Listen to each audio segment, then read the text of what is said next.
Richman Shopโนหนึ่งเรื่องเติมเกมเหนือกว่าทุกการเติมผู้สนับสนุนหลักอย่างเป็นทางการลีก MSL Thailand เติมได้นับร้อยเกมพร้อมบัตรเติมเกมและบัตรกำนันอีกมากมายเติมถูกเติมไวผ่อนได้มีเงินคืนจ่ายสะดวกไม่ว่าจะโอนหรือผ่อนชำระและใหม่ล่าสุดรองรับการแบ่งจ่ายผ่าน SPay Later ดูแลทั้งก่อนและหลังการขายทุกช่องทางบริการ 24 ชั่วโมงร้านเติมเกมที่สตรีมเมอร์ส่วนใหญ่ไว้วางใจนึกจะเติมเกมต้อง Richman Shop เท่านั้นแล้วมาเติมกันเยอะๆนะ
Richman Shop โน1เรื่องเติมเกมเหนือกว่าทุกการเติมผู้สนับสนุนหลักอย่างเป็นทางการ League MSL Thailand เติมได้นับร้อยเกมพร้อมบัตรเติมเกมและบัตรกำนันอีกมากมายเติมถูกเติมไวผ่อนได้มีเงินคืนจ่ายสะดวกไม่ว่าจะโอนหรือผ่อนชำระและใหม่ล่าสุดรองรับการแบ่งจ่ายผ่าน SPayLater ดูแลทั้งก่อนและหลังการขายทุกช่องทางบริการ 24 ชั่วโมงร้านเติมเกมที่สตรีมเมอร์ส่วนใหญ่ไว้วางใจนึกจะเติมเกมต้อง Richman Shop เท่านั้นแล้วมาเติมกันเยอะๆนะ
Richman Shopโนหนึ่งเรื่องเติมเกมเหนือกว่าทุกการเติมผู้สนับสนุนหลักอย่างเป็นทางการ League MSL Thailand เติมได้นับร้อยเกมพร้อมบัตรเติมเกมและบัตรกำนันอีกมากมายเติมถูกเติมไวผ่อนได้มีเงินคืนจ่ายสะดวกไม่ว่าจะโอนหรือผ่อนชำระและใหม่ล่าสุดรองรับการแบ่งจ่ายผ่าน SPay Later ดูแลทั้งก่อนและหลังการขายทุกช่องทางบริการ 24 ชั่วโมงร้านเติมเกมที่สตรีมเมอร์ส่วนใหญ่ไว้วางใจนึกจะเติมเกมต้อง Richman Shop เท่านั้นแล้วมาเติมกันเยอะๆนะ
การแข่งขัน MSL Thailand Season 1 Powered by Moonton Official Telecommunication Partner True 5G Official Gaming Phone by Infinix Official Sponsor by Richman Shop Official Gaming Chair Partner DX Racer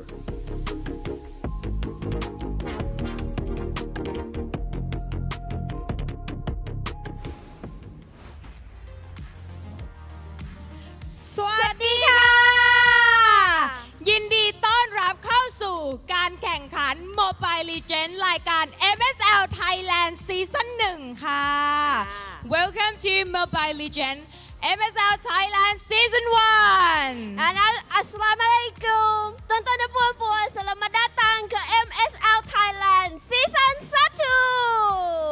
โอเคค่ะ วันนี้ก็กลับมาเจอกับมิ้นนะคะ และพี่มาปางค่ะ MLBB โอ้โห น่ารักสุดๆใช่ วันนี้ก็เป็นวันสุดท้ายแล้วนะคะ วันที่เราจะได้รู้แล้วว่าใครนะคะจะได้เป็นแชมป์ในซีซั่นหนึ่งใช่ แล้วก็ที่สำคัญสำหรับคนที่ได้เป็นทีมที่ได้เป็นแชมป์ในซีซั่นหนึ่งนะคะ ก็จะได้ตั๋วเข้าไปแข่งขันด้วยในรอบไวการ์ดที่ปารีสนะจ๊ะบ่องชูเลยอยากไป บ่องชูเลยบ่องชูเลย เอา MC ไปด้วยได้ไหม ก็อาจจะได้ไหมคะ ต้องสอบถามต้องสอบถามโอเคแต่ว่า เราได้ 3 ทีมนะคะที่ผ่านรอบคัดเลือกมาเรื่อยๆ จากวันแรกเมื่อวานนะคะผ่านเข้ามา 3 ทีม ใช่ มีทีมอะไรบ้างคะน้องมิน จะมี KOG King of Gamer Club ค่ะ ค่ะ เบคอนไทม์เนาะ ค่ะและ ที่วันนี้ ทีมสุดท้าย ถือว่าเป็นคู่สายล่าง ใช่ สองทีมนะคะ ที่จะต้องมาเจอกันก่อนที่ ค่ะ จะไปเจอ ACT ใช่ Esport Club นะคะ ที่ตอนนี้เนี่ยรออยู่แล้วนะคะในแกรนด์ไฟนอล ใช่แล้วนะคะสำหรับคู่แรกในการแข่งขันในวันนี้นะคะ ก็เป็นการพบกันของ King of Gamer Clubs ค่ะ พบกับ Bacon Time สำหรับทีมที่แพ้ก็คือการันตีว่าเป็นที่ 3 อัตโนมัติ ใช่อัตโนมัติเลย ส่วนทีมที่ชนะนะคะก็เข้าสู่รอบแกรนด์ไฟนอลนะคะไปเจอกับ ACT นั่นเอง ใช่แล้วค่ะก็คือที่1เนาะอย่างที่บอกไปก็ พูด จะ ถึ ได้ ง ไป รางวัลกันบ้าง ได้ค่ะ รางวัลที่จะได้เนาะที่ 1 ก็คือจะได้ไป MSC 2026 นะคะ รอบ ค่ะ ไวการ์ดที่ปารีสนะคะฝรั่งเศส ใช่แล้วนะคะ ส่วนที่ 2 นะคะก็จะได้ไปทำการแข่งขันต่อค่ะในรายการ MCCM ซีซั่นที่ 7 นั่นเองอุ้ยซีซั่นที่ 7 แล้วมา 7 ปีแล้วนะคะน้องมิน เยอะมากเลยนะ แบบยาวนานอยู่กันมาอย่างยาวนาน ของเรา จๆ เพิ่งจะซีซั่นหนึ่งแต่ว่าทุกทีมคือทำผลงานให้ได้ลุ้นระทึก ทำได้ดีมากจริงใน อันน่ะ แบบซีซั่น1เนาะของประเทศไทย ใช่ค่ะ ทำได้ดีมากจริงค่ะ ค่ะ เหตุ สรุปเหตุการณ์เมื่อวาน คร่าวๆ เกิดอะไรขึ้นบ้างคะพลิกผันจนชนิดที่ว่าแคชอัพไม่ทัน ใช่เพราะว่าหลายเหตุการณ์หลายเรื่องราวเกิดขึ้นใน 1 วัน ใช่ เหตุการณ์แรกก็คือ KOG ชนะเทนา 3-1 3-1 เทนาก็คือตกรอบกลับบ้านไปเมื่อวาน ใช่ แต่ว่า ค่ะ ในทุกๆรอบของเทนาก็ถือว่าพัฒนาทั้งตัวเองแล้วก็ทีมเนาะทำได้ดีมากจริงจนมาถึงรอบเพย์ออฟเมื่อวานเลย ใช่แล้วนะคะ ก็ได้ที่ 4 ไปเมื่อวานแต่ว่าทุกคนทำผลงานได้ดีอย่างที่น้องมินบอกจริง ๆ นะคะ ต่อมาค่ะ King of Gamer นะคะ วันนี้ก็จะเจอกับ เบคอนไทม์แข่งสายล่างก่อน ใช่ ก็อย่างที่บอกกันเลยค่ะว่าทีมที่แพ้ก็คือจะได้เป็นที่ 3 อัตโนมัติ ใช่ นะคะ แล้วก็ทีมที่ชนะเนี่ยก็คือเข้าไปลุ้นแล้วว่าจะเป็นที่ 1 หรือที่ 2 คือเอาง่ายๆว่าถ้าชนะปุ๊บการันตีและต้องมีทีมใดทีมหนึ่งได้ไปปารีสกับทีมใดทีมหนึ่งเนี่ยได้ไปแข่งต่อใน MCCM ซีซั่น7 ใช่แล้ว ใช่ค่ะ ก็น่าจะอยากดูแข่งแล้วล่ะจริง ๆ แล้วเนาะเพราะว่า ใช่ ตอนนี้เนี่ยคนก็เริ่มเข้ามาเรื่อย ๆ แล้วเนาะ ใช่ ทั้ง อุ๊ย ปา ด้านหน้าคนเยอะเลยน้องมิน ค ด้านหน้า ยอะ เขามีกิจกรรม มีกิจกรรมถ้าใครมานะคะ ก็คือสามารถ ค่ะ มาเล่น 5v5 เพื่อเอา ใช่ โค้ดได้ด้วยแล้วก็มีอะไรนะคะพี่ปางแบบเป็น กระดาษ เป็นกระดาษเป็นเขาเรียกว่าการ์ดกำลังใจ ใช่แล้ว ก็คือเขียนการ์ดกำลังใจนะคะแล้วก็สามารถนำการ์ดกำลังใจเนี่ยมาโชว์มาชูในฮอลล์ได้ แล้วก็ข้างในนะคะก็มีบูธกิจกรรมเนาะจากพาร์ทเนอร์ของเรานะคะ ใช่ ก็สามารถมาร่วมเล่นกิจกรรมเอาของรางวัลของแจกได้เนาะ ใช่แล้วนะคะ ใครที่กำลังเดินทางมาตอนนี้ดูไลฟ์อยู่นะคะ ใกล้จะถึงแล้วใช่ไหมคะใช่ไหม ใกล้แล้ว ใช่ เพราะว่า มี เดิน บอก ทาง ทัน สะดวก โปรเจกต์ใช่นะคะก็คือสามารถตรงมาที่ BCC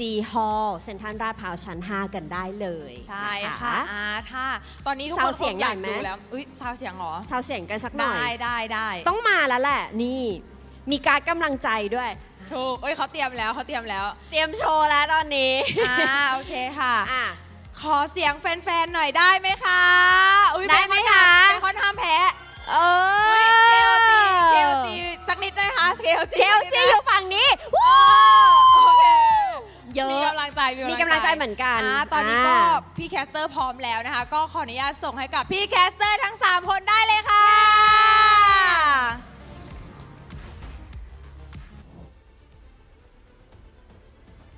Lovely Minimint and of course the charming iBaby. At your service, my name is Leo here with Mirko, and we'll be at your service calling both the lower bracket finals and the grand finals in the last day of MSL Thailand Season 1. Dude, it's a pleasure. It's an honor being here, man, for the inaugural season playoffs, mind you, and the first ever lower bracket finals and grand finals in MSL Thailand history. Again, they said it, Leo, stakes are as high as ever. EWC is all the way in Paris. Everybody wants to go there, even the teams in Indo, the teams in the Philippines, everywhere in the world. You can feel the hype. I did not know you spoke Thai, but you know what? I'm learning a little bit about you every day. And they also mentioned that He also mentioned that the winner of, the grand finalists, whoever's there, is at least guaranteed to go to Paris or to compete in MCCM Season 7. So regardless, it's international experience, and who'd have thought that who would be sitting on top of the food chain this early on? A qualifiers team in ACT. They'll be in action later on tonight, but for now, we have a best of 5 between two of the teams who everyone thought would be in the grand finals automatically. KOG and Bacon Time, but only one moves on. Hey, that's just the style right now, you know? The open qualifier team, we got ACT. Dude, I have had my eyes on them for as long as I've heard of the MSL Thailand series, right? I got the pleasure of casting the first week of MSL Thailand. Unfortunately, after that, I just had to sit and watch as a viewer. But ACT have always just been impressive, man. Every single time they play, it was very surprising to me, especially Leo, because after seeing so many of the global regions, even casting MSL Myanmar, there's definitely a gap that you see from the major regions into, you know, some of the MSL regions. But for ACT, they've learned through maybe watching their own VODs, maybe through, you know, figuring it out themselves, experimenting within themselves. But they have such a high level of play for a region that's in its first season. Well, it's not like they just figured it out on their own. They have had interactions with the best of the best. They traveled to the Philippines in late 2025. They have been scrimming with teams internationally. Again, to play like the best, you gotta be with the best. And ACT right now are the best team in MSL Thailand. That is undoubtedly true. Despite KOG's dominant run, undefeated in the regular season, they are floundering now in the lower brackets. One last chance to make it through alongside Bacon Time, who has been such a wild card. Did you see yesterday's matches? Did you expect Matilda and Estes to come back? Hey, I did not expect it to come back, Leo. I'll be honest with you again. I mean, we've heard kind of like, I think many analysts here and there talk about, okay, we're in like a crazy initiation meta. Maybe some of these healers can come back into the meta, but it really feels like opening up the map, getting vision, getting someone that can screen around with mobility, with, you know, tankiness, so that he can actually just walk up and check these bushes, takes prio over these healers. But hey, somehow they're able to make it work. Utility jungles are coming back as well, so maybe that's the way. That's the signature, I would say, playstyle for Spider Miles as well. So going back to comfort instead of playing through meta, forcing the team to play meta, that's always been, I think, a lot of the weaknesses for teams coming into the playoffs, right?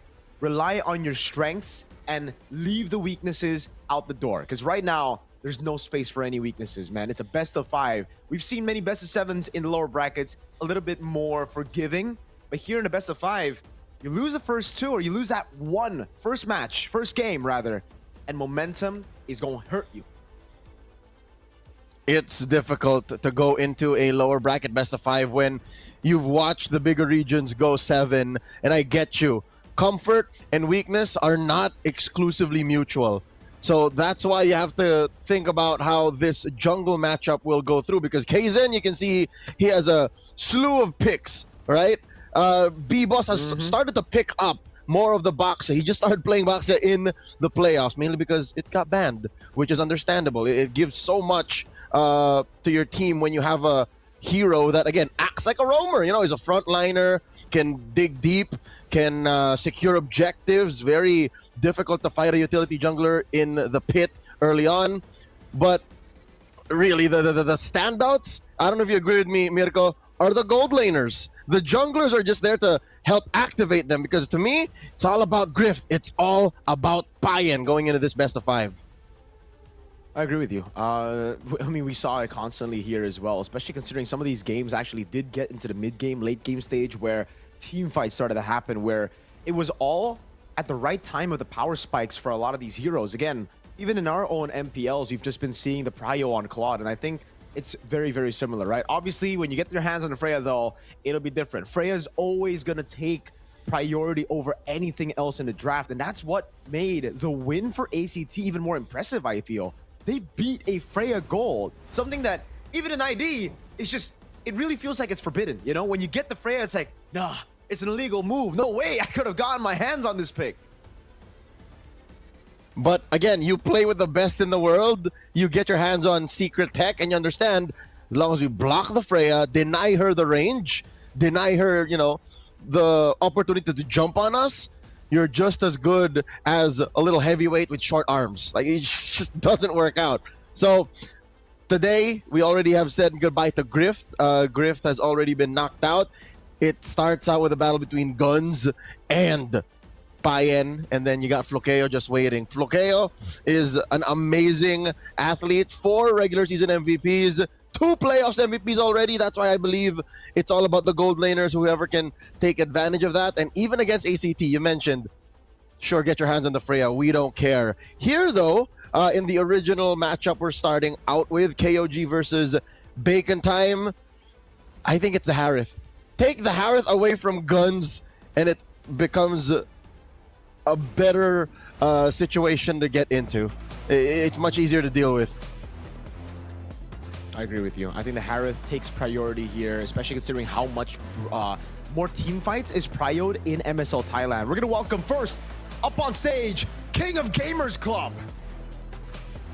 They look so much better now. Again, them falling in the lower bracket wasn't something we expected. But last night, they indulged in a little bit of a K-barbecue. Coach Justin went out with a 33, and a few of the other guys, and they're like smiles. They're happy to be this close to playing in the MGCM or going straight to Paris, but they gotta go through Bacon Time. They're de facto rivals in the regular season. Bacon Time's been good, man. Bacon Time's really just shown how good they can be in the playoffs as well. So just signature prio picks here and there. We got to see a little bit of those pocket picks as well come through. This is going to be a good match. Bacon Time, King of Gamers Club. Dude, I mean, every time I look at 33rd, right? He's gone by a lot of different names in the past as well. FrameZ back in the day, an MSC champion, mind you, 2017, the first MSC ever with IDNS. A legendary name, and to see him still here, up in the top 3 of MSL Thailand in 2026, Leo, I got nothing but respect for this veteran. He's bringing back picks like Esmeralda. He's playing like it's 2017 all over again. It's like he's in Jakarta and he's ready to win big. Here's a reintroduction to King of Gamers Club. Again, the aforementioned 33, Kaizen, Zed, Payen, Nile. What's surprising to me is in the regular season, sure, it was all about the Filipino imports. That's the easy thing to do. But later on, you look at their play and it makes more sense. Like, it's not just about Kaizen and Payen. It's a whole team. Same could be said about Bacon Time, right? The way that they just play around the team together. That's always kind of like, I think the first step to getting an import. Once you get an import, you have to play around the imports. Obviously, there's going to be communication issues. There's going to be that language barrier that stops you from playing as a whole unit. But as time goes by, as you know, some of these imports learn the local language or vice versa, we see them connected. But we are going to take a look at this VT. มีเพียงต้องเดินไปข้างหน้าหรือจบลงตรงนี้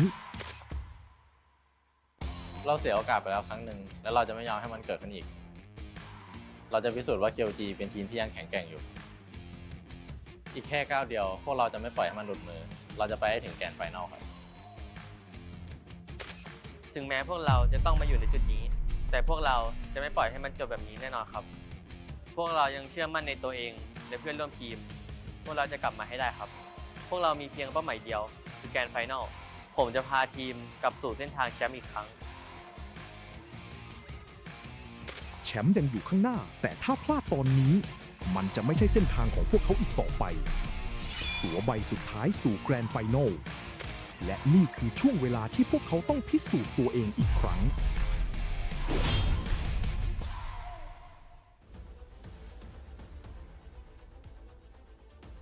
Let's take a look at the head-to-head for KOG and Bacon Time. KOG stats are nigh untouchable. Again, even with the way that they've struggled, quote-unquote, in the playoffs, they are still, pound for pound, the best team in MSL, as long as you don't look at the brackets. Hey, statistically, on paper, they're the cleanest. They've been the best in the regular season. They went through a crazy run again, an invincible run, 9-0, right? So, again, coming into the playoffs, a lot of people just thought it would be a complete sweep. It would be complete domination for King of Gamers Club. But as, you know, reality unfolded. It is a lot of times weirder than fiction. An open qualifier team stands in the grand finals, and Bacon Time have a chance now at getting yet another upset against King of Gamers Club. You can't make this up, Mirko. You can't make it up. The fact that a lot of our even talents in Thailand, they would know best. They would know best. Did not expect for this to be the reality we live in. In that little video, Zed from KOG mentioned, we lost already once. We are going to prove that KOG is the strongest. This is not the end of the road. We will make it to the grand finals. A statement, a message sent, not just to their opponents, but to the MSL Thailand community and the world as a whole. Shout outs to Facepalm for helping with the translations of that VT. Going into the map draw, let's see where we play the first game. It's Dangerous Grass. What a way to set the momentum. Hey, this is a map that's just, dude, I don't know about Bacon Time here, but I think I'm going to have to lean towards KOG just with their playstyle, right? They're really clean with it. They love going for those ambushes a little bit more, team fights as well, and that's why we can already see Bacon Time take the Guinevere out of play on Dangerous Grass, man. You don't want to have those ambush heroes ready for KOG. And it's weird to see the Freya ban on blue rather than red, but as you said, we are going to be seeing more of those marksmen, more of those even, you know, mages, technically the Harith, the traditional gold laners over the fighter golds here in this specific matchup. I think Coach Justin has just accepted the fact that, hey, it's either we deal with the Freya or we coin flip her way to fighting it, and they choose not to. And again, you mentioned how MSL Thailand is a very fighty-centric server. That's why the Valier is always such a prio ban. Even with Mimax out of the picture, even with Lord Guns out of the picture, Valier is still a strong hero when you just think of how often fights happen in MSL Thailand. The Baksha ban as well. Again, Bacon Time, they have been utilizing those utility junglers. I guess it's both ways here. The Akai in the first phase is definitely a weird one for me, man. But that's crazy. Again, once we get into the lower bracket finals, you want to throw ego out the door, right? The usual meta bans, you don't expect it anymore. You just expect respect. That's what you expect here. Bacon Time are going into this fully respecting KOG, but also doing so that they open up a lot of picks as they are on red side. We've been seeing, you know, this debate as well in Indonesia. Which is better, blue or red? Do you want to just secure that one broken pick? Or do you want to let everything go and just get the better trade with two? The Juicing gets left open, KOG pick it up, and now there's so much on the board. This is dangerous. They willy-nilly just threw that Harith right in Gun's face, who, by the way, mentioned in that VT, says, I believe in my team and in myself. We're going to make it to the grand finals. Hey, both players believe in what they stand for, but with a Harith, and even in Dangerous Grass, especially since they got rid of the Akai and the Phoveus and the Gwyn, it all points towards one direction, Mirko. It all just shows you that we're just gonna start. We're gonna one trick this Harith into the grand finals.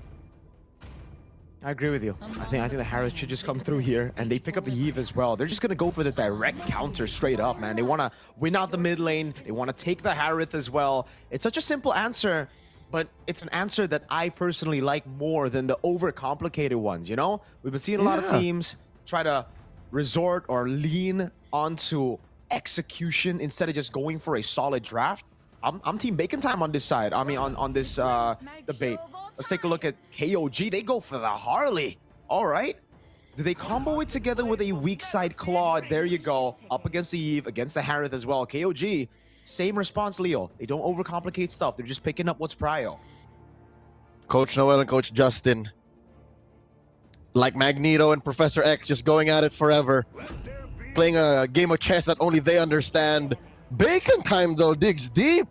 Usually when we have to go down to, like, the Fredrin or the Akai again, it's weird. With Akai getting banned in the first phase, you go to Fredrin first phase too. Are we throwing back to 2023? What's going on? We haven't seen a lot of this as well in ID though, man. The Fredrin in the first phase, especially for TLID. For some reason, when the Jote gets his hands on the Fredrin, it's just an easy done deal win. So maybe that could be the same reason that Bacon Time pick it up. They're going to go for a simple front to back, trying to beat this execution-heavy composition, I would say still, right? It is Prio, the Claw, the Harley, but it definitely leans towards more execution as Bacon Time can just play around those neutral objectives. Bacon Time ban out an XP that can stop the Fredgen. I think the Terizla should be next, or maybe even the Glue here. But KOG, they got to take away these physical damage dealers out of the XP lane. When we see these Fredgens, these utility jungles, Leo, we usually see it comboed with Arlet, but in Indo, we've seen even the Paquito. Well, Paquito did get buffed, and that's a significant buff. I'm surprised it doesn't show up as often. I actually expect Terizla to make it through. Terizla is like such a, which is, I disagree. People look at Terizla as a little like nothing XP laner, like a vanilla XP laner, but it's usually the glue that holds, not literally the glue, but you know what I mean? Like it's what bonds the whole lineup together. So I agree. I think ban the glue, let the Terizla through. Like you're losing out either way, because there's room for Bacon Time to invest in the whole high execution angle. And if it comes down to just a good flicker penalty zone, by all means, or rather penalty zone flicker, you know, mid execution. You've even seen very creative angles with the penalty zone flicker. They ban out the Khalid instead, taking away mid prio from KOG, and that might have already kind of given it away that Bacon Time are not going for a fast clearing concussive blast roamer. Maybe they're going for, as we've mentioned earlier, a Mathilda, perhaps something else. There's a world where it's also an Estes. I think they can, since they did the combo of utility jungler Eve. It's utility jungler Eve still. And then the Harith is kind of, you can put the Harith on a leash. He's going to chrono dash away, but not too far away. He's not going to go as far away as a Freya would sometimes. So, the Estes could come in here now. Or no, they can keep it for Red 5. Like, they can keep us at the tip of our toes. They can go for an XP laner first. Absolutely. I like that. I mean, right now, the Arlet's already banned out, right? That's the combo we were expecting with the Eve, with the Fredgen as well. No longer on the table. Bacon Time. They go for the Paquito here. Usually in Indo, we still see it Red 5. Again, we did see those buffs, but teams are still not comfortable picking it up Red 4. They want to still save for something else, or they would want to save the Paquito for the last pick. So if they do want to save it, they go for a traditional XP laner. Oh, damage. I guess the Benedetta comes through for Bacon Time. Kang feeling it in this lower bracket final. And it's, as you mentioned, as you predicted, Mr. Mystic Leo, I think we're going to see the Estes. I think we're going to see at least a healer, right? If it's not the Estes, it's a healer. And hey, shout outs to Blacklist International, that prime era. This really just looks like that kind of composition, you know? Oheb on the Haji on the, Oheb on the Harith, Haji on the Eve. Yes. From break the code to bake the code. Oh, let's see. KOG got 2 more picks here, a roamer and an XP laner. They need some peel. They need 2 solid ones. Do they go for a revitalized roamer? That sounds like a good idea to me. Yeah, but Hylos are got the catch. I think just go for the Hylos here, right? And the Esmeralda. Okay. They got 4 out of the 5 picks they started off with yesterday against Tenacity. So they won that. And again, jaws were ajar when 33rd brought back the Esmeralda, but I guess it answers the Eve and the Harith. But still, when you put an Estes into the formula, kind of gets wonky. There it is! Oh! I mean, you called it, bro. You called it. The Estes comes through, and it was just a slow build up to that point to get to the Estes. We knew it was coming at the end of the day. KOG, I feel, knew it was coming as well. That's why they banned out the Flora, and something that could have been a bit more troublesome. But again, for KOG, they can't be afraid, right? The one thing that Bacon Time's composition does well is play it slow, go for neutral objectives. KOG needs to try to utilize the downtime in the game to try to go for those pickoffs, to try to push their advantage, because if not, then Bacon Time are just going to control all the neutral objectives. You mentioned something specific, downtime. As long as Bacon Time are able to manage the cooldowns on Spider Miles' skills, then there is no downtime. They can just keep going. They don't even have to go home. Like, as long as mana isn't an issue, this lineup can just keep weaving in and out of combat, applying so much pressure that Payan might not even come online. Let's get into game number 1. Draft scene from a mile away. Solid momentum starters for both squads. Again, they got both what they wanted. Let's see who starts off on the better foot in this best of 5. Welcome to the Land of Dawn, folks. Oh, early on already. 33rd, getting the better of Kang. Up top, lethal ignition for Kang. He's gonna go for the damage. Just a pure damage build with a utility jungler. Boss, brother man, that's a brave smite on the Fredrin. We usually see Impure Rage. It's a good middle ground, right? You get the sustain, you also get better clear. But on this brave smite, you're kind of left behind, man. The Harley ganking up top already. Kaizen going for a little bit of damage. But yeah, a lead and clear, definitely, on top of the rotations for Kaizen. I could have sworn it would have been Concussive Blast as well. There's a version that plays Quantum Charge too, to keep that pressure on with the whole juggling of basic attack skill. I don't know what B-Boss is up to. Maybe he's just doing what he does best for the past few days for his team in the playoffs, just tanking up, just being the solid peel. Because again, amongst the 5, he's the only one who would really stand up front. He's the only one who can really just peel hard. This is why, though, Leo, we don't really see too many Fredrins together with like an Estes, right? Because for the Estes, you're basically saying, Exort, you're independent on this one. I'm just going to wait for my items. I'm going to wait for my skills to come up. Meanwhile, Nile, look at how active he's been already. With a clear in mid, he goes straight to help Kaizen to get those green camps. And the main win con for Bacon Time is already kind of cooked here for Turtle 1. They can't go for the neutral objective with Boss at level 3, with Spider Miles not at level 4 just yet. And Nile's already helping with a cut up top. Kang's got to be very, very careful. Oh, Kang is doing his best to reach level 4 to be able to contest at least. Okay, wow. B-Boss at 4, Exort is 4 too. Oh, eye for an eye baited out already. The taunt comes in, but Kaizen's able to blink out of the way. Zed with the zoning, Kaizen on the turtle. Now rotations from the gold lane even. Guns and Payan making their way onto the neutral objective. That's gonna be Boss walking up. The Lantern Flare knocks him off. That's the RWM, and Kang jumps in with the Petrify. He is able to find one as Kaizen secures the neutral objective. 33rd in the back, going in, trying to shred them down. Spider Miles keeping Boss alive. That's a flanker! And a falling star move from 33rd, getting a triple kill early. And it's a kill, a fadeaway by Kaizen. Guns joining the fight may have benefited KOG more. Nay, 33 more than anyone else. Oh my god, an assassin out of the EXP lane. Tell me that is not a dance of death that 33 did on all of them from Bacon Time. 3 kills? The turtle was already a lost cause. I was actually a cope. I was actually thinking that maybe they could contest, but wait, Nile does let off the exit. At least B-Boss gets his purple, but still 2,000 up because of that single exchange. That is massive for KOG.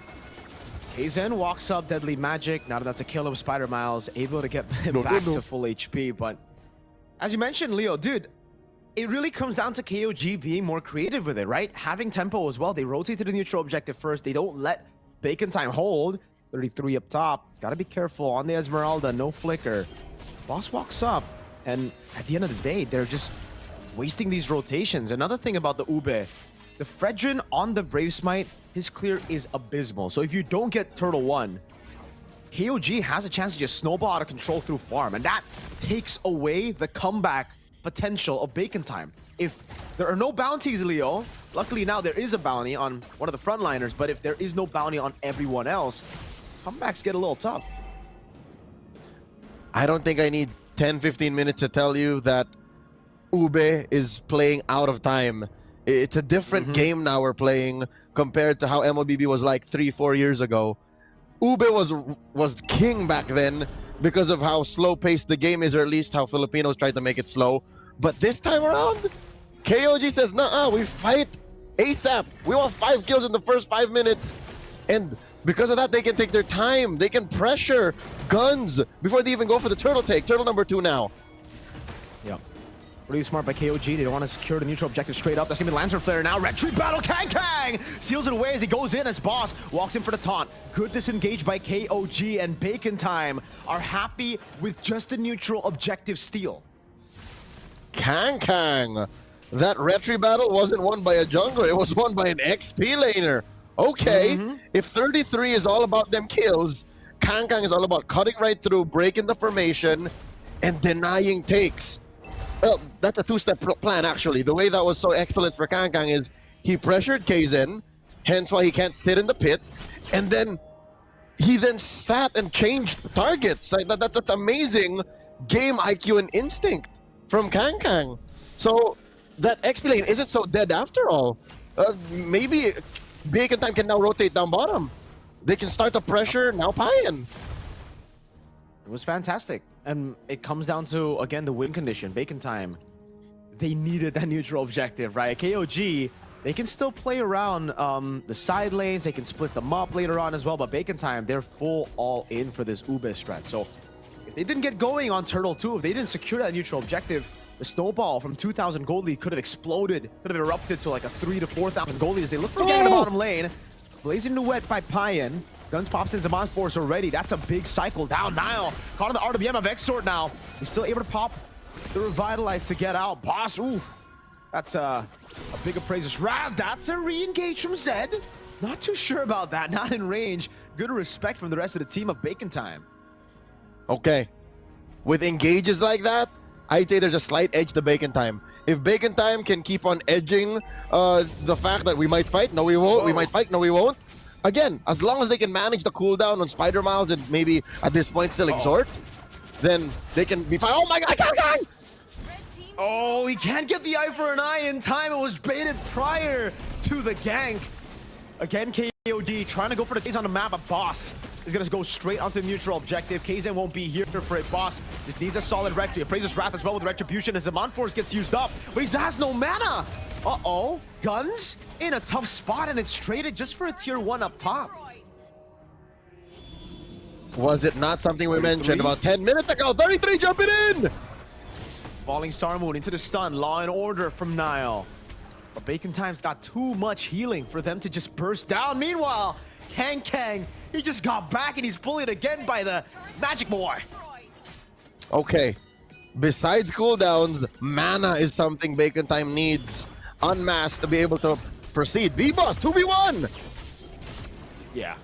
This ain't gonna end well for any of them. They should just get back. Don't force it. So far, again, I think even with 3k down, I think Bacon Time's comeback is still a very possibility.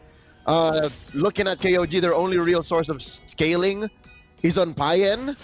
33rd should start to slowly ease up, especially when Bacon Time gets their main items. Speaking of items, there's already some heal hate on Exhort.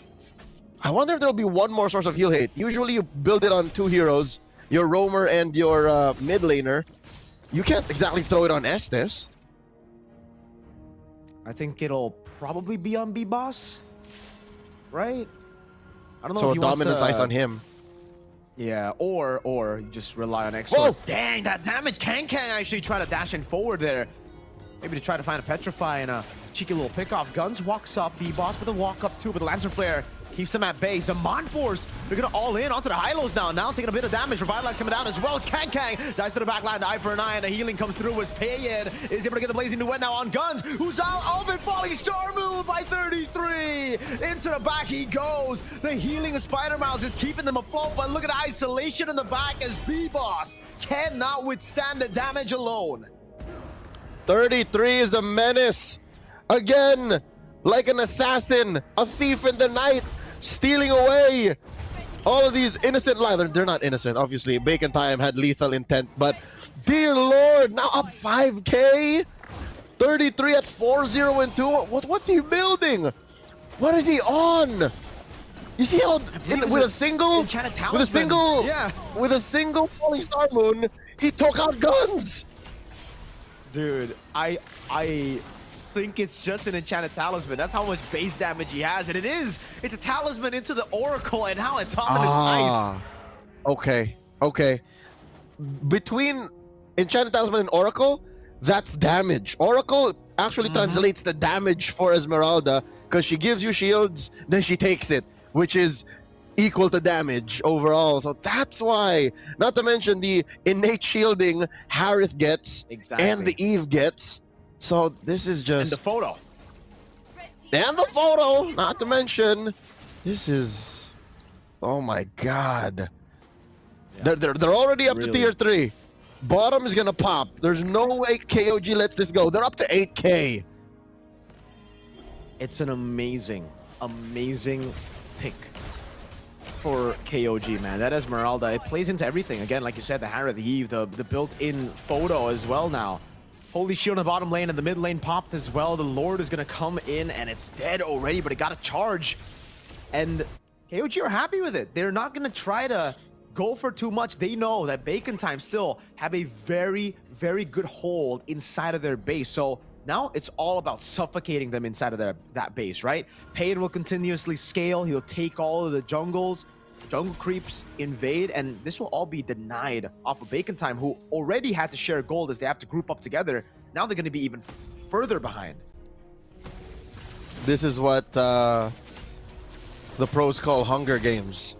They are literally just denying them the nutrients, the gold and EXP that they so desperately need. Oh, this is brutal. Payan, don't pretend, Payan. Oh, wow, he's even going to take the baby. Oh, usually you just leave that so it doesn't spawn, but every bit counts to deny. Hey, may the odds be ever in your favor. They don't even want the whole not respawning thing. If it doesn't respawn, they're denying themselves of extra resources. At this point, Bacon Time's jungle belongs to KOG. There's no reason for Bacon Time to walk up. If they do, they're dead.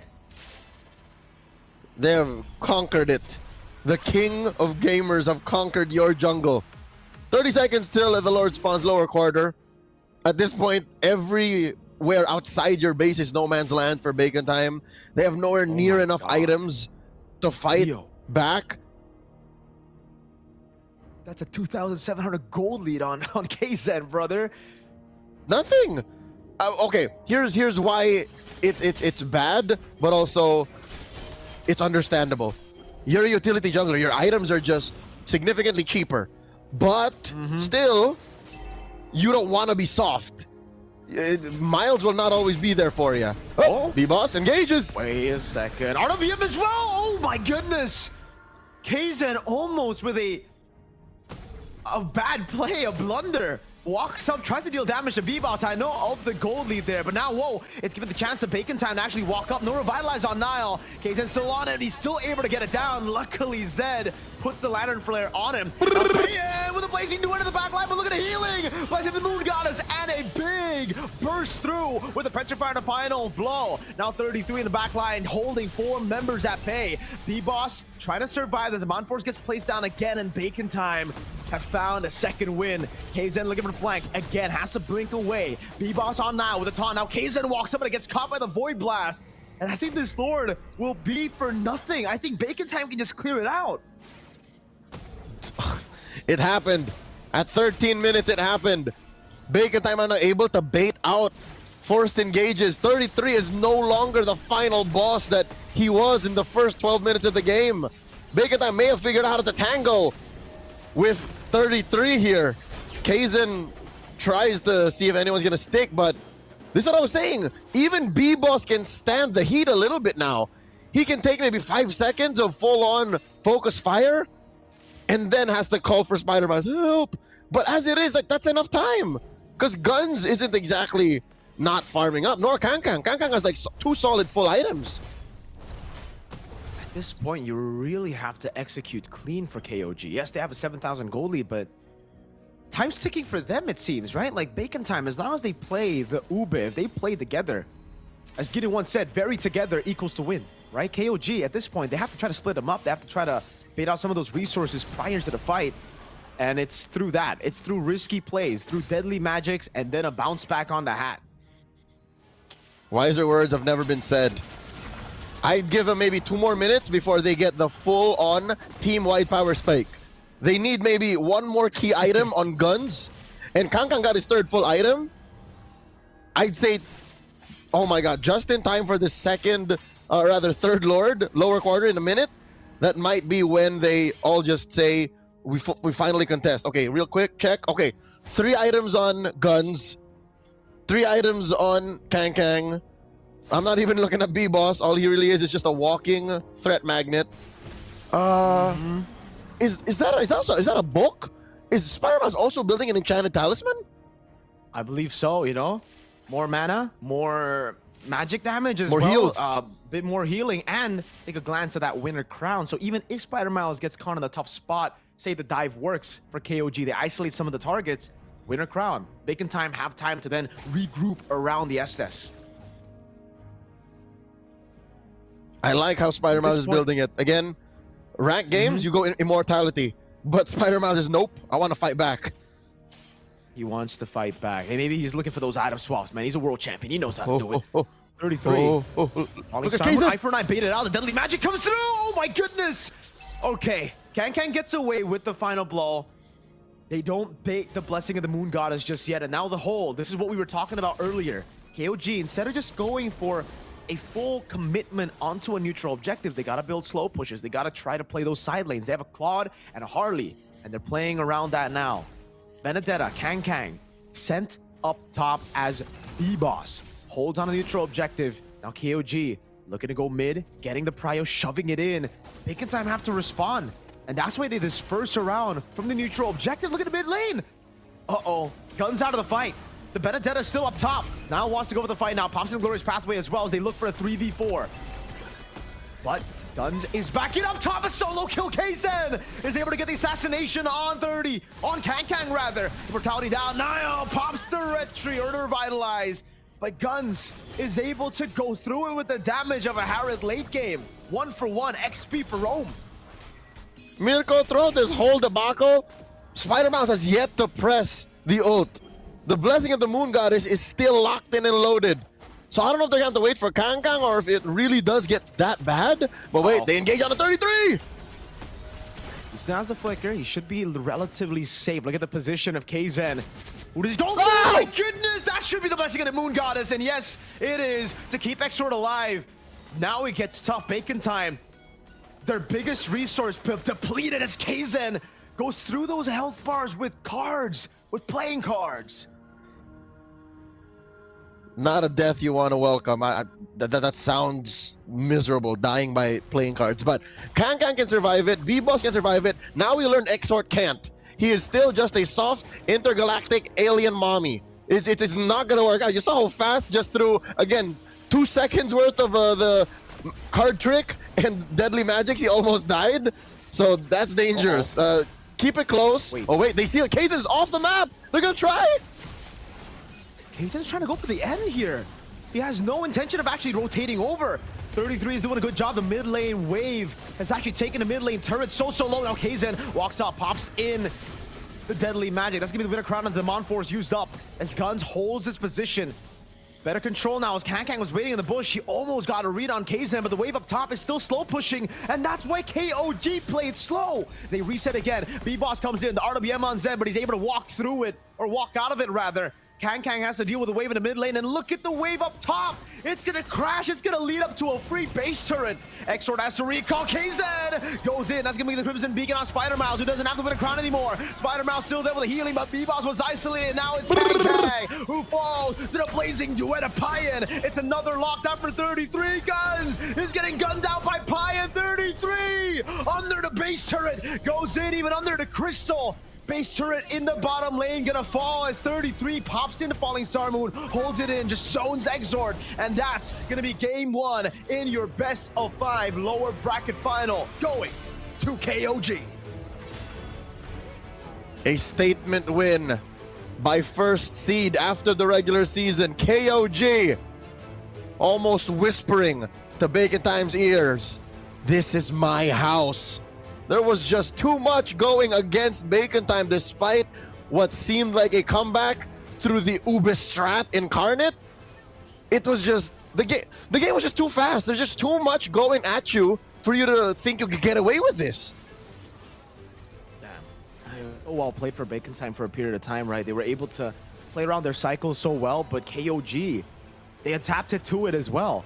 They waited for those resources, they burnt it down, they built those slow pushes, they split the Ube up, and When the Ube split up, it's just bonding. There's no ultimate. There's no experience.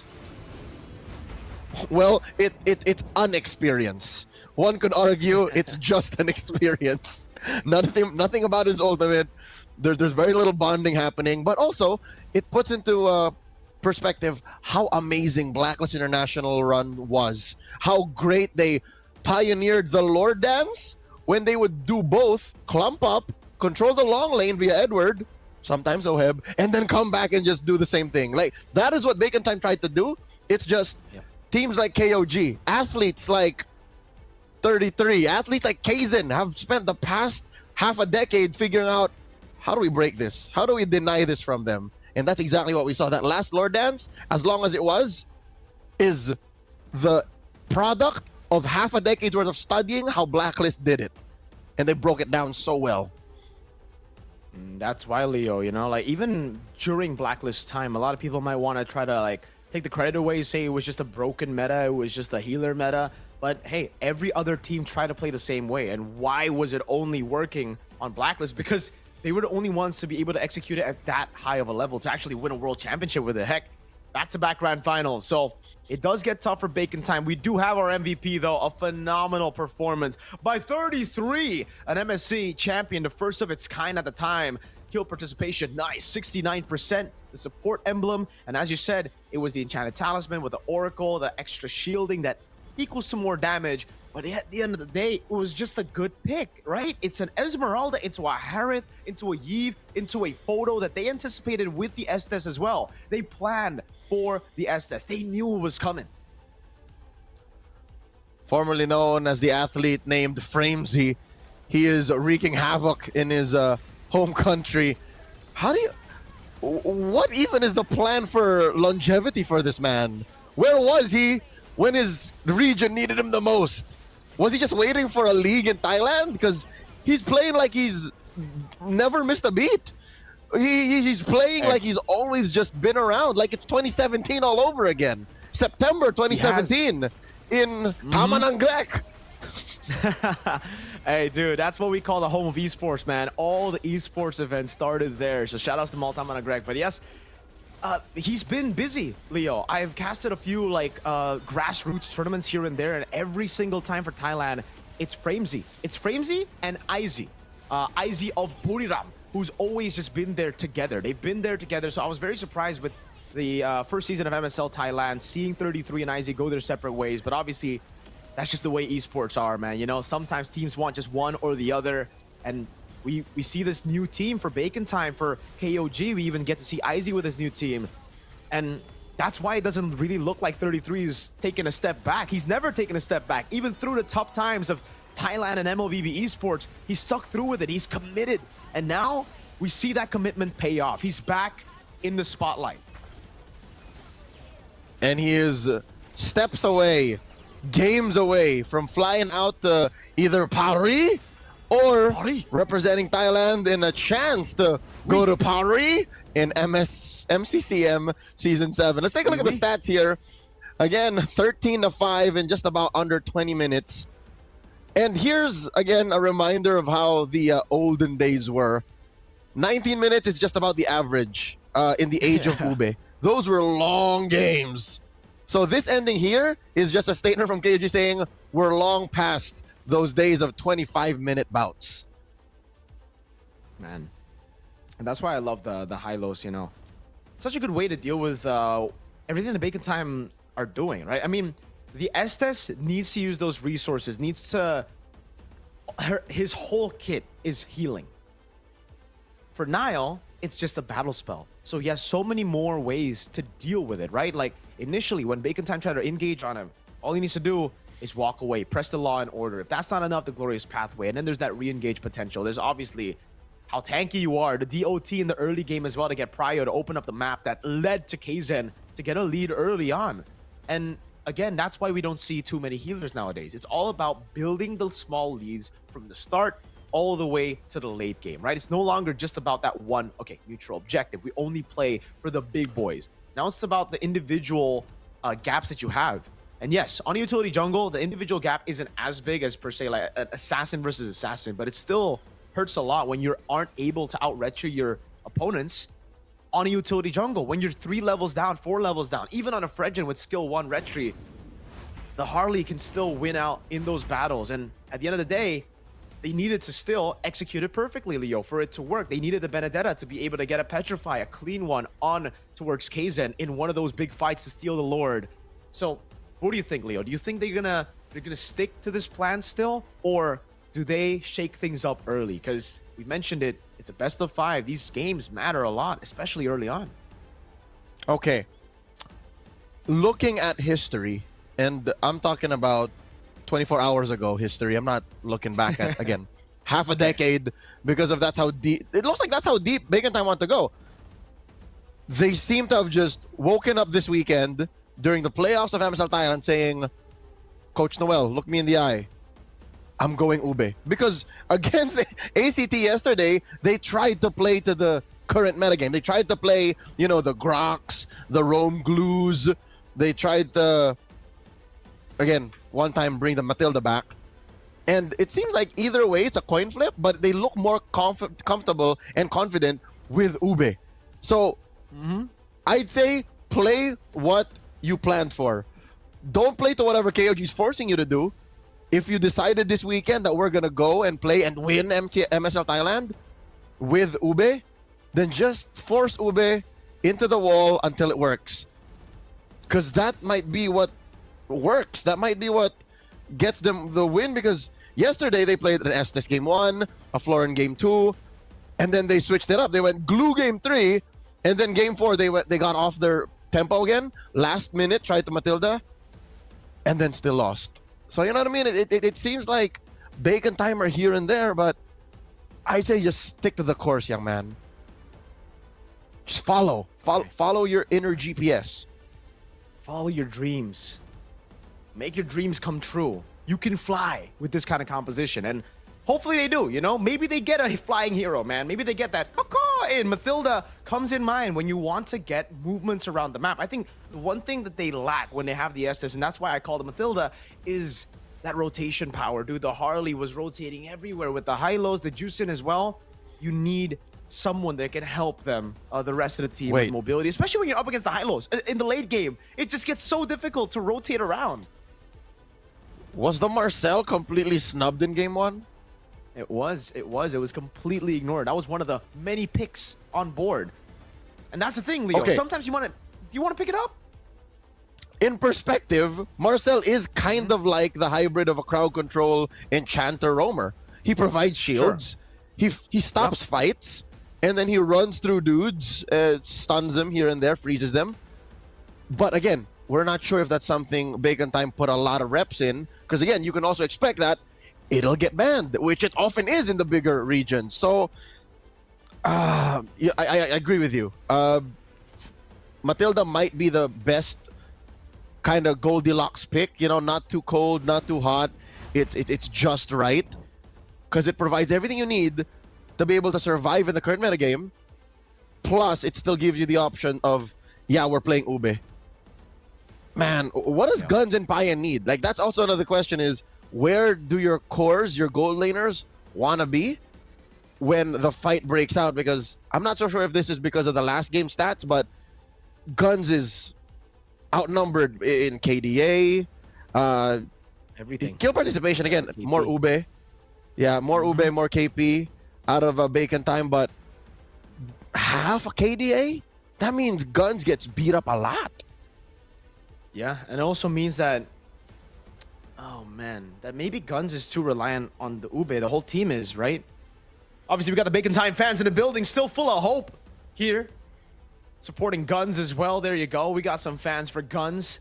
Bacon Time. Hey, looking at how they've played and even their roster, I mean, their hero pool, Guns has the Claude in his arsenal. I feel like picking it up gets you wins, dude. Even an ID, you know? Claude gets you wins. It's just something you need to have in your lineup, I feel. Especially when you have an Ube composition, because yes, you can build on a better team fight with a Harith, but if everybody in your roster, in your hero pool, in your composition, is reliant on a cycle, that gives the opportunity for KOG to just play the long fight, bait out those cycles, right? And we've seen it in game 1. So I think we need to see those minor adjustments. Yes, I agree with you. Maybe still sticking to the Ube, but taking away the Claude. Say, denying it away from KOG to have the side lane control. Those are the little things they can do to refine their composition, refine their win condition.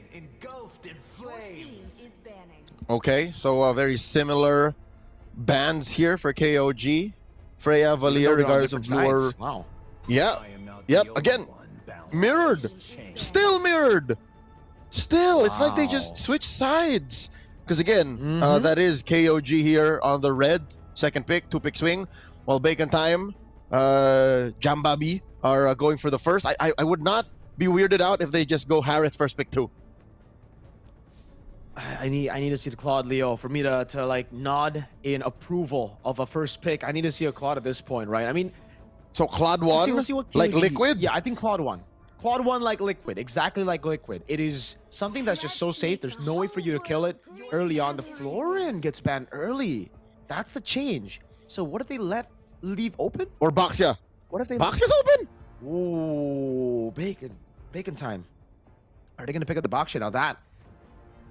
That's the big question. I think for Bacon Time, they gotta play the Claude first. Still, I prefer the Claude first. The Baxia or Fredgen, it can come later. You don't want to show and reveal your cards early, especially not to KOG on red, because they can pick up the glue later on and really just stop this utility jungle comp from working.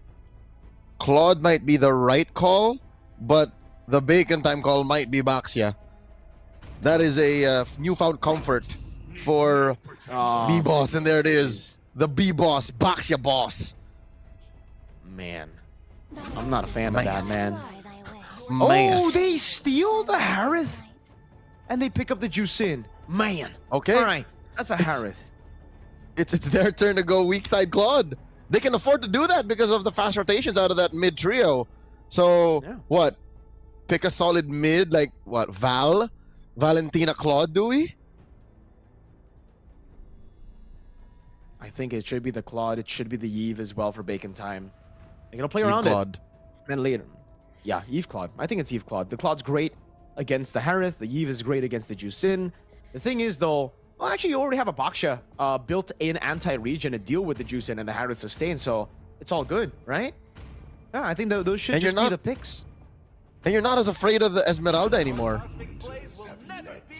Okay. Oh. So, Hylos... They are leaving the Ube out of the way, right? Okay. Like, there's no... Unless it's Hylos XP. This Hylos... Wow.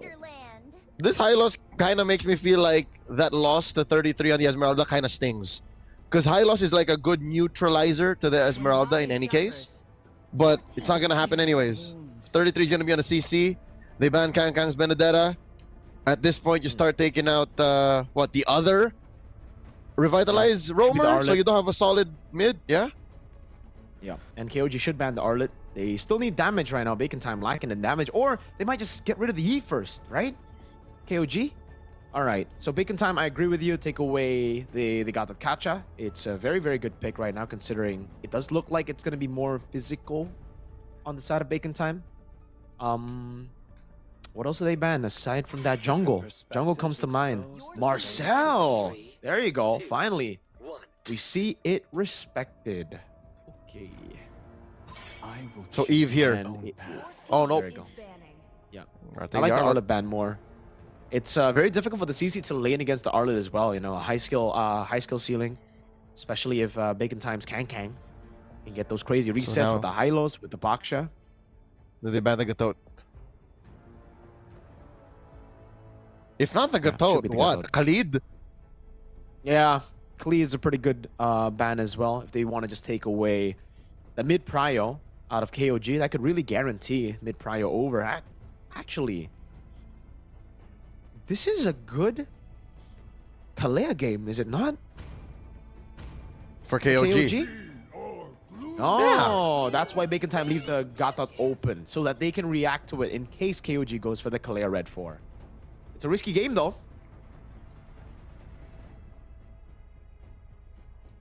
I'm not so confident because neither team's mid-duo or trio are locked in just yet.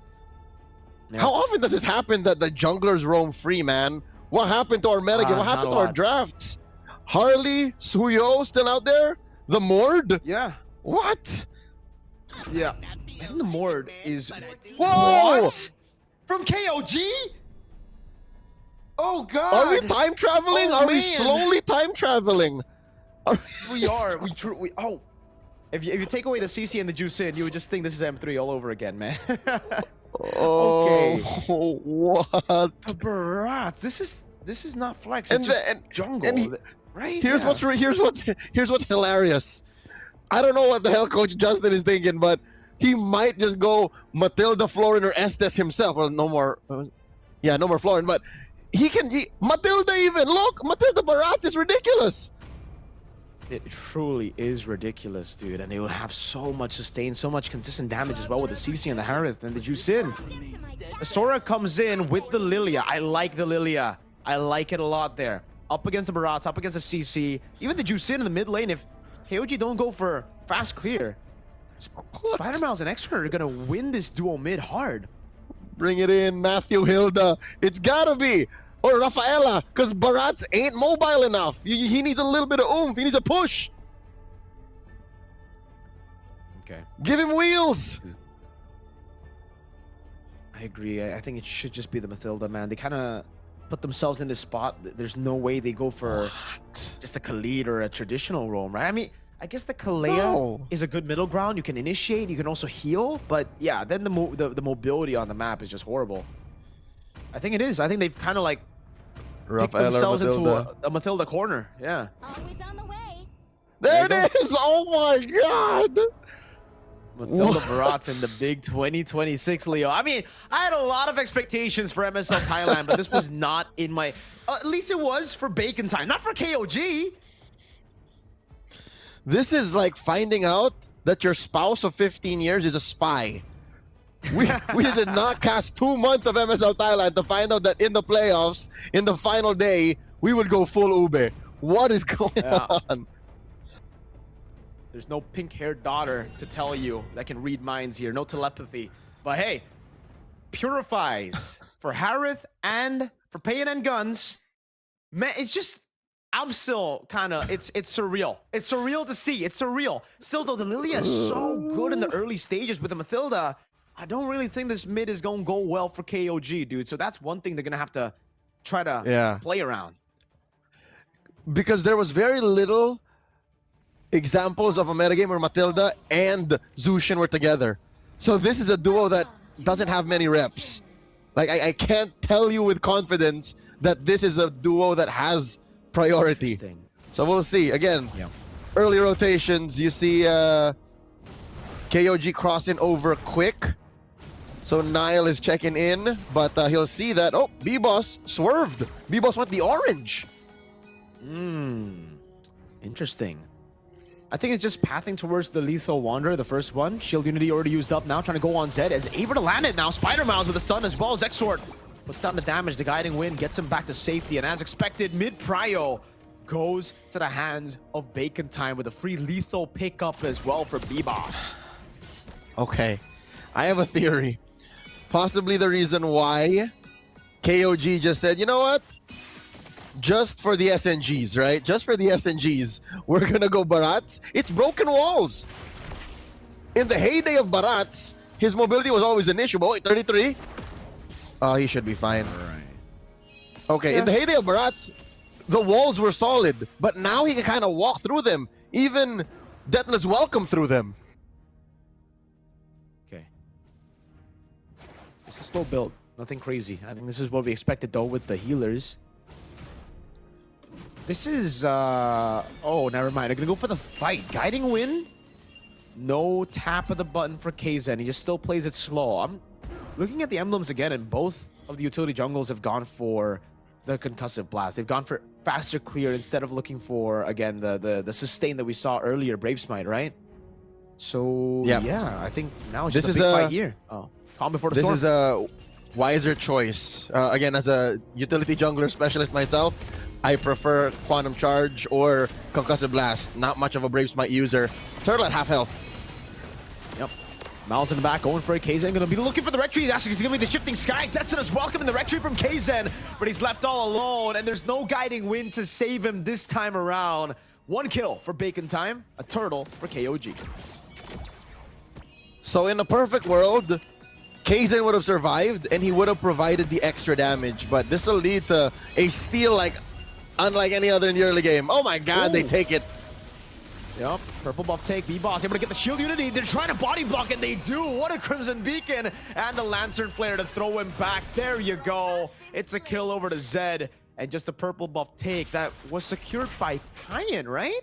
Yes. So it went from great to good. At least it didn't go over to B-Boss. He gets punished bad. So it's still, I think, a massive win for KOG regardless. Dang. So this is just so good for Payan, man, in this lane against Guns.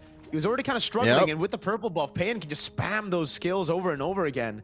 So lead still, I'd say, in favor of KOG. The early kill onto the utility jungle was on the utility jungle. Like, it was B-Boss who got the kill. Meanwhile, the other kill for KOG went to the hands of Zed, who most probably will be going for the Sky Piercer this game.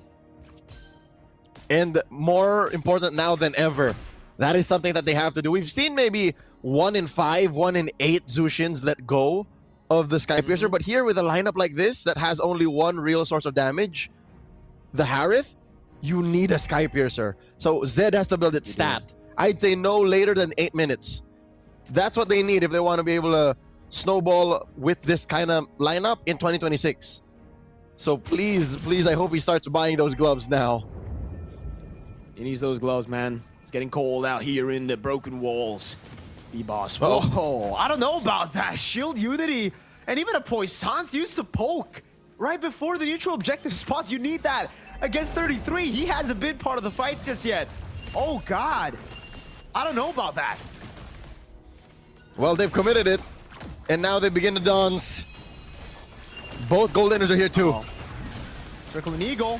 Over, that's gonna be the knockup on Spider Mouse. Detonus welcome to lock him down. Oh, shift these guys up top of Kaizen. So wins out the retreat battle. He's gonna go down, but the rest of the carries are still here doing damage as Zed is able to get the Lantern Flare. 33 is doing that consistent damage, shredding down the frontliner. B-Boss taken down by the Yo-Yos at 33. Another turtle and a fair trade at least when it comes to kills, but this will allow KOG to still snowball through again. Payan is just doing just Payan. He's rotating faster, getting waves just as much as is Guns, and is a level up. Oh, Guns is so desperate to get the initiative in the lane. He just goes blazing the wet. Okay, I'm gonna go for it. I need to clear fast. Dude, the damage is really starting to hurt, man. It's only a 200 gold lead in the gold lane, but it's just, that's the thing about the Claude, right? Early on against the Harith, well, not early level 1 to 3 you can still win, but then after 4 and after those unlead dashes get completed with the Starlium Scythe, you really just can't. You just have to deal with it. Now they're gonna go for a turret down below, but look at the rotation in response to this. KOG will just defend his Guns, is trying to commit onto it. Payan clears it out, gets help, and there is no trade for Bacon Time. They've just rotated over to get a few hits on the turret. And here's what hurts more when you consider where this gold lane trade will go eventually. Oh my god, Payan walks in! Yeah, doesn't even use the Purify here. He knows that he has enough damage. That's going to be the guiding wind to help him out with the Circling Eagle. Payan disengages, canking from the side. They're going to go, oh, chomp down. Detonus welcome and a spit out there with a stun, but he's able to get out in time, and it ends up being a turret for turret. Down below for the one up top for 33. Okay. Truth be told, that was what you should expect to happen when you go 4v5. But I think Bacon Time was okay with it anyways. It's just a matter of who spent more resources to be able to get the winning trade. B-Boss, Unite, looking for an engage. Okay, jumps into that turtle anyways. 6.5 minutes, final turtle up for grabs. Spider Mouse knocked up. Oh, look at the damage of the Yo-Yos. He's gonna have to go with the Glorious Pathway. First retreat for B-Boss as they go in. Kankan with the walk up too, but Payan comes in late this time around. Goes on over to Kankan, who doesn't have enough stacks to go in the air. Kaizen gets a big chomp down, and it's 2 kills for the neutral objective. 33 jumps in onto 2. Has the Vengeance. Is all good zones. The backliners away from tier 1, and the purple buff goes to KOG. They're gonna give it over to the Harith. Payan, very full on the mana with purple buff. You were right though. With the way that that fight broke out, the frontliners and the backliners weren't where they needed to be. So technically, they switched up. And that's how strong KOG was, even with their late entry ults. And again, the key was Payan coming in with the clutch Zaman Force, and 33 just frontline artillery, just shred that's reliable, shred that Bacon Time's frontline can't deal with right now. I think he's going to be the ramp up for when Zed gets his Sky Piercer, which I hope is on the way, until Payan goes into full-on core mode, which I was going to get to earlier. If it comes down to it, Payan has Gun's number, because Gun's, his only real counter to the Harith is a Winter Crown. It's not like he can build a Wind of Nature against the Harith, so it's just a more dangerous entry for the Claude compared to the Harith. So time's a clicking. That's the golden staff, man. They really are desperately in need of those power spikes. Power spakes, sorry. The Radiant Armor has been built up by B-Boss, but the main problem right now, I think, is 33 and Kaizen. They're like the physical damage, right? That's what's really been the problem for most of them here. Even with the Radiant Armor, yes, you deal with Payan, but then Payan just ignores the Baksha, goes for damage on the other. Whoa. B-Boss goes for the Shield Unity. Nile gets the Circling Eagle, and this is yet another wasted Puissance for B-Boss. He's got to get a lot more patient on these resources, Leo. Oh, he took your lunch money. God! Through the wall, goes in, Exort pops into Black Shoes in time, gets away. Uh-oh, Kaizen thrown back under target. The Guiding Wind gets him back to safety as he tries his best to heal back up, but Miles falls as well. Kang so low, 33 gets the kill on him. Guns way out of bounds. 33 gets away with the Guiding Wind, and it's rope for jungle. That is, I'd say, a technical knockout on a couple of members of Bacon Time. So at least Bacon Time can delay the Lord take here. Zed now finally has his Sky Piercer. And throughout this whole time, 33 may have just pressed his Vengeance once. He was at the brink of death, but he refused to press it. Kaizen responds, but I think Bacon Time looking to blitz it. Oh, nope. They're gonna go. Yeah, they want to just go for it, man. 33 is going there as well. They're not committing onto it. Kaizen's back up. They've given too much time. Now it's a pure retreat battle. It's Guns who wins it up. But Payan goes over to Saban Force now on towards B-Boss. Kang in the back isolated. They go for him instead. Kang goes to the skies, gets full stacks, but it's still him just dead. Spider Miles next to the chopping block. Zed gets a Sky Piercer stack. First of the game. And this Lord will be for naught. Bacon Time, once it spawns, KOG will just clear it out of the bottom lane. It goes as well. So for once, I think KOG wished it was Flying Clouds, because that would have allowed Kaizen to get in there faster, secure the Lord, given that he is a level or two up on B-Boss. But alas, he was maybe a second too late. And I guess it was just a matter of damage output that Bacon Time had in spades now. Again, they have a Lilia, they have a Claude. Let's see that again. How did he miss the Retribution? It was he didn't even try! So it's kind of like, yeah, it was a B-Boss together with... They just bursted it together. And Kaizen didn't even try the Retribution. So was that a matter of just him accepting the fact that, all right, I'm too late. Let's just try to win the fight and then go from there. Huh. I think he was expecting a misstretch from B-Boss because it was late, right? He didn't even tap it. Yeah. Again, whatever it's off of cooldown now is from a engaged fight. Oh, B-Boss! Uh-oh, not... Oh, what a pullback by Kaizen! Lantern Flare as well. That's gonna be the Sky Piercer stack again. Zed is pre-farming the Sky Piercer. He's untouched in the fight. That's gonna be another kill over. Blazing away, coming down from Guns. But Payan gets away, and a Lantern Flare again brings Kang back. 33 goes down, Exort. He needs to get away. He can't use the Black Shoes. Whoa! Circling Eagle on a turret. There you go. No mana for Payan, but he's still enough to take him down. Nile gets him down with the Circling Eagle. And Guns is looking for the trade. The Holy Shield up top will be procced. That tier 2 down below is the only trade they can get. And it might not even pop, because that wave is going to deal with the minions. Nope. All right. So at least Bacon Time gets something in return. Oh, that Black Shoes by Exort cost him his own life. Because again, it put Zed and Nile and Payan right where they wouldn't be in trouble out of the turret. Oh man, Bacon Time. They need to recover. They really need to dig in. Yes, they got the Lord, but after an instant replay, KOG melted it quick. And KOG still have their tier 1s up top and in mid with a 3,000 gold lead.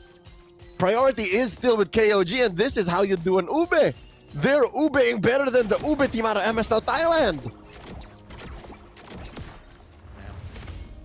This is clean by KOG, dude. It's just clean. Crazy heals, the way they play around the utility jungle as well in Bacon time. Oh, Maybe they're just so... Oh, items? gross. Malefic Roar. How often do you see a Malefic Roar on a CC? That's how ahead KOG is, or at least that's how much they want to end this soon. Oh, my lord. They try to go on a KZ, gets a big chomp down, and he's so tanky. They're using everything on him, and he's only just now feeling the heat. He goes down, but the resources have all been depleted. What guns? Walks in with a blazing duet straight into the burst of the Chrono Dash. Spider Miles thrown back, and Zed gets his 30th Sky Piercer stack. Yes, you can get the jungle. They'll take 2 members down, and that's a free lord without the jungler. All right. 30 is the number. Zed had 1 kill prior, building that Sky Piercer. And this is what I was saying. Again, even when it comes to the late game, count up all your power spikes. That Claude will still hurt, even with all the lifesteal you're getting from a Blazing Duet. The only answer to a Harith, an angry Harith at this point, is a Winter Crown. How far is Guns from that? And even that won't save him. It'll save him for 2 seconds. And then he has to go think of something else. I don't know. It's just so tough now. It's all on they him. have those power spikes. There you go to Winter Crown. But the thing is, KOG just have crazy healing. So even with the Blazing Duet, as long as the fight is an all-in, right? Like, I don't see a way for Bacon Time to win. Like, Bacon Time, they need to do what KOG did. Split them up, bait those resources, but they don't have a composition to do that. They have a composition to go and just play front to back. Guns can try to wait all he wants, but by the time he waits and, you know, he gets those resources down, a few of his members would have already died. Pine just going through these turrets like a hot knife through butter. It's counterproductive. If ever they wanted to split, it would be off of Guns, maybe off of B-Boss, but they're both needed in team fights. They're both who start and end fights, so they can't split it with them. It's a non-starter. Where's he going with this Detonus Welcome? Oh my lord, they burst B-Boss down to half HP. They're doing a good job with the waves as well, though. Wave in the bottom lane coming down, and the Lord up top as well at the same time. Gone. They get the turret, top's gone. And it seems like they want more. They don't want to just end the siege here. They're going to clear out mid, they're going to wait for that next wave, and then they're going to try their best to go in again. Maybe this time with a Detonus Welcome that lands.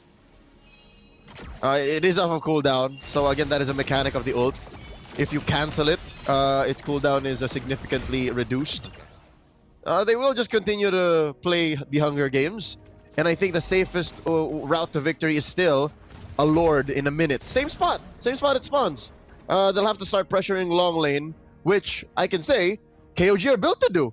They can do it off of 33. He's very chunky, he's very sustainable, and also deals a good amount of damage. So that means you have to send like 2-3 dudes to take him down. And then the rest of them can just start dancing. But also, Nile can pull 33 out of there. He can like run through the jungle, get him with a guiding winds, and then, you know, re-engage. The map just belongs to KOG. It's inevitable. It is. In-game equipment check again. Wow, that's a Legion sword. They feel like they are lacking damage, so Kang's gonna have to build even more damage, it seems. Is that a Malefic Roar? It has to be, right? Malefic Roar or Halberd. Which makes sense because, again, so many shields, so much healing. There's a photo on that Matilda. One Exactly. that's So, it. uh-oh, conceal. Again, they go on KZ, but that's not the right target, man. Every time you go on the utility jungle, it's just an auto lose. Exor gets picked up there, is able to pop in the black shoes, or rather, he just flickers out of the way. A safer choice. And now, oh man, Lord's taking a half HP. Spider Miles tries to brute force it. but it gets shredded down. The Shifting Skies comes down, but that's his welcome is right there. Now it gets the chop down. Skypiercer on Immortality. Kankan goes down. The shred's too much for them to handle. Zed is unstoppable. Pion's going through, and it's Zed who also secures the neutral objective. Everything going right for KOG, and it's crumbling down for Bacon Time. Only X-Sword and guns. He pops into BMI. He still gets shredded down, and that's a base turret that falls. KOG don't want to wait for the Lord. They want to go straight for the end. Match point for KOG. Undefeated in the regular season, dominant as anyone could be. One game away from the best of 7 in the grand finals. Bacon Time are running out of time. 2-0 so far. And they did it, Mirko. They did it with a lineup that you could have sworn was drafted by their opponents. Yikes. When your opponents play your draft better than you, that's a big question mark, Leo, right? Like, this is a very similar composition to that game 1 for Bacon Time. And at this point, Bacon Time tried to just all in on team fights again instead of playing towards those side lanes, trying to build it up. And mainly, I think it was because it was too late for them at the end of the game here, right? They just needed to go for the fight. Obviously, it was KOG who held the neutral objective, so it's kind of a forced error, but it's all the mistakes they did prior to this big one, to this big moment, where they could have split up, they could have looked for other avenues to take control of the game, but they didn't. They just wanted to have that brute force kind of play style. Team fight, we just out-mechanic them, and it doesn't work out when you have a guy who's built to tank up the damage. Kaizen, a far shot away from that Harley performance with so many deaths, but it's equally as impressive because he's on a utility jungle. That's his job. For a lot of people who have not been familiar with Kaizen before his debut and again, Renaissance run in MSL Thailand, he played amongst the greatest utility junglers that you could ever play with in MPLPH. So in his time, he's been on the receiving end of a Barats, an angry Barats. He's been on the receiving end of a Baxia, of a Fredrin. So he knows how this works through the, of course, leadership of Coach Justin, who is also a big fan of you know, that heyday of that kind of MLBB. We should have seen this coming. It shouldn't come as a surprise. So there it is, our MVP, Payen. This wouldn't have happened if there was no solid core. What is an Ube strat without a win condition? 6-0-11, there for 100% of the kills. Wow. Speaking of the KP lead that Guns has over Payen, I think right now, I mean, the stats are definitely going to move on over towards Payen's side, over for the KP as well. This was brilliant, really. Well played by Payen. Not just in the way that he played the late game team fights, but especially the early game, right? That's when you really get to see a good Harith shine, because he was so active from, I believe, even Turtle 1, rotating over, putting down the aggression, putting down the damage on the opponents, and we get to see it all in the highlights again, how Payen played it. And I love the fact that his targeting, Leo, is so good. In the skirmish, it would have been very easy to just go for B-Boss, but he went for Kankang instead. He knows the Radiant armor has been built up by the main tank, so the targeting is always on the other dudes who don't have the magic defense. And this also brings up what if, right? We're talking about item specifics and them being built in the right time. What if more anti-heal was built into Bacon Time sooner? Because we saw, we'll never know. Maybe there is some semblance of it in the post-game stats, but Kangkang was on his way to maybe a halberd. Confirmed, I think we only have one real anti-heal, right? In Exort's Glowing Wand. B-Boss has it built in with the Baxia marks. But what if one more? What if one more? What if two more? Would that have been enough to kind of soften the blow and give Bacon Time a little bit of a fighting chance? I don't know. It's hard to say, because if they did go for Dominance Ice, then they would lack in magic defense, right? It's like one or the other. If B-Boss... The thing is, I think it's because they already have a Baxia that they didn't build another Dominance Ice. They were like, okay, we have enough anti-regen just with the passive alone, but clearly it wasn't enough, right? I think mainly it was damage as well, Leo, that they just didn't have as much as KOG. KOG had an abundance of damage, I think, through Zed getting a lead early, dude. That first kill really set him up for success. A Sky Piercer built up early, easy executes, great damage. The Harith together with 33 again. whether he's on an Esmeralda or even a CC here. Fantastic damage. He even wanted to go see Halberd there for his final item. Just almost a pure damage build for the CC. He knows that in this position, he's not really going to be vulnerable. There's a Mathilda as well to help him. So it's all about the Barats who can tank up the damage. Everybody else can just deal damage. Yep.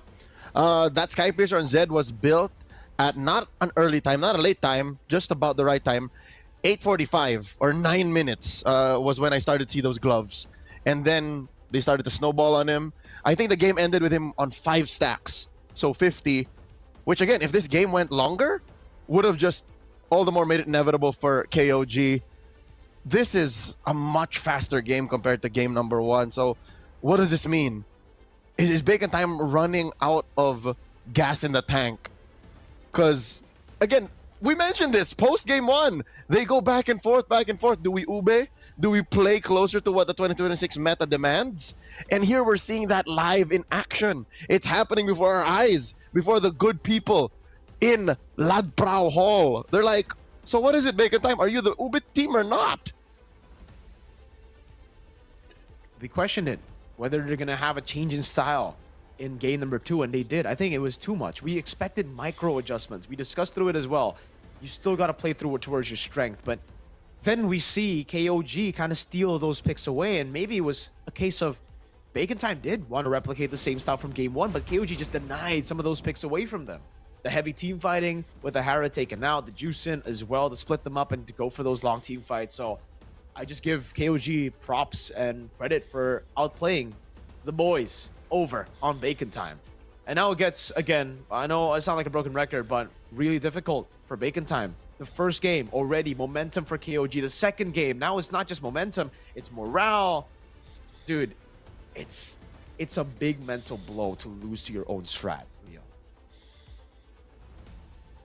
I'd like to think it's less mental and more of just professional. It's more of just fair play, sir. You played the draft better. We move on. But again, that's not the only thing we're questioning. We're also questioning how strong you believe in your own draft, because this is one of the things that I feel as a spectator, as a fan, as an analyst, as a professional. It's like, why back and forth? Even in that draft, you mentioned that you like the Lilia, you like the Sora, the last 2 picks. Like it gave a good amount of impact to the draft. But where were they going? Sure, they got the power picks that you wanted in the Claude, and they started strong with the box. Yeah, you know, those were good Bacon Time picks. It's just, where is it all going? Like I can't see the big picture now. That's a good question. I don't know. We're going to have to find out later. Maybe we have some questions as well to send to the fans in the building. I'm not too sure, but we are just a little bit away from an interview. I mean, I want to hear some answers, Leo. I agree with you. There's definitely some questions that we have to ask.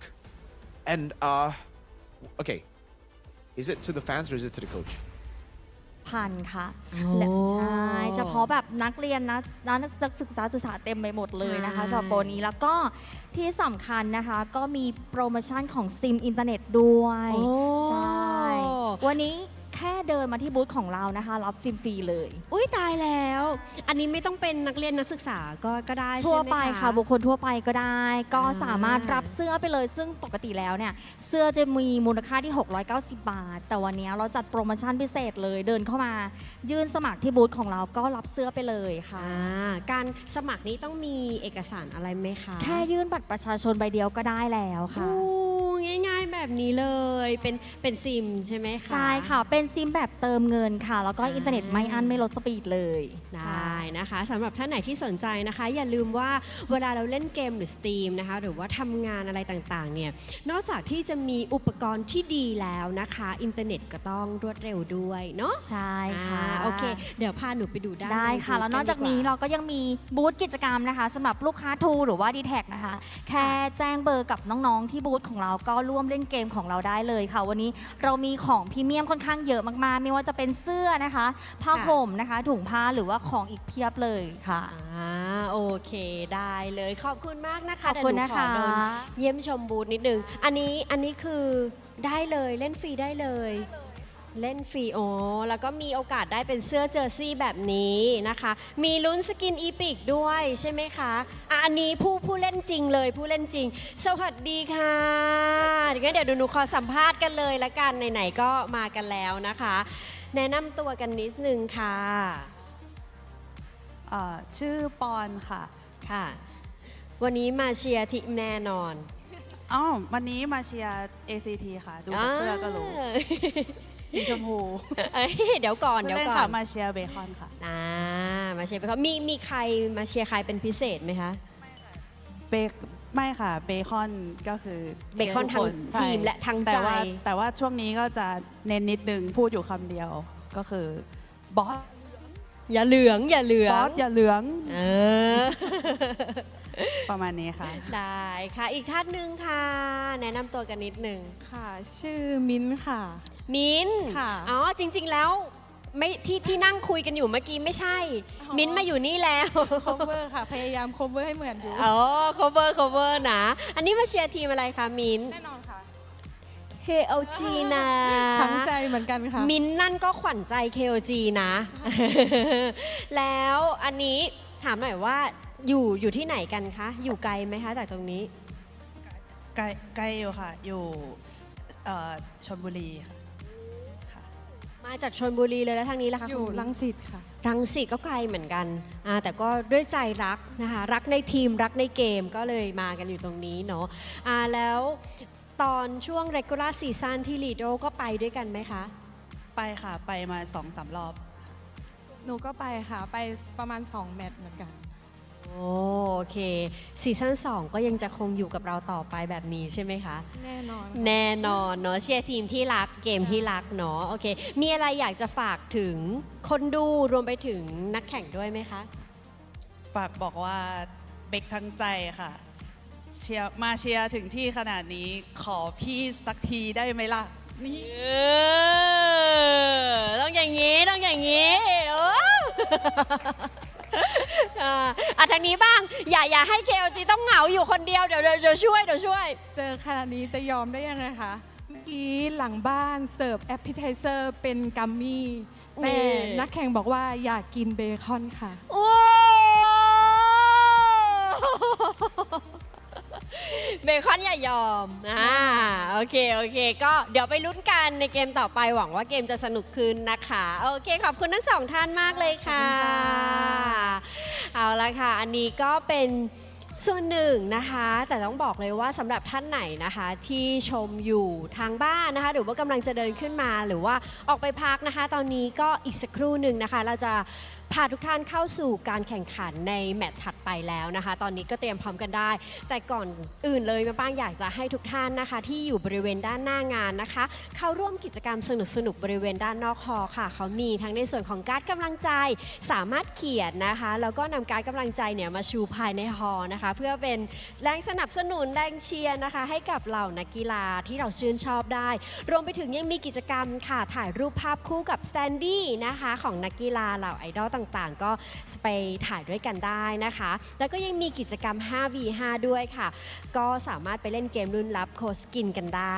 นะคะที่สำคัญเลยนะคะบริเวณด้านหน้าทางออกเรามีในส่วนของ QR code สำหรับทำแบบสอบถามนะคะเพื่อมีการเสนอในส่วนของข้อแนะนำคำติชมต่างๆนะคะใครที่อยากจะเสนออะไรมีข้อเสนอแนะอะไรเนี่ยก็สามารถที่จะสแกนเข้าไปใน QR code นะคะแล้วก็ติชมกันไปผ่านลิงก์นั้นได้นะคะข้อเสนอของทุกท่านเนี่ยก็ถูกส่งมาจนถึงทีมงานอย่างแน่นอนนะคะแล้วก็หวังว่าเราจะนำในส่วนของข้อคิดเห็นอันนี้ไปกันแล้ว มีนำในส่วนของข้อคิดเห็นต่างๆนะคะไปปรับปรุงค่ะให้ซีซั่น2ของเราดีขึ้นอย่างแน่นอนนะคะเอาเป็นว่าตอนนี้ก็พร้อมแล้วนะคะเดี๋ยวมาปางขอส่งต่อเวทีนี้นะคะให้กับ3หนุ่มแคสเตอร์ได้เลยค่ะ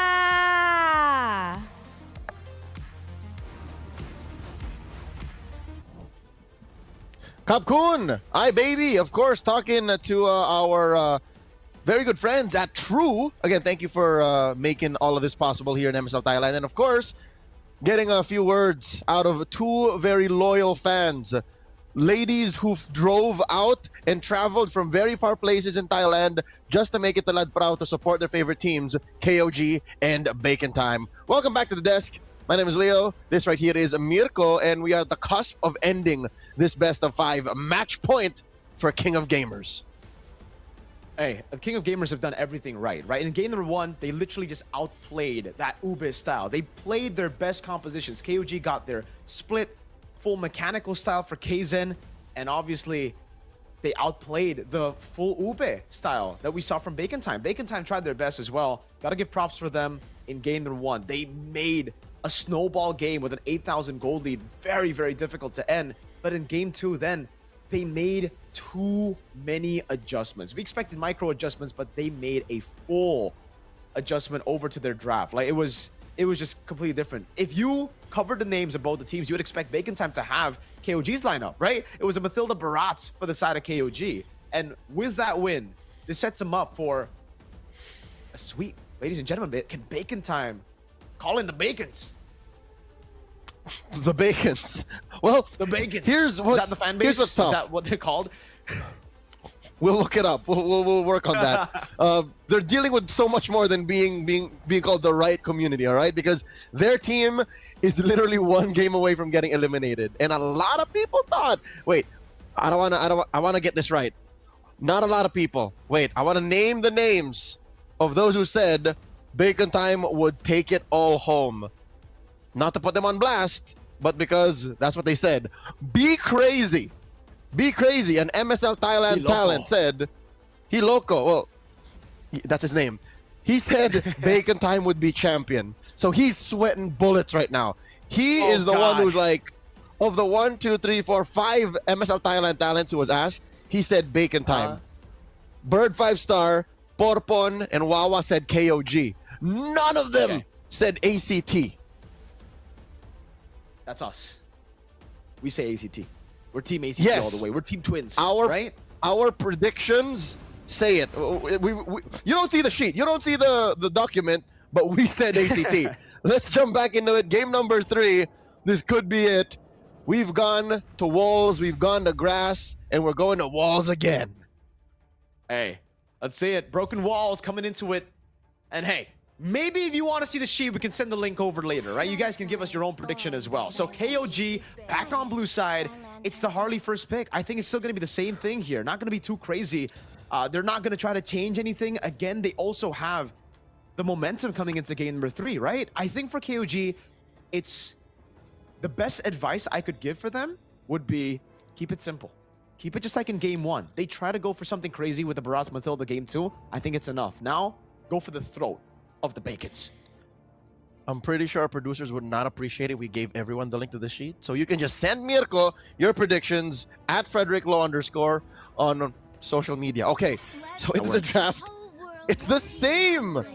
It's the same. No, wait. Actually, there's a little bit of a switch up here. The Zushin now finally goes for Bacon Time. And if we were to follow the old... No, this is new! Even Bacon Time don't want the Harris no more. Yikes. That means more prio to the Claude, but I think they just pick up the Harley first. No, oh god. Leo, KOG are just playing the... it really feels like they got a grudge against Bacon Time. It really feels like maybe something happened in the regular season, something happened before the playoffs, but they always want to replicate Bacon Time's draft. They want to beat Bacon Time with their own weapons. You know what this feels like? It feels like KOG got in their heads. Worse. It's like KOG skinned Bacon Time and then wore their skin and say, look, I'm Bacon Time. And everyone around them believed it. Everyone around them thought it really was them. This is... So here's the thing. In this series so far, 3 games in, we haven't seen Leo Mord nor Suyo. No. And the drafting sequence has gone out the door. All right. Usually the combo against the glue would be still like another sort of like AoE, like a Faramis Vexana, Leo, but for some reason, Claude. I mean, we've been seeing a lot of success for, I mean, the Claude could just come through, yes.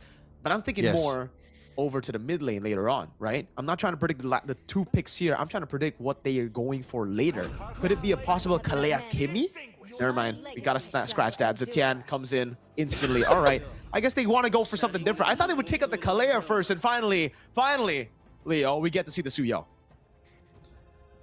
Even the Suyo feels like an effort in futility because the Zushin has built-in peel. So good luck trying to mount her. Good luck trying to jump her with a charge surge. Yep. Oh, Zetian rather. Zetian. The Baxia almost undoes the Baxia only really scared the carry. But what if the carry never takes off? I don't really like the carry in this new meta anyways, you know? I think the Claude should have been the first pick there for Bacon Time, deny it away from Payan. We know how good Payan is, but maybe it's more of comfort as well for guns. We didn't really see too good of a Claude game in game number 2, and then now they're already starting to nail down the comforts. The Badang taken out, the Lilia, a good answer could have been for Bacon Time to deal with the Baxia. So KOG, it just really seems like they're building for this comp really, really well, right? Again, the Kalea isn't banned out just yet. We've seen so many ways to deal with the glue just because nowadays we see more of a damage-built glue that Kaleas, Chos, just these pick-off heroes can be a really good option to deal with the glue. He's so squishy. You get caught once and it's cooked. Most used heroes, though, I'm pretty surprised that 33 didn't get his hands on the Phoveus, and it's still not banned. There you go, the Khalid. So we're going to see a Phoveus here, folks, for game number 3, possibly on the hands of 33. This is the first time in the series that Phoveus was not touched. Because again, teams are focused on the Harith, so they wanted to get that out there. Now it's open because Harith was chopped off the block too. So this could be another solid mid laner. Valentina maybe. Or Valier's out. Eve, close that range gap. Yeah, carry Eve Valentina is a good. better band though, right? With the... or neither. They just go for... Okay. They expect the glue to still be going roam. And you know what? Speaking on the Phoveus, now that I see it again, the glue pick actually is very, very good. They can just save the roam/XP pick for last pick because the glue can be flexed all the way. They pick up a roam... they pick up a mid lane first.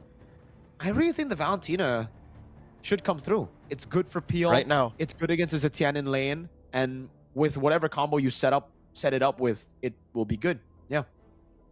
Yeah. And it gives you priority. If mid trio is winning, that's all the more room for guns to farm up and get this carry off the ground. Instead, they reveal it. Is this fear? Could this be fear of 33 picking it up?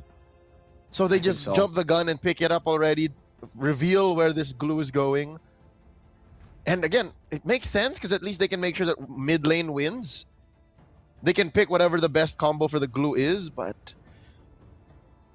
I don't know. I would have stuck with the flex red 5. I agree with you. But this gives... I mean, this is a... There's a lot of confusion within KOG now. They wanted to get the Phoveus. They still wanted to get it despite the losing matchup against the glue, I feel.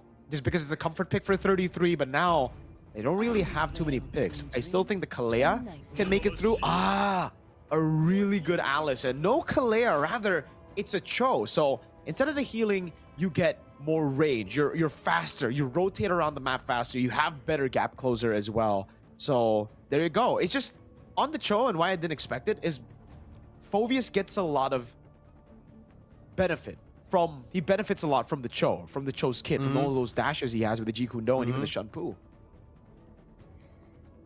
But they don't care. I guess my theory is, we keep mentioning the Kalea, they see the Kalea in the Cho, but a little bit more mobile. Oh. Okay, so unlike most Gourds, there is no combo. There's no shred combo. You usually see Gourd with a Harley, Gourd with a Harith. Here it's just Gourd. Just Gourd. Just Gourd. JG. Dude, I don't know where Bacon Time is going with this draft. Me neither. I mean, they have a lot of good components, but it just doesn't feel like it works together. I agree. And meanwhile, for KOG, they definitely have a combo. Dude, Throne of Ruin, Fury of the Phoenix, and then a Blazing Duet? Gosh, that's a lot of AoE. To be fair, KOG is playing very ult-reliant heroes. So if Bacon Time can time that out, then maybe they find the window. But that's easier said than done. I'm also glad that at least they get enough respect to the lineup of KOG that they put a Purify on guns. Because throughout the weekend, I've seen lineups just fold because they refuse to Purify on them. Ladies and gentlemen, welcome to game number 3. KOG 1 game away from clinching a finish that at least guarantees them a slot in MCCM Season 7 or a flight to Paris. Welcome to game 3.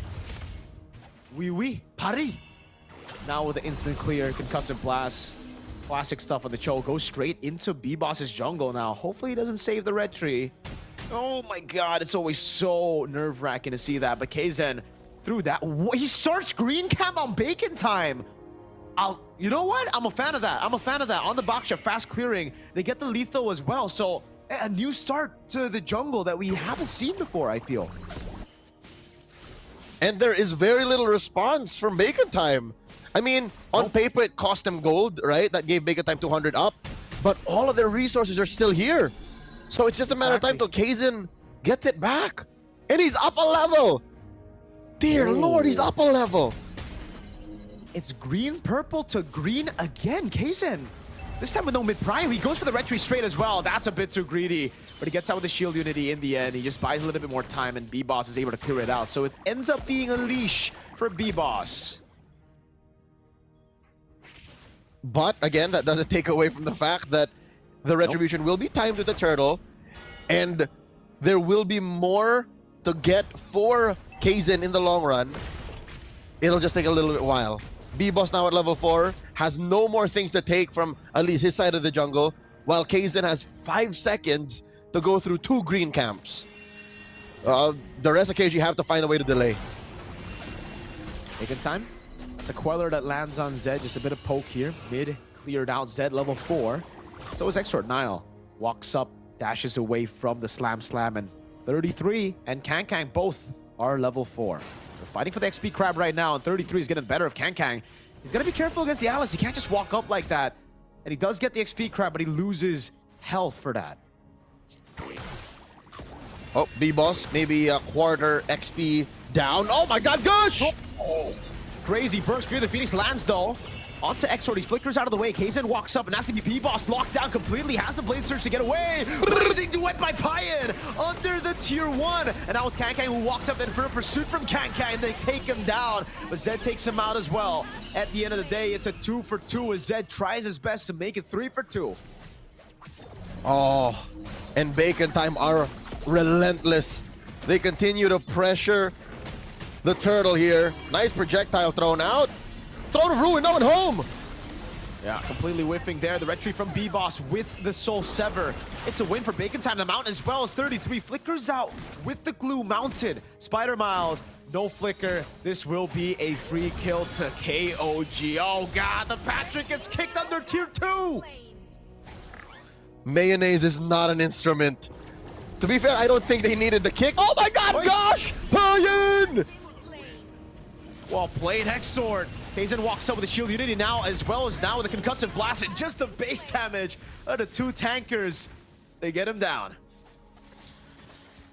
So, you know what? I think Bacon Time, it's very evident in their play that they don't want to go down just taking it. This is what it looks like when they go down with a fight. KOG, though, they are welcoming this kind of response. They're saying, all right, the gloves are off, pal. Let's play hardball. And that is what's letting this game go to 4 kills a piece at 4 minutes. This is the most violent game we've seen in this series so far. The fact that KOG aren't down by too much in the early game kind of scares me, you know? Because like for Bacon Time, you'd expect that early game with the way they were able to secure the neutral objective with them getting a 3 for 2 and then a pick off on Payan for them to win out a bit more. But Payan, again, look, these individual wins in lane is what's setting them apart. It's what is stopping Bacon Time from snowballing fully in the game. That's a gold crap take, despite the glue being up top to help guns. So mechanically, individually, in a vacuum, KOG has the potential to outplay Bacon Time every time. So how does Bacon Time make up for it? Sheer team play. They have to shock KOG into submission. Kang Kang! That's a flicker baited out, but he has also baited out the Poissons now. If they can get a mount on Kaizen, it'll be great, but they don't go for it. Kaizen just goes for the lethal, and they do a good job at screening the Suyo, so it stops the insta-take for Bacon Time. Good hits, though, for Guns, at least. On the turret up top, Kaizen, whoa. Interesting angle. B-Boss on the neutral objective, holding it in. Spider Miles walks up in zones. The gold crab taken by Nile. Now his Guns is caught all alone. Has to purify Blazing, but again by Payan. Under determined, and he finds the kill. In the end, it's a zone completely on Kaizen. View the Phoenix and a throw in a ruin by 33 that doesn't land. And now the frontliners are again isolated from the rest of the team. Mystic projectile. The Gush Payan gets away. Oh no! He hits the lizard. He stays alive though. How did that happen? The QC helps him survive. There is a world where even as he BMI closer to the lizard, he would have died to a basic attack from a creep. But again, Quantum Charge fortunately was off of cooldown, and his kit should at least have maybe Festival of Blood. It's a fighter emblem. Lifesteal saves the day. KOG, again, even with losing 2 turtles, keeps it close to the chest. Barely 200, 300 gold between them and Bacon Time. I hope they find a way to play tighter, because Kaizen, the reason why that was a little sloppy for KOG was he retribution here in mid somewhere. He retribution in that fight against, I'd say, Miles or Kang Kang, and then come the real turtle take, he didn't have it. And the trades are always just equal here, right? Like, what Bacon Time have in neutral... Wait, okay, I was about to say, if that turret doesn't go down, it's gonna be very, very bad for Bacon Time. KOG, that's still able to find better trades on the map, I feel. Again, Bacon Time's lead, it's non-existent with the first 2 neutral objectives here. You should be able to outfarm to get a better lead at this point against Kaizen. Like, B-Boss on the Suyo, he's just a level ahead against the utility jungle. And he's just on his way to his Hunter Strike. There you go, just built it. 0 stacks, I'd reckon, on the Sky Piercer. KOG are just about to hit a power spike. That's what's scary. His Guns can't exactly stand in front of KOG either. Yes, he's very dangerous on a carry, but it's not like it's free hits. Their front line isn't a steady front line. It's not a front to back. They're trying to burst it down. Payan in the bottom lane goes for a Mystic Gush onto Kaizen, but the Fury of the Phoenix cancels it in the end. Kaizen with the Shield Unity tries to go for the reinitiation. Thrown a ruin by 33! Lands on 2. The Blazing Duet not just there yet. Payan, and the end goes in. PMI out of there as B-Boss gets baited with the Blade Surge, and Zed is trying his best to peel for him. Now it's 33, caught in the midst of it all as they deal some more damage with Spider Miles there. But look at him sustaining through it all. A mount out by Spider Miles going in again. Inferno pursuit 33. Brings him on the turret, but Spider Miles gets a double, and Payan just goes into the bottom lane instead, pushes and shoves the lane over towards the tier 2. Great team fighting IQ by Bacon Time on display. They knew to compromise Payan. They knew to make sure Kaizen's peeling wasn't sound. Even 33 could not find a good Throne of Ruin. And that led to a defensive Blazing Duet, a BMI through, and then just, I guess, a consolation prize of a wave down bot, threatening a little bit of that HP on the turret down bottom. KOG are getting out-tempoed by Bacon Time. This lineup is somehow working. They are just doing it through sheer damage. Bacon Time with every gush out of Exort forces something out of KOG, and now it's their turn. Kaizen wants to jump. All right, he's respecting B-Boss. It's on Payan now. It's on how he can play around these side lanes, split Bacon Time up. It's back to game 1 all over again, right? Although it's not the lead that you would expect for KOG early on. And yeah, it's just pure damage that Bacon Time's been able to outplay KOG through 33. Even though he's gone the passive on the glulets of Spider Miles, it's still A-OK. Glowing Wand of the Lightning Truncheon though, so good poke should come down for Zed. It is the Glowing Wand start for the Gourd. Classic stuff on the Gourd. And Sky Piercer, that's the thing about B-Boss. He actually hasn't gone a single stack on it yet, right? Nope. 0 stacks. So KOG can at least rest assured that there are no sudden pickoffs. Oh, another gush on Zed! Ooh. It's a big resource. Zed gets away without the flicker, so, I mean, Exor definitely would have wanted, I mean, obviously the kill, but at least a flicker. Now he just recalls back, wave in the bottom lane. It seems like Niall's trying to reset it so that Payan can push it in. This should be the angle to push in for Payan, but he instead just rotates. Oh, dude, a bit of hesitation there. Yep. He's still just That circling cost around him. that orange buff. That cost him. He's not even taking the orange buff. At about 10 minutes, he took about 20 seconds to decide, am I going to push this? Uh-oh. Am I taking my Bottom lane. orange? Yep, B-Boss playing man-to-man defense. And they're aware. They allow for this dance to happen. I don't know. I think for Payan, he should have just left the wave there, no? Like, it was a slow push anyways. It could have just been a rotation into Lord, and they could have taken the 4v5 if B-Boss rotated down below. But instead, he chose to shove in the wave. Niall's just trying his best to just open up. And I don't really think for Bacon Time they can even get on the Cho. He's too mobile. Oh, wait, that was a full shove by the Claude. He cut the wave. Yep. Full-on proxied it. Niall now deep. Looking for it.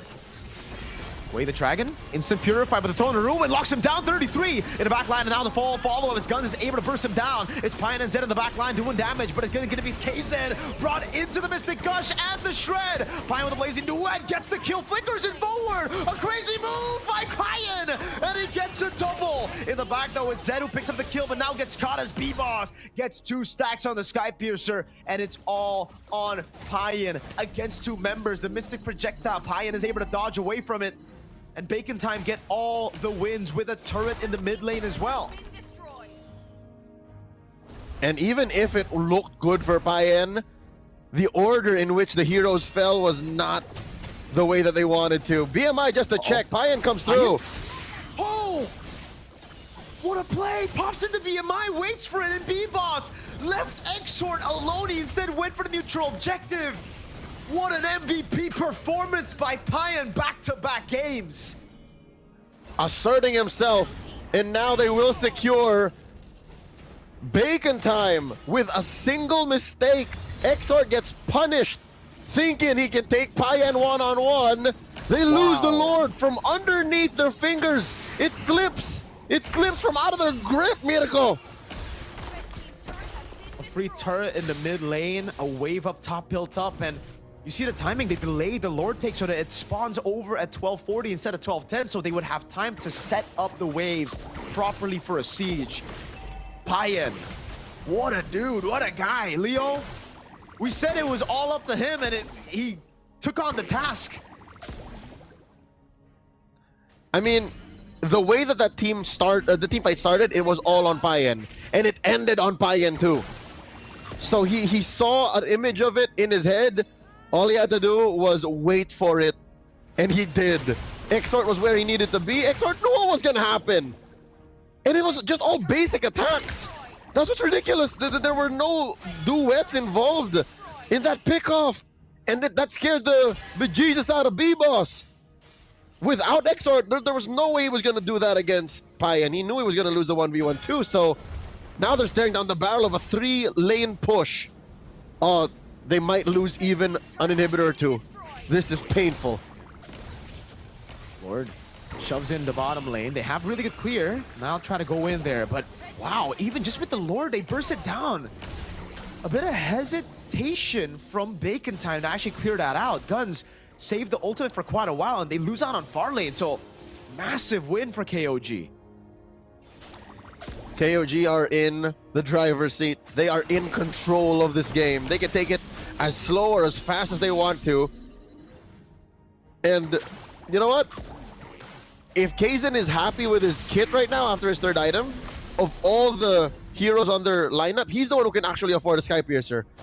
Call it random pub stompy RG build, but he could build a Sky Piercer and that would help end this immediately. And he will just go in, what is that, a Holy Crystal or a Blood Wings? Either way, they don't have to actually get risky and spend 1,500 on a Sky Piercer. They can just slowly ramp up to this Lord in 30. Yeah, it should just be a Blood Wings, man. The winner crown for 33 is going to be great too. He's been taken out in most of the team fights here, despite being the Alice. Just goes in with the Throne of Ruin, but gets bursted down by the carry, so the Winter Crown will certainly help him. The Immortalities as well for Kzen and Niall. Very, very good to cycle through that spinning light wheel. As long as Guns only uses that cycle of ultimate to get one, it's a win for KOG. And if they're able to cycle through these frontliners, then Guns won't even get a single person. And I don't know, dude. This is the thing about this kind of composition, right? If you snowball, you're in for a treat. You're in for a great game. But if KOG are able to keep it even, and if they get the far lane and split you up, this is what happens. You're just gonna get caught in the lore dance. Yep. In MMA fighting terms, Bacon Time gave guard to KOG. KOG are now in full guard. They passed guard. After this Lord take, they would be on full mount. And that means it's close to ending. Because I'm looking at Bacon Time's defense. Their only real safe clear is off of Exhort. And it's not even that safe. Because he has to stay put for the Gush to clear a wave. Guns can't, you know, one-on-one hit every single minion. There's no AoE there. It's not a sound clearing plan. Beautiful slow push down below. There you go. B-Boss is the one sent down. Oh, but KOG reset it. Instead, they go for the fight. Niall with the conceal now jumps into the back line. Is able to get the Jikundo, but no way the Dragon. He just gets away with the Shunpu, and now it's an all-in onto him. Lord bursted down by Payan and the folks. Spider Mouse in the midst of it all right now. Going to be taken very low and taken out. Thrown to ruin. Only to the front. Zed playing the front up by Payan again with a blazing duet. Goes through Guns. An all-in now as that's a double kill picked up, and it's all on to Payan again. A flick around on the BMI forward. Extra going to be taken down by Payan. A full-on chase for Payan as 33 is able to hold him down. Payan going to be walking up against the Spider Mouse, pots in the slam slam and a pass over, and that's 33 walking up, and it's a full-on fight, a big skirmish. Oh my God, Payan! It's a big win. Payan takes down Miles. Patrick is splayed out underneath tier 3, and they're still going. Kang is gonna go down, blazing the wet in the face, and Payan takes him out. B-Boss left to defend. B-Boss down! Guns! He can't do this! There's still a Lord! B-Boss is still up! Oh my God! Exhort Spoons! Oh. Base left! It's over. It's all over, Leo. It's a full-on clean sweep for KOG!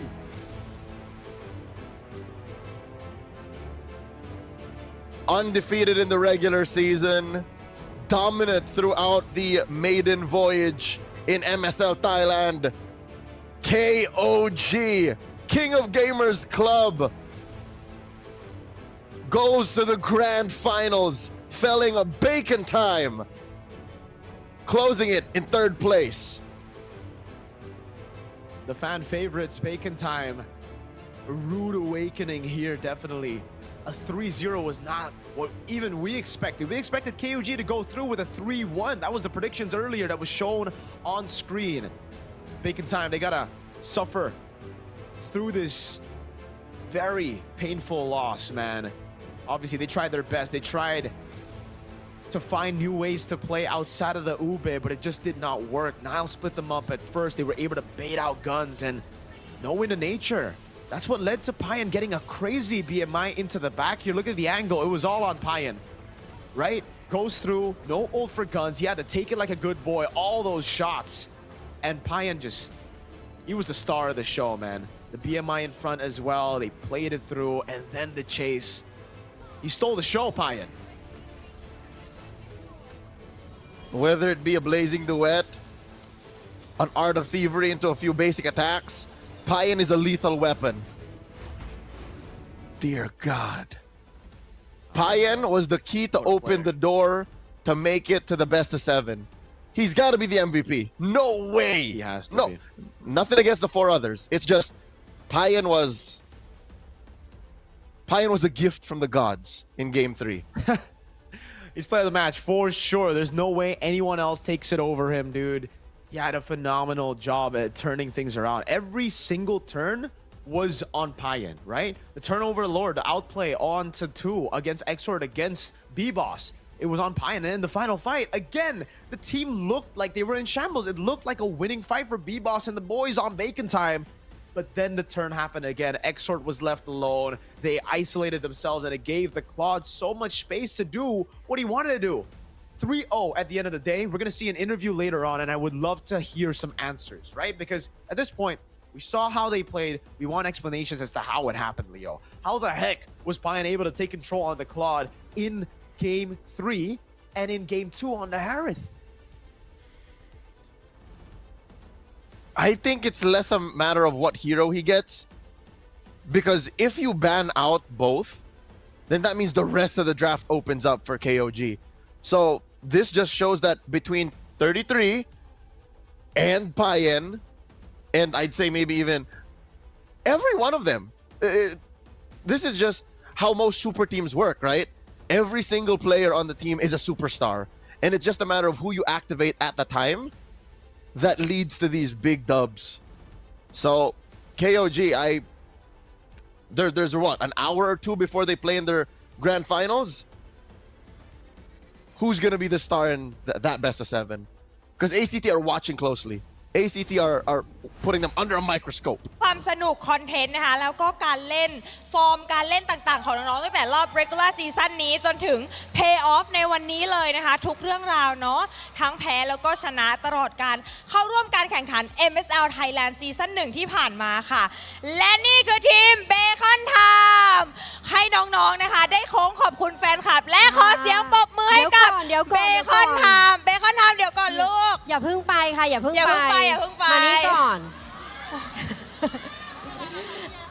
โอเคเพราะว่ายืนตรงกลางอีกรอบหนึ่งนะคะอีกสักครู่นึงอีกสักนิดหนึ่งเพราะว่าเข้าใจว่ามีทั้งรอยยิ้มแล้วก็คราบน้ำตาใช่ไหมคะแต่ว่าอยากจะให้ทุกคนนะคะยังเชียร์ทีมเบคอนไทม์ต่อไปเพราะว่าเขาได้สล็อตค่ะการแข่งขันต่อไปใน MCCM นั่นเองนะคะขอเสียงปรบมือด้วยค่ะอันนี้คือน้องๆได้ไปนะคะคือน้องๆได้ไปน้องๆได้ไปนะได้สล็อตการแข่งขัน MCCM ครั้งต่อไปนะคะดีใจเลยขอเสียงปรบมือดังๆให้กับเบคอนไทม์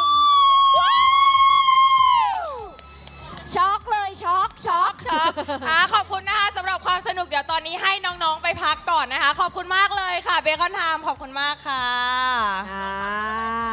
คราวนี้ลงได้แล้วลูกอันนี้ของจริงแล้วโอเคขอบคุณนะคะได้สล็อตเพิ่ม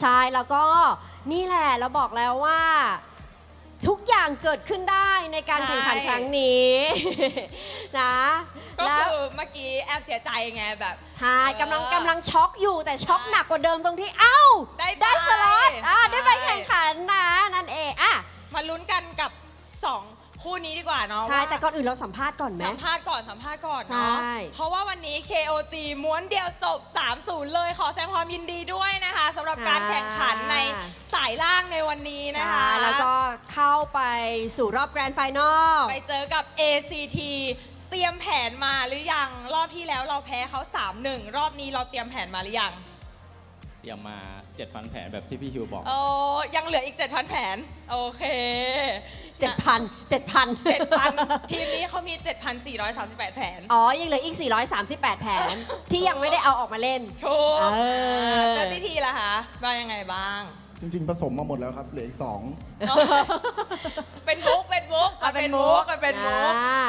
อยากถามว่าวันนี้คิดว่าจุดไหนที่ทำให้ทีมเราเนี่ยกลับมาชนะได้แบบม้วนเดียวจบเลยผมคิดว่าน่าจะเป็นเรื่องของความเชื่อใจกันนะครับผมแล้วก็การพูดคุยในทีมกันว่าเราอย่าโฟกัสที่ชนะให้โฟกัสเกมเพลย์ของเรามากกว่าครับเซธค่ะคะก็ให้เราโฟกัสเหมือนที่เราทำตอนใน regular season ครับทุกคนทำตามหน้าที่ของตัวเองให้ดีที่สุดครับผมทำให้ดีที่สุดในหน้าที่ของตัวเองในแต่ละตำแหน่งใจเย็นดีใจอยู่อันนี้แอบเห็นว่าถือไม่แล้วสั่นอยู่เลยยังดีใจอยู่เจอกันครั้งนี้เนี่ยแตกต่างจากรอบเก็บคะแนนไหมคะกับเบคอนในครั้งเนี้ยค่อนข้างแตกต่างครับเพราะว่าเบคอนทำแผนมาเยอะครับแล้วก็เปลี่ยนสไตล์การเล่นครับผมก็คือเปลี่ยนบีบอสไปเล่นแทงแล้วให้2เลนข้างแบกครับก็เขาค่อนข้างทำแผนมาหลากหลายครับซึ่งผมเลสเปค น้องบอสมากนะครับที่แบบ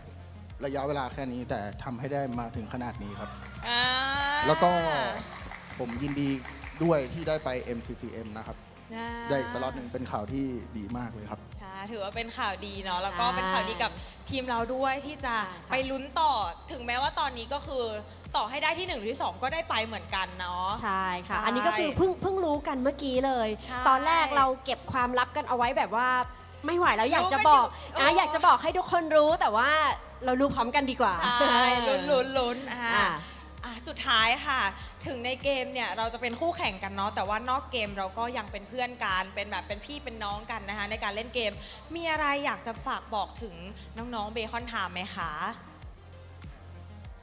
ไม่ต้องแย่งกันไม่ต้องแย่งกันได้พูดทุกคน อ๋อเขาสัมภาษณ์ฉันเองอ๋อไม่ใช่ ก็อยากให้น้องๆเบคอนพัฒนาตัวเองต่อไป เพราะผมเชื่อว่าในอนาคตเรายังมีโอกาสอีกมากมาย ก็สู้ๆครับเบคอนเป็นกำลังใจให้ครับผม นี่ สำหรับผมก็อย่างที่บอกครับว่าค่อนข้าง respect บีบอสนะครับแล้วตำแหน่งอื่นๆด้วยรวมถึงน้องที่เล่นตำแหน่งเดียวกับผมคังๆนะครับคือรอบเลกูล่าเนี่ยน้องค่อนข้างฮีโร่พูลน้อยมาก แต่พอมาเพย์ออฟเพียงเวลาแค่วีคเดียว น้องเพิ่มเบเนเดต้าซึ่งเป็นฮีโร่ที่ค่อนข้างจำกัด ในไทยนี่น่าจะเล่นได้แค่แบบไม่เยอะมากในระดับโปรครับผมซึ่งนั่นแหละครับก็อยากจะบอกว่าสู้ๆครับผมแล้วก็ไปเจอกันที่ไวการ์ดให้ได้ครับ ขอบคุณนะคะขอบคุณ KOG มากเลยนะคะ ก็ตอนนี้เดี๋ยวให้นักแข่งไปพักก่อนเนาะไปดีใจกับทีมอีกสักนิดนึง เพราะฉะนั้นเดี๋ยวขออนุญาตส่งต่อให้กับพี่แคสเตอร์ทั้ง 3 คนได้เลยค่ะ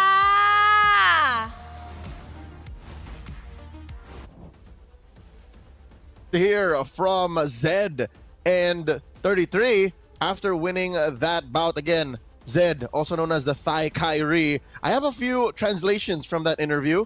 Our host asked them, are you prepared for ACT?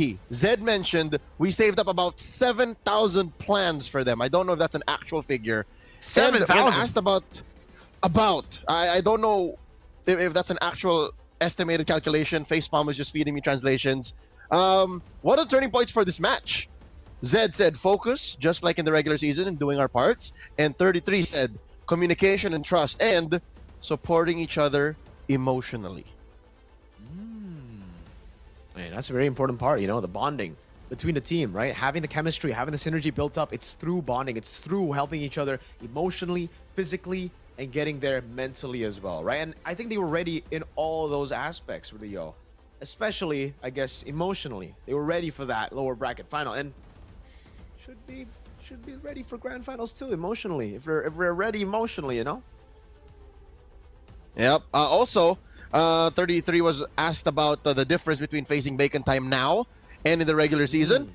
He mentioned how he gave a lot of respect to B-Boss. B-Boss definitely improved so much over the regular season. So kudos, even if they did get swept. At least he got his hands on heroes like the Baxia and the Fred. Definitely power picks in the right situations, but KOG was just ready for it. And now, the question is this enough time? However much time we have between now and the finals, can they switch up between Bacon Time and ACT? Because ACT are a different beast. ACT are monsters in the playoffs. If we see their run, they are monsters, right? They've been monsters from the open qualifiers, even from the start of the regular season. But then they found a slope a bit. But obviously, we gotta stay in the spotlight a bit longer. And there is no other candidate for MVP that deserves it more than our one and only Payan on the Master Assassin. Because the fights were so isolated, Leo, it actually worked out so well. Because I'm always against the Master Assassin nowadays. I'm more of a Festival of Blood, maybe even a Bargain Hunter to get the items quicker over the Master Assassin. Because really, in most games, you'd only be using the Master Assassins a total of 4 minutes at the start of the game in the laning phase. After that, you're sticking with your team, you're going for fights, you're going and playing together with even dive heroes. But in this case, it actually worked wonders for Payan. Yep, not only did he get to bully guns in the first 4 or 5 minutes, but also, even in later moments, you saw that he was himself finding ways to use the Master Assassin to take out Spider Miles, to take out Exhort, and even put the fear of God into B-Boss. Because again, B-Boss knew that I can't 1v1 Payan. Not maybe only because of the Master Assassin, but because he knew that it was too late. The Claude had already spiked up to its final form. So again, not just MVP of Game 3, but I'd say even of the whole match. This is a Payen match. Yeah. Can't agree more with that, man. He's definitely player of the match. He played it all so well, even in game number 1 where they won, right? Obviously, Kaizen stole the show in game 1, but it was very, very different in game 2, game 3. When they needed Payen to perform, he did. And man, you see it again in the highlights, the way he was able to get in those blazing duets. And this outplay against Exort, man, he's so patient with the Claude. That's one thing that I think was lacking from Guns when he had his hands on the Claude. And when you play in ranked and you have all of your items as the Claude, again, just to relate this to everyone watching, patience is one of your key weapons. So do that, use that. Look at Payen and say, I want to be like Payen. Because even in the bigger regions, right? MPLID, MPLPH, MPLMY, this is something we see in the best Claudes in the game. They just know exactly when to use AOT, when to commit to like full-on gun downs, when to blazing duet. It makes the difference. It's all the small things, the small wins. It's a hero that gives people advantages through just, again, being patient, playing it slow, playing it smart. It is a very high skill ceiling hero, and Payen showed us that ceiling here today against Bacon Time, which, again, is going to be a tough pill to swallow for all the Bacons out there. I still don't know if the Bacons are what they call their fan base, by the way, you know? El Crazy, how's he doing? How's he doing? It's a 3-0 sweep, Leo. That's it. El Crazy is El Sad right now. Loco. And that means only the 3 remaining MSL Thailand talents could be correct. But also, that's a coin flip because ACT are waiting. None of them said ACT, dog. None of them said ACT. We believe in the twins, Leo, because we are twins as well, you know? For those out there, fun facts, me and Leo, we're twins. Not fraternal nor identical. It's a different kind of twin. But regardless, I've spent the past 5 minutes looking for what Bacon Time calls their fans. I can't see it. I'm pressing translate. I'm trying to figure it out. At this point, I guess we just call them Bacons for them, right? Yeah. We just either call the them Times or the Bacons. Bacons. Come on. There's no in between, right? You're either a Bacons or a Times. I'd rather be a Bacons. Okay. The Bacons, we wish them luck. And again, even their opponents in KOG, show them love. And I've gotten word that the 7,000 plans are just an inside joke from their team captain / roamer / analyst, Hugo. So, you know, he just assumes everyone has thousands on thousands of plans. Everyone that they fight is Batman. Bruce. Hey, they did fantastic this time. Hopefully, Bruce, behind the scenes, can continue to work on plans, you know? Hopefully, it's more than 7,000, just like this one for the grand finals, because if they had 7,000 plans for Bacon Time, they're going to need maybe double that. 14,000 or more for ACT, because they've shown through the regular season, through the playoffs as well, that they can be very surprising, not just with their picks, but sometimes with standard picks, but an extraordinary execution, all right? Like, their execution has been fantastic, Leo. The twins, bro, I'm telling you, these twins are special. They got that telepathy. Hey, the last time we saw twins, well, to be fair, across many different regions, there are many twins that perform at the highest level. Malaysia has twins. Min and Man? Indonesia had twins. Max and now Matt? in Thailand, there are yep. Now that got split up across different regions at one point. There's a pair of twins in the grand finals. It's a pair of twins calling the grand finals. And this is a good point of comparison as well, because it is the... let me double check. I don't want to call this wrong. Okay, confirmed. It's an all-Thai lineup in ACT versus the import experiment for KOG. So, again, there's this whole... Can it happen? Can you cultivate a culture of excellence amongst the small region and developing region on its own? That's something that we're all looking forward to get the answers out of this best of 7. you know, I'm rooting for the full tie. I want to see the first ever, the inaugural season go to a full tie lineup. And not just that, but the incredible story of these 5 members with their coaching staff to get through the open qualifiers. A team coming into the season who had no trust. Most people didn't expect them to be here. Most people thought, all right, they're doing good in the regular season. They did good in the first few weeks, but they'll fall in the playoffs. These are a bunch of rookies. These are a bunch of nobodies. Imagine that happening again. It's something that we've seen throughout different MPLs, Leo. One that comes to mind that just happened recently was the MPL ID run with TLID. Another one will be the Ultra Legends lineup of MPL MENA. It never gets old, these type of stories. From total randoms to playing on the world stage. I wish that we were writing this. I wish we were making this up, but no, this is real. A pair of twins, a bunch of their friends, no big, supported by the Thailand Esports Federation.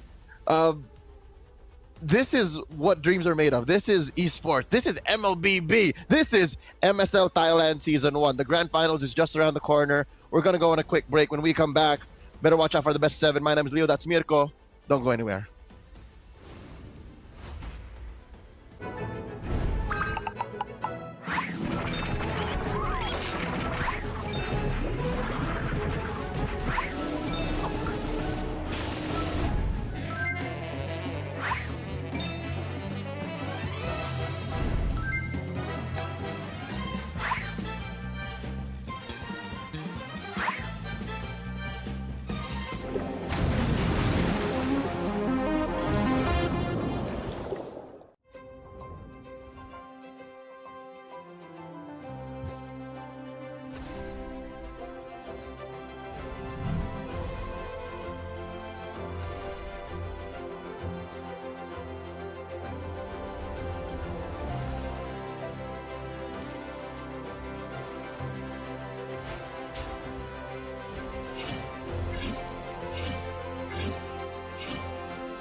Richman Shopโน1เรื่องเติมเกมเหนือกว่าทุกการเติมผู้สนับสนุนหลักอย่างเป็นทางการ League MSL Thailand เติมได้นับร้อยเกมพร้อมบัตรเติมเกมและบัตรกำนันอีกมากมาย เติมถูกเติมไวผ่อนได้มีเงินคืนจ่ายสะดวกไม่ว่าจะโอนหรือผ่อนชำระและใหม่ล่าสุดรองรับการแบ่งจ่ายผ่าน SPay Later ดูแลทั้งก่อนและหลังการขายทุกช่องทางบริการ 24 ชั่วโมงร้านเติมเกมที่สตรีมเมอร์ส่วนใหญ่ไว้วางใจนึกจะเติมเกมต้อง Richman Shop เท่านั้นแล้วมาเติมกันเยอะๆนะ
Richman Shop โนหนึ่งเรื่องเติมเกมเหนือกว่าทุกการเติมผู้สนับสนุนหลักอย่างเป็นทางการ League MSL Thailand เติมได้นับร้อยเกมพร้อมบัตรเติมเกมและบัตรกำนันอีกมากมาย เติมถูกเติมไวผ่อนได้มีเงินคืนจ่ายสะดวกไม่ว่าจะโอนหรือผ่อนชำระ และใหม่ล่าสุดรองรับการแบ่งจ่ายผ่าน SPayLater ดูแลทั้งก่อนและหลังการขายทุกช่องทางบริการ 24 ชั่วโมงร้านเติมเกมที่สตรีมเมอร์ส่วนใหญ่ไว้วางใจนึกจะเติมเกมต้อง Richman Shop เท่านั้นแล้วมาเติมกันเยอะๆนะ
Richman Shop โน1เรื่องเติมเกมเหนือกว่าทุกการเติมผู้สนับสนุนหลักอย่างเป็นทางการลีก MSL Thailand เติมได้นับร้อยเกมพร้อมบัตรเติมเกมและบัตรกำนันอีกมากมายเติมถูกเติมไวผ่อนได้มีเงินคืนจ่ายสะดวกไม่ว่าจะโอนหรือผ่อนชำระและใหม่ล่าสุดรองรับการแบ่งจ่ายผ่าน SPayLater ดูแลทั้งก่อนและหลังการขายทุกช่องทางบริการ 24 ชั่วโมงร้านเติมเกมที่สตรีมเมอร์ส่วนใหญ่ไว้วางใจนึกจะเติมเกมต้อง Richman Shop เท่านั้นแล้วมาเติมกันเยอะๆนะ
Richman Shop No 1 เรื่องเติมเกมเหนือกว่าทุกการเติมผู้สนับสนุนหลักอย่างเป็นทางการ League MSL Thailand เติมได้นับร้อยเกมพร้อมบัตรเติมเกมและบัตรกำนันอีกมากมายเติมถูกเติมไวผ่อนได้มีเงินคืนจ่ายสะดวกไม่ว่าจะโอนหรือผ่อนชำระและใหม่ล่าสุดรองรับการแบ่งจ่ายผ่าน SPayLater ดูแลทั้งก่อนและหลังการขายทุกช่องทางบริการ 24 ชั่วโมงร้านเติมเกมที่สตรีมเมอร์ส่วนใหญ่ไว้วางใจนึกจะเติมเกมต้อง Richman Shop เท่านั้นแล้วมาเติมกันเยอะๆนะ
Richman Shop No 1เรื่องเติมเกมเหนือกว่าทุกการเติมผู้สนับสนุนหลักอย่างเป็นทางการ League MSL Thailand เติมได้นับร้อยเกมพร้อมบัตรเติมเกมและบัตรกำนันอีกมากมายเติมถูกเติมไวผ่อนได้มีเงินคืนจ่ายสะดวกไม่ว่าจะโอนหรือผ่อนชำระและใหม่ล่าสุดรองรับการแบ่งจ่ายผ่าน SPayLater ดูแลทั้งก่อนและหลังการขายทุกช่องทางบริการ 24 ชั่วโมงร้านเติมเกมที่สตรีมเมอร์ส่วนใหญ่ไว้วางใจนึกจะเติมเกมต้อง Richman Shop เท่านั้นแล้วมาเติมกันเยอะๆนะ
Richman Shop โนหนึ่งเรื่องเติมเกมเหนือกว่าทุกการเติมผู้สนับสนุนหลักอย่างเป็นทางการ League MSL Thailand เติมได้นับร้อยเกมพร้อมบัตรเติมเกมและบัตรกำนันอีกมากมาย เติมถูกเติมไวผ่อนได้มีเงินคืนจ่ายสะดวกไม่ว่าจะโอนหรือผ่อนชำระและใหม่ล่าสุดรองรับการแบ่งจ่ายผ่าน SPayLater ดูแลทั้งก่อนและหลังการขายทุกช่องทางบริการ 24 ชั่วโมงร้านเติมเกมที่สตรีมเมอร์ส่วนใหญ่ไว้วางใจนึกจะเติมเกมต้อง Richman Shop เท่านั้นแล้วมาเติมกันเยอะๆนะ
Richman Shop No 1 เรื่องเติมเกมเหนือกว่าทุกการเติมผู้สนับสนุนหลักอย่างเป็นทางการ League MSL Thailand เติมได้นับร้อยเกมพร้อมบัตรเติมเกมและบัตรกำนันอีกมากมายเติมถูกเติมไวผ่อนได้มีเงินคืนจ่ายสะดวกไม่ว่าจะโอนหรือผ่อนชำระและใหม่ล่าสุดรองรับการแบ่งจ่ายผ่าน SPay Later ดูแลทั้งก่อนและหลังการขายทุกช่องทางบริการ 24 ชั่วโมงร้านเติมเกมที่สตรีมเมอร์ส่วนใหญ่ไว้วางใจนึกจะเติมเกมต้อง Richman Shop เท่านั้นแล้วมาเติมกันเยอะๆนะ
Richman Shop No 1 เรื่องเติมเกมเหนือกว่าทุกการเติมผู้สนับสนุนหลักอย่างเป็นทางการ League MSL Thailand เติมได้นับร้อยเกมพร้อมบัตรเติมเกมและบัตรกำนันอีกมากมาย เติมถูกเติมไวผ่อนได้มีเงินคืนจ่ายสะดวกไม่ว่าจะโอนหรือผ่อนชำระและใหม่ล่าสุดรองรับการแบ่งจ่ายผ่าน SPayLater ดูแลทั้งก่อนและหลังการขายทุกช่องทางบริการ 24 ชั่วโมงร้านเติมเกมที่สตรีมเมอร์ส่วนใหญ่ไว้วางใจนึกจะเติมเกมต้อง Richman Shop เท่านั้นแล้วมาเติมกันเยอะๆนะ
Richman Shop No 1 เรื่องเติมเกมเหนือกว่าทุกการเติมผู้สนับสนุนหลักอย่างเป็นทางการ League MSL Thailand เติมได้นับร้อยเกมพร้อมบัตรเติมเกมและบัตรกำนันอีกมากมาย เติมถูกเติมไวผ่อนได้มีเงินคืนจ่ายสะดวกไม่ว่าจะโอนหรือผ่อนชำระ และใหม่ล่าสุดรองรับการแบ่งจ่ายผ่าน SPay Later ดูแลทั้งก่อนและหลังการขายทุกช่องทางบริการ 24 ชั่วโมงร้านเติมเกมที่สตรีมเมอร์ส่วนใหญ่ไว้วางใจนึกจะเติมเกมต้อง Richman Shop เท่านั้นแล้วมาเติมกันเยอะๆนะ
Richman Shop No 1 เรื่องเติมเกมเหนือกว่าทุกการเติมผู้สนับสนุนหลักอย่างเป็นทางการ League MSL Thailand เติมได้นับร้อยเกมพร้อมบัตรเติมเกมและบัตรกำนันอีกมากมาย เติมถูกเติมไวผ่อนได้มีเงินคืนจ่ายสะดวกไม่ว่าจะโอนหรือผ่อนชำระ และใหม่ล่าสุดรองรับการแบ่งจ่ายผ่าน SPay Later ดูแลทั้งก่อนและหลังการขายทุกช่องทางบริการ 24 ชั่วโมงร้านเติมเกมที่สตรีมเมอร์ส่วนใหญ่ไว้วางใจนึกจะเติมเกมต้อง Richman Shop เท่านั้นแล้วมาเติมกันเยอะๆนะ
Richman Shop No 1 เรื่องเติมเกมเหนือกว่าทุกการเติมผู้สนับสนุนหลักอย่างเป็นทางการ League MSL Thailand เติมได้นับร้อยเกมพร้อมบัตรเติมเกมและบัตรกำนันอีกมากมายเติมถูกเติมไวผ่อนได้มีเงินคืนจ่ายสะดวกไม่ว่าจะโอนหรือผ่อนชำระและใหม่ล่าสุดรองรับการแบ่งจ่ายผ่าน SPayLater ดูแลทั้งก่อนและหลังการขายทุกช่องทางบริการ 24 ชั่วโมงร้านเติมเกมที่สตรีมเมอร์ส่วนใหญ่ไว้วางใจนึกจะเติมเกมต้อง Richman Shop เท่านั้นแล้วมาเติมกันเยอะๆนะ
Richman Shop No 1 เรื่องเติมเกมเหนือกว่าทุกการเติมผู้สนับสนุนหลักอย่างเป็นทางการ League MSL Thailand เติมได้นับร้อยเกมพร้อมบัตรเติมเกมและบัตรกำนันอีกมากมาย เติมถูกเติมไวผ่อนได้มีเงินคืนจ่ายสะดวกไม่ว่าจะโอนหรือผ่อนชำระ และใหม่ล่าสุดรองรับการแบ่งจ่ายผ่าน SPay Later ดูแลทั้งก่อนและหลังการขายทุกช่องทางบริการ 24 ชั่วโมงร้านเติมเกมที่สตรีมเมอร์ส่วนใหญ่ไว้วางใจนึกจะเติมเกมต้อง Richman Shop เท่านั้นแล้วมาเติมกันเยอะๆนะ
Richman Shop No 1 เรื่องเติมเกมเหนือกว่าทุกการเติมผู้สนับสนุนหลักอย่างเป็นทางการ League MSL Thailand เติมได้นับร้อยเกมพร้อมบัตรเติมเกมและบัตรกำนันอีกมากมายเติมถูกเติมไวผ่อนได้มีเงินคืนจ่ายสะดวกไม่ว่าจะโอนหรือผ่อนชำระและใหม่ล่าสุดรองรับการแบ่งจ่ายผ่าน SPayLater ดูแลทั้งก่อนและหลังการขายทุกช่องทางบริการ 24 ชั่วโมงร้านเติมเกมที่สตรีมเมอร์ส่วนใหญ่ไว้วางใจนึกจะเติมเกมต้อง Richman Shop เท่านั้นแล้วมาเติมกันเยอะๆนะ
Richman Shop No 1 เรื่องเติมเกมเหนือกว่าทุกการเติมผู้สนับสนุนหลักอย่างเป็นทางการ League MSL Thailand เติมได้นับร้อยเกมพร้อมบัตรเติมเกมและบัตรกำนันอีกมากมาย เติมถูกเติมไวผ่อนได้มีเงินคืนจ่ายสะดวกไม่ว่าจะโอนหรือผ่อนชำระ และใหม่ล่าสุดรองรับการแบ่งจ่ายผ่าน SPay Later ดูแลทั้งก่อนและหลังการขายทุกช่องทางบริการ 24 ชั่วโมงร้านเติมเกมที่สตรีมเมอร์ส่วนใหญ่ไว้วางใจนึกจะเติมเกมต้อง Richman Shop เท่านั้นแล้วมาเติมกันเยอะๆนะ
Richman Shop No 1 เรื่องเติมเกมเหนือกว่าทุกการเติมผู้สนับสนุนหลักอย่างเป็นทางการ League MSL Thailand เติมได้นับร้อยเกมพร้อมบัตรเติมเกมและบัตรกำนันอีกมากมายเติมถูกเติมไวผ่อนได้มีเงินคืนจ่ายสะดวกไม่ว่าจะโอนหรือผ่อนชำระและใหม่ล่าสุดรองรับการแบ่งจ่ายผ่าน SPay Later ดูแลทั้งก่อนและหลังการขายทุกช่องทางบริการ 24 ชั่วโมงร้านเติมเกมที่สตรีมเมอร์ส่วนใหญ่ไว้วางใจนึกจะเติมเกมต้อง Richman Shop เท่านั้นแล้วมาเติมกันเยอะๆนะ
Richman Shop โนหนึ่งเรื่องเติมเกมเหนือกว่าทุกการเติมผู้สนับสนุนหลักอย่างเป็นทางการ League MSL Thailand เติมได้นับร้อยเกมพร้อมบัตรเติมเกมและบัตรกำนันอีกมากมาย เติมถูกเติมไวผ่อนได้มีเงินคืนจ่ายสะดวกไม่ว่าจะโอนหรือผ่อนชำระ และใหม่ล่าสุดรองรับการแบ่งจ่ายผ่าน SPayLater ดูแลทั้งก่อนและหลังการขายทุกช่องทางบริการ 24 ชั่วโมงร้านเติมเกมที่สตรีมเมอร์ส่วนใหญ่ไว้วางใจนึกจะเติมเกมต้อง Richman Shop เท่านั้นแล้วมาเติมกันเยอะๆนะ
Richman Shop โน1เรื่องเติมเกมเหนือกว่าทุกการเติมผู้สนับสนุนหลักอย่างเป็นทางการ League MSL Thailand เติมได้นับร้อยเกมพร้อมบัตรเติมเกมและบัตรกำนันอีกมากมายเติมถูกเติมไวผ่อนได้มีเงินคืนจ่ายสะดวกไม่ว่าจะโอนหรือผ่อนชำระและใหม่ล่าสุดรองรับการแบ่งจ่ายผ่าน SPayLater ดูแลทั้งก่อนและหลังการขายทุกช่องทางบริการ 24 ชั่วโมงร้านเติมเกมที่สตรีมเมอร์ส่วนใหญ่ไว้วางใจนึกจะเติมเกมต้อง Richman Shop เท่านั้นแล้วมาเติมกันเยอะๆนะ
Richman Shop โน1เรื่องเติมเกมเหนือกว่าทุกการเติมผู้สนับสนุนหลักอย่างเป็นทางการ League MSL Thailand เติมได้นับร้อยเกมพร้อมบัตรเติมเกมและบัตรกำนันอีกมากมายเติมถูกเติมไวผ่อนได้มีเงินคืนจ่ายสะดวกไม่ว่าจะโอนหรือผ่อนชำระและใหม่ล่าสุดรองรับการแบ่งจ่ายผ่าน SPay Later ดูแลทั้งก่อนและหลังการขายทุกช่องทางบริการ 24 ชั่วโมงร้านเติมเกมที่สตรีมเมอร์ส่วนใหญ่ไว้วางใจนึกจะเติมเกมต้อง Richman Shop เท่านั้นแล้วมาเติมกันเยอะๆนะ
การแข่งขัน MSL Thailand Season 1 Powered by Moonton Official Telecommunication Partner True 5G Official Gaming Phone by Infinix Official Sponsor by Richman Shop Official Gaming Chair Partner DX Racer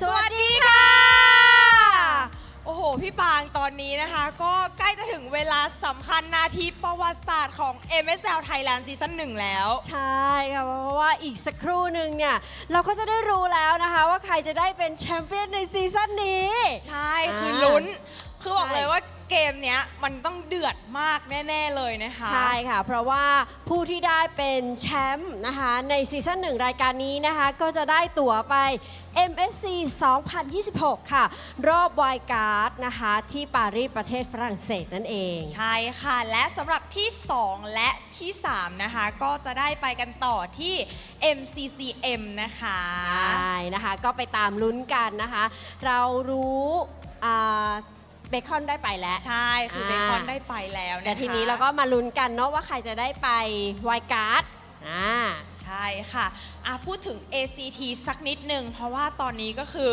ฟอร์มมาแรงมากแล้วพูดได้เลยว่ามองไปเกินครึ่งหรือเปล่าฝั่งนี้ทั้งหมดเลยใช่ไหมคะที่เป็น ACT อาจจะมาฝั่งนี้ด้วยอันไหนขอเสียงแฟนคลับ ACT หน่อยค่ะแยกฝั่งชัดเจนมากเฮ้ยอันนี้ของจริงเขามีการ์ดกำลังใจเยอะแยะเลยนะเต็มเลยแถวหน้าเต็มเลยก็คือ ACT เนี่ยแพ้เบคอนในรอบเก็บคะแนนเนาะแต่ว่าเมื่อวานฟอร์มดีจนทำให้เข้าไปรอในแกรนด์ไฟนอลก่อนแล้วใช่คือฟอร์มดีสำหรับในรอบเพลย์ออฟเนี่ย ACT คือแบบว่ามาแรงมากจริงสุดยอดมากๆทำผลงานได้ดีมากแล้วก็ดราฟได้ดีด้วยเช่นเดียวกันแต่ไม่รู้โดนเจาะเกมไปหรือยังนะในคอมมูเห็นอยู่ไม่แน่ใจโดนไปหรือยังส่วนทีม KOG ที่เป็นอินซีดัมไร้พ่ายของเราเนาะก็ สุดท้ายแล้วเขาก็ทำได้นะ ใช่ สุดท้ายแล้ววันนี้ ใช่ เขาก็มาเจอกับ ACT ในรอบแกรนด์ไฟนอลจนได้ ค่ะ ก็รู้เลยว่าเตรียมตัวมาค่อนข้างดี ใช่ นะทำกันบ้านมาเยอะนะคะ แล้วก็อาจจะดูรีเพลย์กันเยอะด้วยแหละเมื่อคืนหาข้อบกพร่องของตัวเองแล้วก็พัฒนานะคะ วางแผนกันมาภายในวันนี้เพราะว่าเขาทำผลงานในวันนี้ได้ดีจริง ใช่แล้วค่ะ เอาละค่ะ ทุกคนที่อยู่ในฮอลล์วันนี้นะคะ แล้วก็ผู้ชมทางบ้านนะคะ ที่ดูทางออนไลน์ในทุกๆช่องทางเลยนะคะ ค่ะ ตอนนี้เนี่ยวันนี้เนาะเราก็จะได้ร่วมกันนะคะ เป็นสักขีพยานว่าใครทีมไหนจะได้เป็นแชมป์นะคะ จะได้ก้าวขึ้นไปเป็น Time to Rise และคว้าแชมป์ Mobile Legends MSL Thailand ซีซั่นแรกไปครองค่ะ ตื่นเต้นมากๆ เฮ้ยเป็น เลย โมเมนต์ประวัติศาสตร์ มากนะคะ เพราะว่าเป็นซีซั่นแรก ใช่ แล้วก็ แล้ว คน ค่ะ มาเยอะมากๆ แล้วก็ฝากกันเอาไว้ด้วยอีกนิดนึงนะคะสำหรับท่านที่กำลังเดินทางมาเราจัดกันที่ BCC Hall เซ็นทรัล ใช่ ลาดพร้าวชั้น 5 ค่ะ ใช่แล้วนะคะ แล้วก็มาถึงภายในหน้างานนะคะ เราก็มีกิจกรรมให้ร่วมสนุกเยอะแยะมากมาย ใช่ค่ะ ถ่ายรูปภาพคู่กับ Standy Player หรือว่าจะเล่น 5v5 นะคะ เพื่อรับเป็นโค้ชเป็นส ใช่ กิน โค้ช โค้ชใช่ไหม สกินใช่ แล้วก็ยังมีเป็นเขียนการ์ดให้กำลังใจแบบที่ทางฝั่ง ACT มีแบบนี้ ใช่แล้วค่ะ โอเค ทุกคนคงอยากจะดูแข่งแล้ว เพราะว่าอันนี้จะต้องเป็นเกมที่ยาวนานแน่นอน เพราะอันนี้เป็นโบเจ็ด ใช่เราซาวเสียงทางฝั่ง KLG ไปบ้าง สัก ยั นิ ง ดนึง เพราะว่าเมื่อกี้ซาวเสียง ACT ไปละ อ่า ขอเสียงแฟนคลับ KOG หน่อยได้ไหมคะ ฝั่งนู้น นี่ เขารอ มี ปร ป้าย บ ไม่ มืออยู่ แพ้กัน เอ๊ะ ตอนนี้ไม่มีใครยอมใครแล้ว เพราะว่าศึกนี้คือศึกตัดสินแล้ว สุดท้าย ใช่ จริง ๆ แล้วนะคะ ในวันนี้ทุกคนคงไม่อยากเห็นหน้าพิธีกรละ ใช่บอกแล้วว่าเริ่มเบื่อแล้ว ไม่อยาก เริ่ม เจอ เจือด แล้ แล้ว โอเคถ้าอย่างนั้นนะคะ เดี๋ยวเราสองคนขอส่งต่อเวทีนี้นะคะ ให้กับ3หนุ่มแคสเตอร์ค่ะ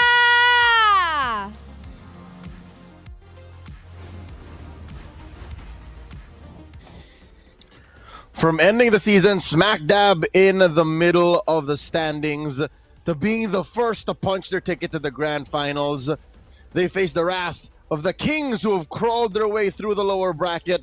Welcome to the best of 7, the grand finale here in the inaugural MSL Thailand Season 1 Playoffs. At your service, my name is Leo here with the one and only Mirko, and we'll be at your service for this grand affair. Hey, what a story it's been, man. What a journey it's been for ACT, for King of Gamers Club as well. Brothers, I could not be more excited to bring you guys the grand finals here. The grand finals of the inaugural season of MSL Thailand. Again, a full Thai team with no imports out of the open qualifiers have a chance to be the first ever MSL Thailand champions. And on the other side, we got a veteran, an MSC champion, 2 imports as well, and a whole lot of talent, that's for sure. Especially after seeing the Claude game just earlier, the Harrod game, back-to-back MVPs. In our opinion, the match MVP Payan has been ferocious in today's matches. For years, King of Gamers Club has been running amok in the MCCM. I've known this team, and again, out of Thailand, it's a shame that it's only now we get an MSL for the region, but here today, I don't know who the underdog is. ACT was first to the top. They were undefeated throughout their run in the playoffs. And how perfect is it, Mirko, that the name or the saying, the motto for MSL Thailand Season 1 is time to rise. As soon as the clock ticked playoffs o'clock, they said, we're rising. That's it. We're rising. Because King of Gamers were already at the top. There was nowhere to go but down, right? But for ACT, from what? 4th seed, was it? No, 5th. They were in 5th seed. I can't believe it. They were in 5th seed. And then suddenly, out of nowhere, where have you seen that? I don't think I've ever seen that in the history of esports, MLBB esports I've ever called, that a 5th or 6th team would be the first.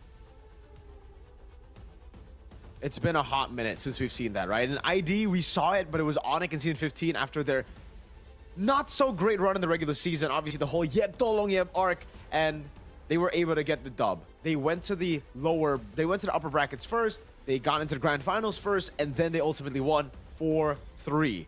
So maybe we get to see that, right? I mean, if we were to crown a champion today, and if it were to be all the way for 7 games, I'd love to see it here in MSL Thailand, dude. KOG have been great. In the regular season, they were spotless, 9-0. And today, we saw more of that version of KOG, Leo. They were able to get a 3-0 victory, finally. Their first sweep of the entire playoffs against ACT. Obviously, they lost. It was a 3-1. Against Tenacity, they won, but it was 3-1. So it's finally them getting back to form up against now ACT, who have had the time to rest, to maybe even watch those games and read out some of the strategies that KOG displayed. It's going to be a close one for sure. It's time to go king mode for KOG. ACT, the main challenge for them is to get into the heat of things. Because KOG have already played a best of 5. They've won 3 games straight, so they are just all stretched out, warmed up, if you will. ACT still need to find their rhythm. How does this best of 7 start? Who is first to the board? I think that'll definitely prove a lot, given that we just learned how KOG is just as crazy.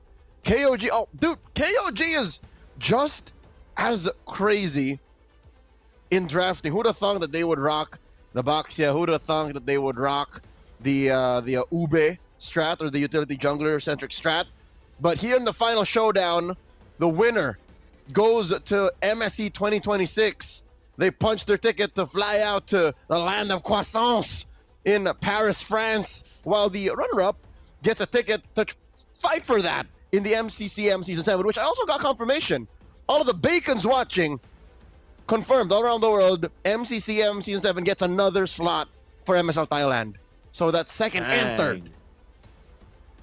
That's great. I mean, great news, obviously, for just Bacon Time. Earlier, they did lose, but they will be able to participate again for the Grand Finals, though. We get to look at, again, how they've been able to make their journey into the Grand Finals, right? How are they first into the Grand Finals? And it's been through, I think, simple drafts. And I'm not trying to say that to disrespect them, but it's mainly front-to-back compositions, playing around Fukeo on the Obsidia. Once he's on an Obsidia or a hyper carry, just a hyper carry in general, the composition just builds around him. And here we get to see KOG with their signature playstyle as well. And I can't really pinpoint their playstyle because it's been so mixed, especially here today, Leo. Up against Bacon Time, they played Bacon Time strat. Up against Tenacity, they just beat Tenacity flat out with the signature Claudipayan, but also the Moscovs and then the Joys, the Assassins for KZen. So again, we've seen such a good mix of heroes for KOG, and for ACT, it's mainly that. It's mainly through playing through the meta or hyper carry gold and a full front-to-back comp. I expect this to be Flokeo versus Payen all the way. Oh, yeah. Again, as long as a Flokeo gets, as you mentioned, a hyper carry, a Claude, a Obsidia, which is a little bit more of an exotic flavor still, even for me today. And of course, a Harith, like that's where it all begins. But also, what if you run this new KOG Ube into ACT? How do you reckon they'll take that? Because that's something that none of us had on our bingo cards. Like, who'd have thought you would see Nile on a Matilda this morning? Where'd that come from? Not me. I don't know. It was just like, I think obviously they planned for it, but it looked impromptu, right? It looked like something they just took out of their basket right as they were up after they got the win game number 1. Because game number 1 was a hard-fought victory, especially considering how long Bacon Time were able to prolong, bring the game out. So here against ACT, I agree. I think there is room for them to go for, those bombastic picks again for something that's kind of crazy. But I believe we are going to have a quick little cut here for a bit.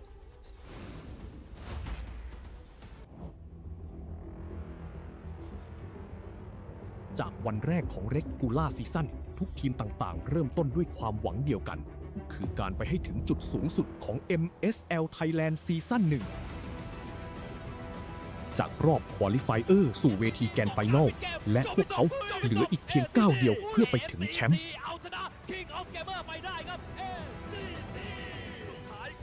ด้านล่างสุดท้ายมีประเด็นเหมือนกันแต่ไฟนี้มันเดือดเกินไปและเป็นทริปเปิลคิลทีมที่เคยไร้พ่ายตลอด Regular Season ตอนนี้พวกเขากลับมาเพื่อทวงคืนทุกอย่าง พยายามที่จะสลับของกดแข็งมาแล้วเป็นเซตที่เก็บได้พร้อมกับพาเย็นได้โซนจิโร่ เหลือแค่วอเตอร์ครับแล้วโถมใส่เข้ามาโฟกัสที่ป้อมอย่างเดียวเลยครับไทยันบอกว่าขอไปก่อนนะ ใครจะเป็นแชมป์แรกแห่งประวัติศาสตร์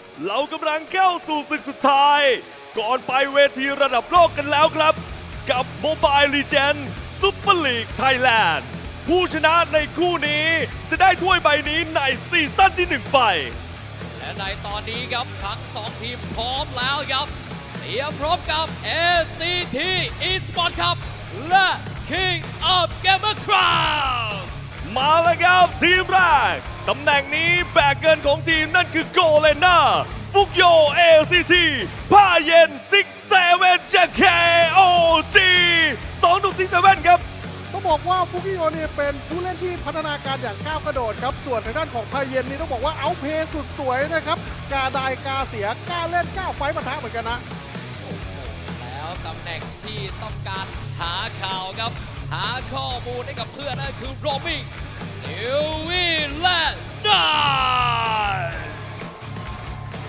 ล้มมากประสบการณ์ครับอย่างนายครับการหาข้อมูลการหาข่าวนะครับส่วนทางด้านของซิลวี่เนี่ยทีมไฟต์ปะทะพาเพื่อนไฟต์พาเพื่อนบวกอย่างดุเดือดเหมือนกันนะ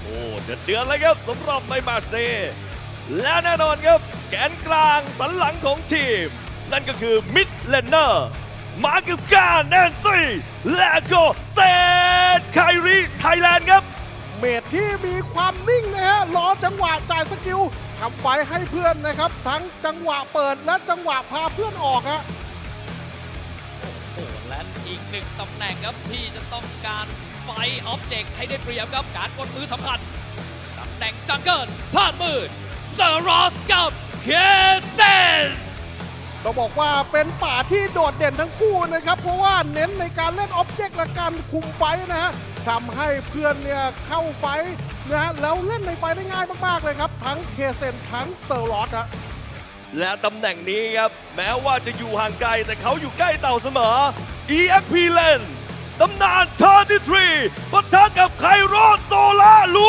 ฟี่ EP มากประสบการณ์อย่างเติร์ดทีครับต้องมาเจอกับน้องใหม่ไฟแรงอย่างไคโลครับนะการจ่ายดาเมจการเข้าทำไฟนะการเปิดไฟต้องยกให้ 2 คนนี้ฮะ และนี่คือโฉมหน้าของ 2 ทีมที่แข็งแกร่งที่สุด ตลอดระยะเวลา 5 สัปดาห์ที่ผ่านมา เตรียมเข้าสู่ MSL Thailand รอบ แกรนด์ไฟนอล จากจุดเริ่มต้น พวกเขาฝ่าฟันทั้งชัยชนะ ความผิดหวังและแรงกดดัน เพื่อมายืนอยู่บนเวทีแกรนด์ไฟนอลส์และหนึ่งทีมเท่านั้นที่จะกลายเป็นแชมป์แรกของ MSL Thailand ซีซั่น 1 จากรอบควอลิฟายไม่มีใครคิดว่าพวกเราจะมาถึงตรงนี้ พวกเราเอาชนะมาแล้วทุกทีม ACT ไม่ได้มาที่นี่เพื่อสร้างปาฏิหาริย์พวกเรามาที่นี่เพื่อเป็นแชมป์ พวกเราไม่ได้มาถึงแกรนด์ไฟนอลเพื่อมองคนอื่นเป็นแชมป์ KOG ยังมีเป้าหมายเดียว และพวกเราจะทำทุกอย่างเพื่อคว้ามันมา เพราะเป้าหมายของพวกเราคือการเป็นแชมป์ นี่คือบทสรุปของฤดูกาลช่วงเวลาของ Time to Rise ช่วงเวลาที่ประวัติศาสตร์ของ MSL Thailand กำลังจะถูกจารึกขึ้นเป็นครั้งแรก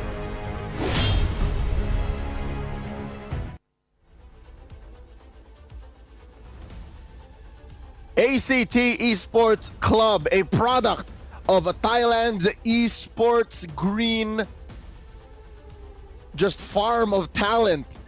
The grassroots that was built by the Thailand Esports Federation coming through the qualifiers are now at the grand finals.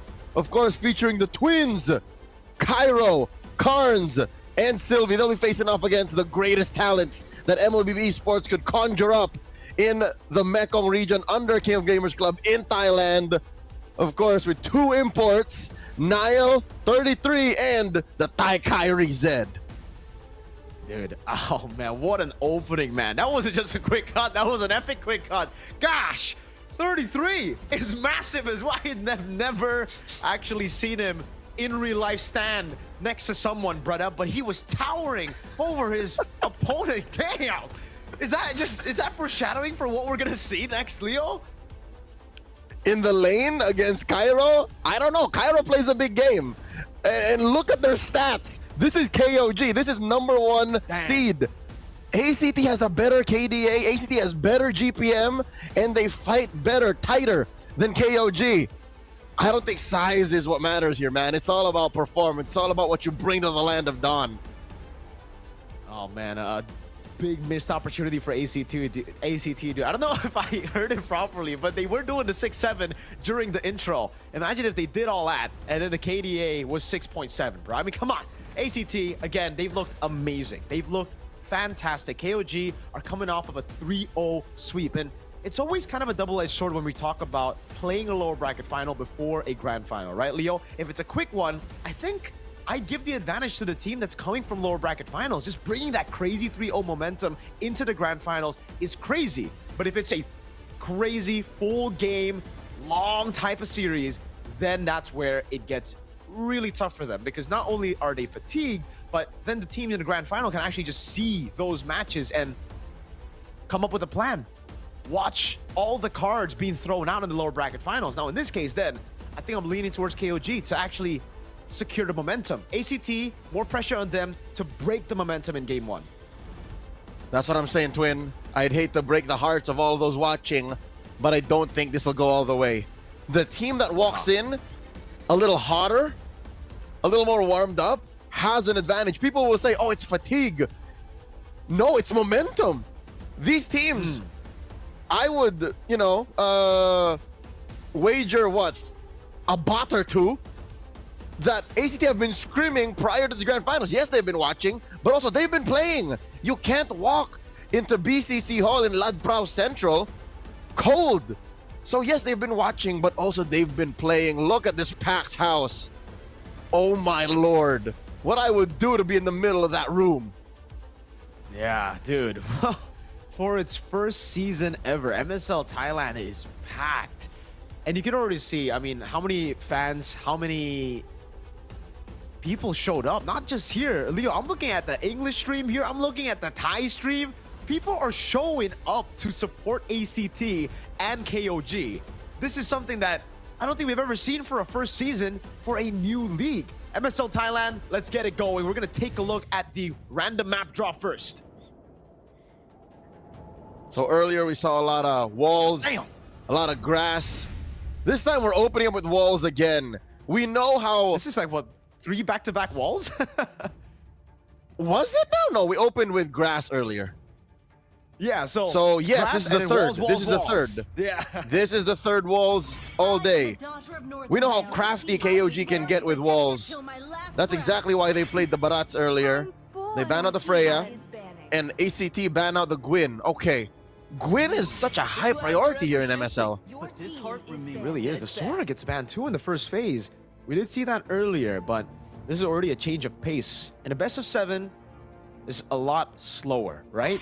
Like, teams can get their way into the series again. And again, dude, the Akai bans just get me, bro. Like, what's going on here? Is it just a playoff MSL thing for Thailand, or because I don't remember seeing this prior to the regular season?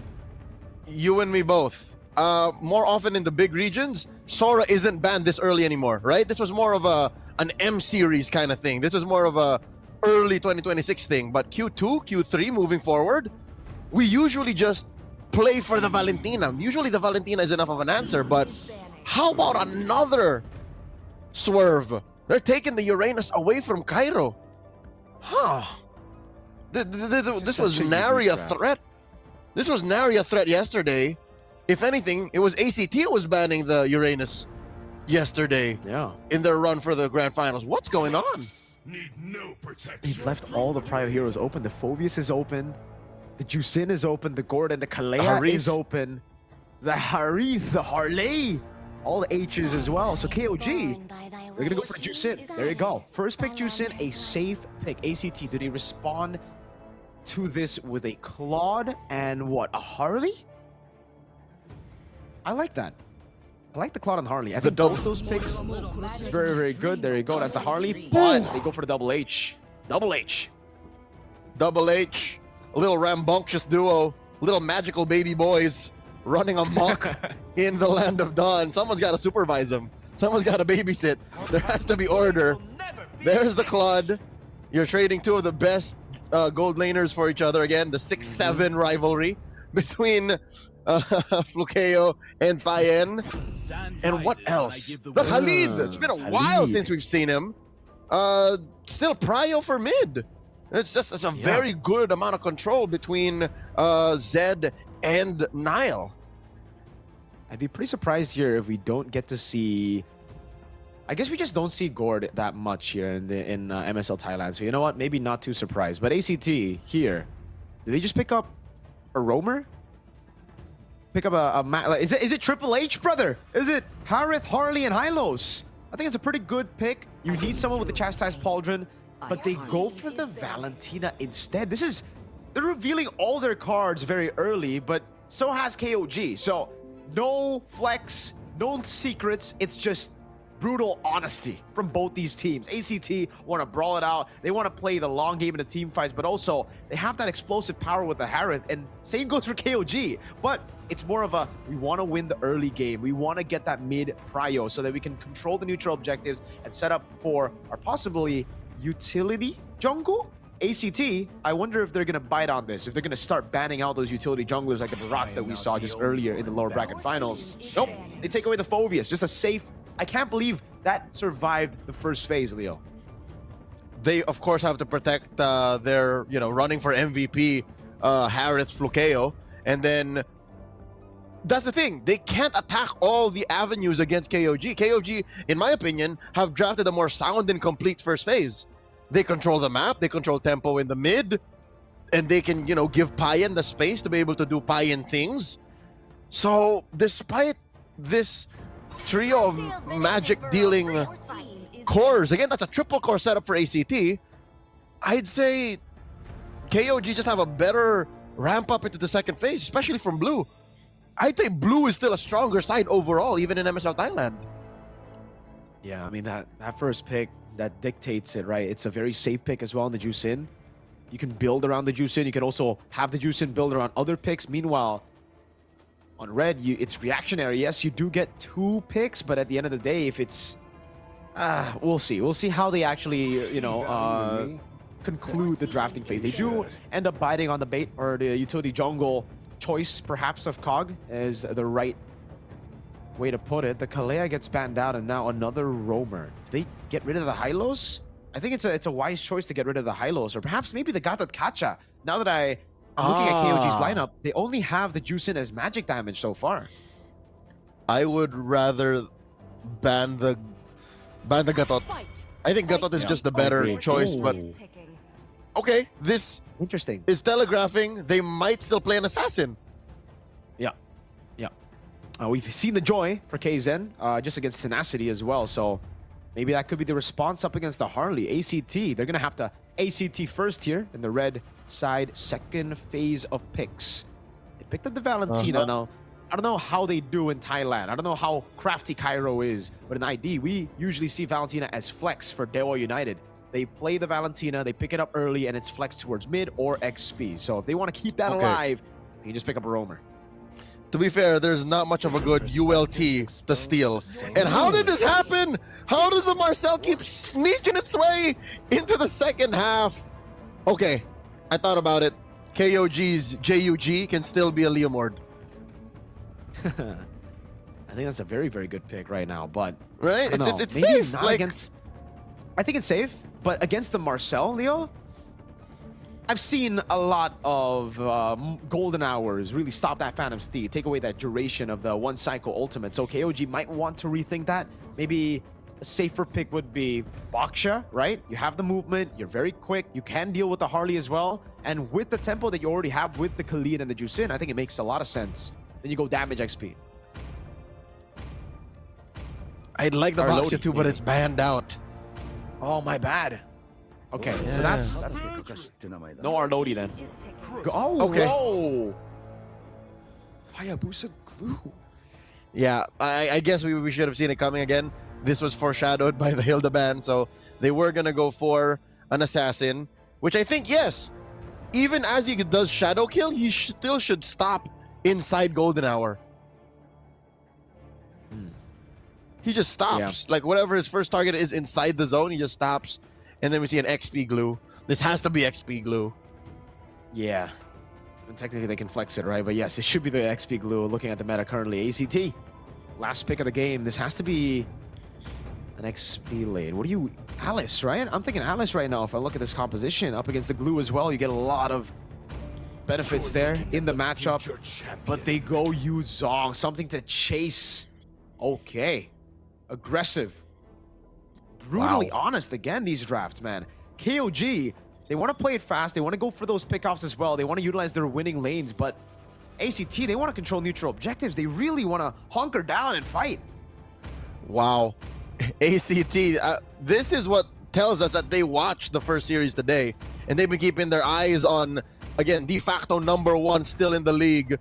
They made it to the grand finals. Whatever happened in the earlier parts of the playoffs, that's behind us. They know that Payen is the linchpin of this lineup. One more quick look at the lineups between KOG and ACT. Flukeo with a Purify, and then of course you put a Petrify on that Yu Zhong. Its only real target is Payen. That's it, he's gonna hunt down even the little monkey. All right, ladies and gentlemen, we're gonna get into our first game into the land of dawn. Here we go. Grand finals, first of its kind in MSL Thailand. KOG from the lower brackets or ACT from the upper brackets from the open qualifiers. Chat goes wild. Can I hear y'all? As we see an orange start. It's mirrored between both sides again. Both teams rocking assassins. This is a little bit more comfortable. I'm at home here because in the first series today, neither was going utility, neither were trying to ube, and then it ended with whoever could ube better. Here you see a switch. Mirko, where's it coming from? I thought you were asking for an all-the-way series. Hey man, you know what? My predictions have to always go against what I want because of the whole curse gimmick thing. You know, actually it's real. It's very, very real. I've done it a lot. All right, trust me, Leo. It's gonna be a 4-3 now. Be good. Be good on it. Okay, twin. Okay. I made my predictions earlier today, prior to the best of 5. Sylvie from the back. Dang, Sylvie. Oh, still gonna be caught by the poker trick. That last hit. Zaros with a walk up again with the hat now. Oh, plays around that passive. That's a risky game that he played around against Zed.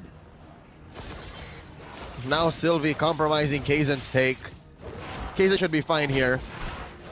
It's just Nile that got compromised, but it sucks that he had to spend his flicker there. Up top, Kairo's bullying.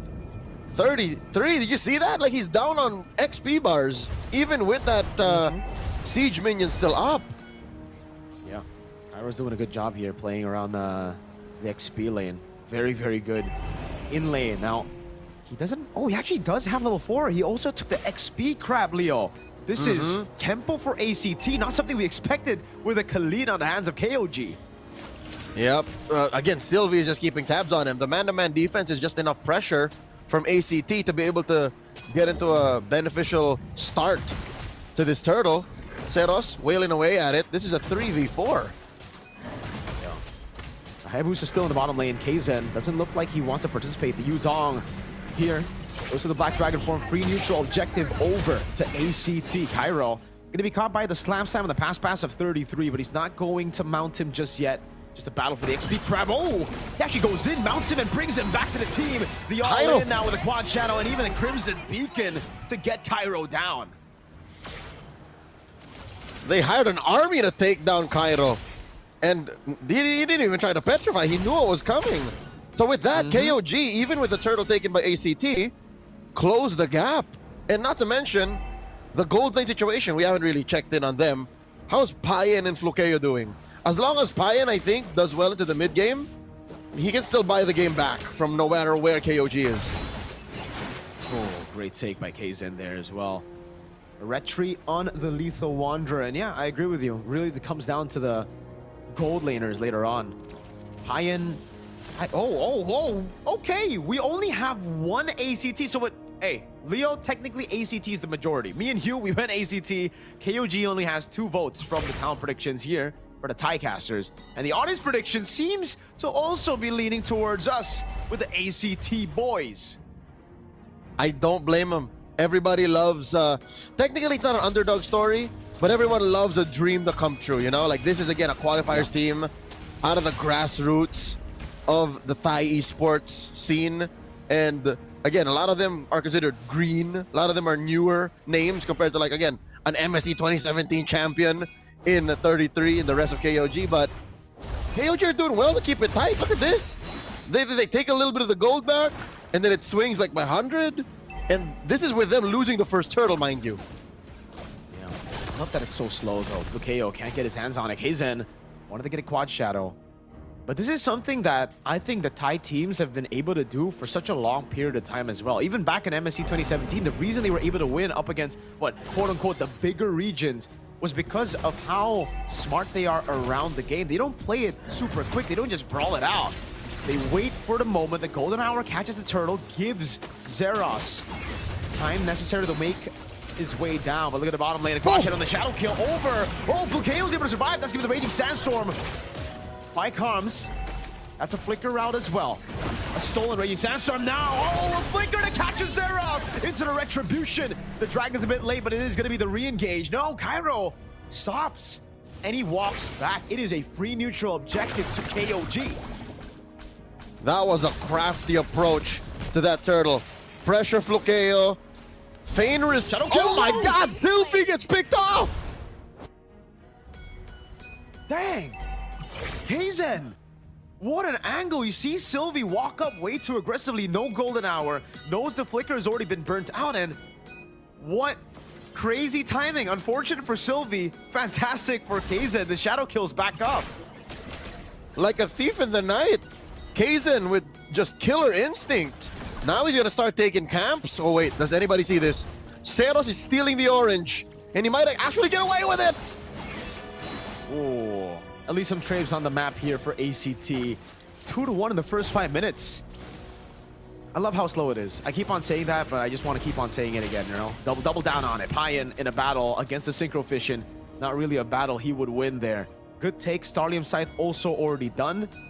Hey, Flukeo's doing well for himself, you know? Even in this matchup, level 1 to 3, we expect Payan to do better, but it's still a 200 gold lead right now for Flukeo. He's still scaling, so that's why ACT haven't really committed on these fights just yet. They still want to wait for Flukeo to get those item power spikes. Sylvie. And I think that benefits them. Because again, when you come down to it, it's just so much easier for a Harith to win. Claude can't counter the damage output, the burst of a Harith. Like, there's no wind of nature in your way out of that. So, if anything, I think it's KOG who's on a clock. They're the ones who have to push the tempo here. Nile gets run through. Payan looks for the punish. Oh, jumping in! Yeah, Purify out by Flukeo. He's still able to get the gold crab while he was fighting there. But that's big info. No Purify on the Harith. I think he's going to have to sit this one out, as it might be a 4v4. But KOG are in no rush to actually get into the turtle. They go for the purple buff instead. What a steal. Oh, never mind. Seros actually secured it. Uh-oh. He's in the quad shadow. Deadly Magic coming down now with the cards as well. But great body block from Payan, and Nile stops that assassination attempt. And I can't give a clear winner here. I can't say that it's Kaizen. I can't say it's Zeros. I can't say it's ACT. They're both at a deadlock because they both press the retribution. They're both jockeying for position in this final turtle. And neither gold laner can actually leave. Yes, we see Flukeo moving up, but it's just as quick for Payan to clear it and then move through the river. This is Zed scouting out these bushes, able to clear him. Turtle at half health. Black Dragon form, that should guarantee the neutral objective here, but they're not going for it. Instead, they're going to go for the fight in the mid lane. Zen gets caught even with the Crimson Beacon. The DOT of the passive, Flukeo doing crazy damage. A stolen Raging Sandstorm doesn't find its mark. Now the quad shadow lands on Carnes. Give her dash away. Immobilization 33! Raging Sandstorm doesn't land, but Sylvie's going to be mounted on, but he's able to flicker out the safety. And 33's caught all alone, isolated over, and the turtle. It took them so long, it turned to a lord. Yep, again, at deadlock. Even with the pickoff on Zed. Oh my god, Kairo! Yeah, all in on their turret with the help of Nile. KZen gets the kill and the turret. That's a man advantage. 20 seconds on Cairo as they look to still play it slow. They don't want to commit to anything. Mirko, I'd like to change our usage, our verbiage on how this game is going. It's not slow. It's deliberate. They're just choosing the way they engage. Yeah, it's not like they're slowing it down on purpose. It's not like KOG aren't engaging. It's just ACT are responding in a way that makes KOG think twice. It's like those very well choreographed Chinese martial art films with dudes on ropes and strings just flying through the sky. All attacks perfectly parried and countered. That's what this is. That whole monologue was also deliberate. Sylvie with the walk-up, Deadly Magic, forcing the Raging Sandstorm, and even the Crimson Beacon. A trade in ultimates here. Oh, 33. I thought he was going to go in there. KZen jumps in, able to find Carnes, but had to watch out a back. Oh, Flukeo walks it over. KZen's able to find a kill, but now gets caught by Flukeo, and it's a big shutdown. Zaman force over to 33. The Petrify still up, but he doesn't go for the Furious Dive as Payan walks back up with the BMI, or rather blinks back up. Jungle for mid. Payan the patient. You see how throughout this. Oh my God, Zed! He survives through the braves by Sylvie. Wanted to go on their turret there, 33, keeping them at bay, and now they hold on a neutral objective. Zaman 4 is already back up, but it's a reset. Unintentional, I believe, there, Leo. Well, it was a soft reset. They're still going. Golden Hour in the back there. Sylvie doing a good job trying to bait it out. Raging Sandstorm comes in with the Retribution on Zeros is on point. As the Zaman Force and the Furious Dive gets him down. Flukeo with the Purify. He's going through the Zaman Force. Flukeo finally dies as Zeros goes in, but now he's going to be caught by the Crimson Beacon and the Lantern Flare. A stolen Raging Sandstorm, but KOG run them down. It's a Lord for a wipeout. Take what you will. May it be the Lord. But through Payan the patient, going through ACT, they risk life and limb for that Lord, but they get nothing in return. They lose their mid lane tier 2, or rather 1, and tier 2 should be on the way out, but dear God, let's see that again. Holding on to that Blazing Duet to the very last moment, putting that BMI behind the Golden Hour, and then this was just impeccable team fighting out of ACT, and here's what sucks.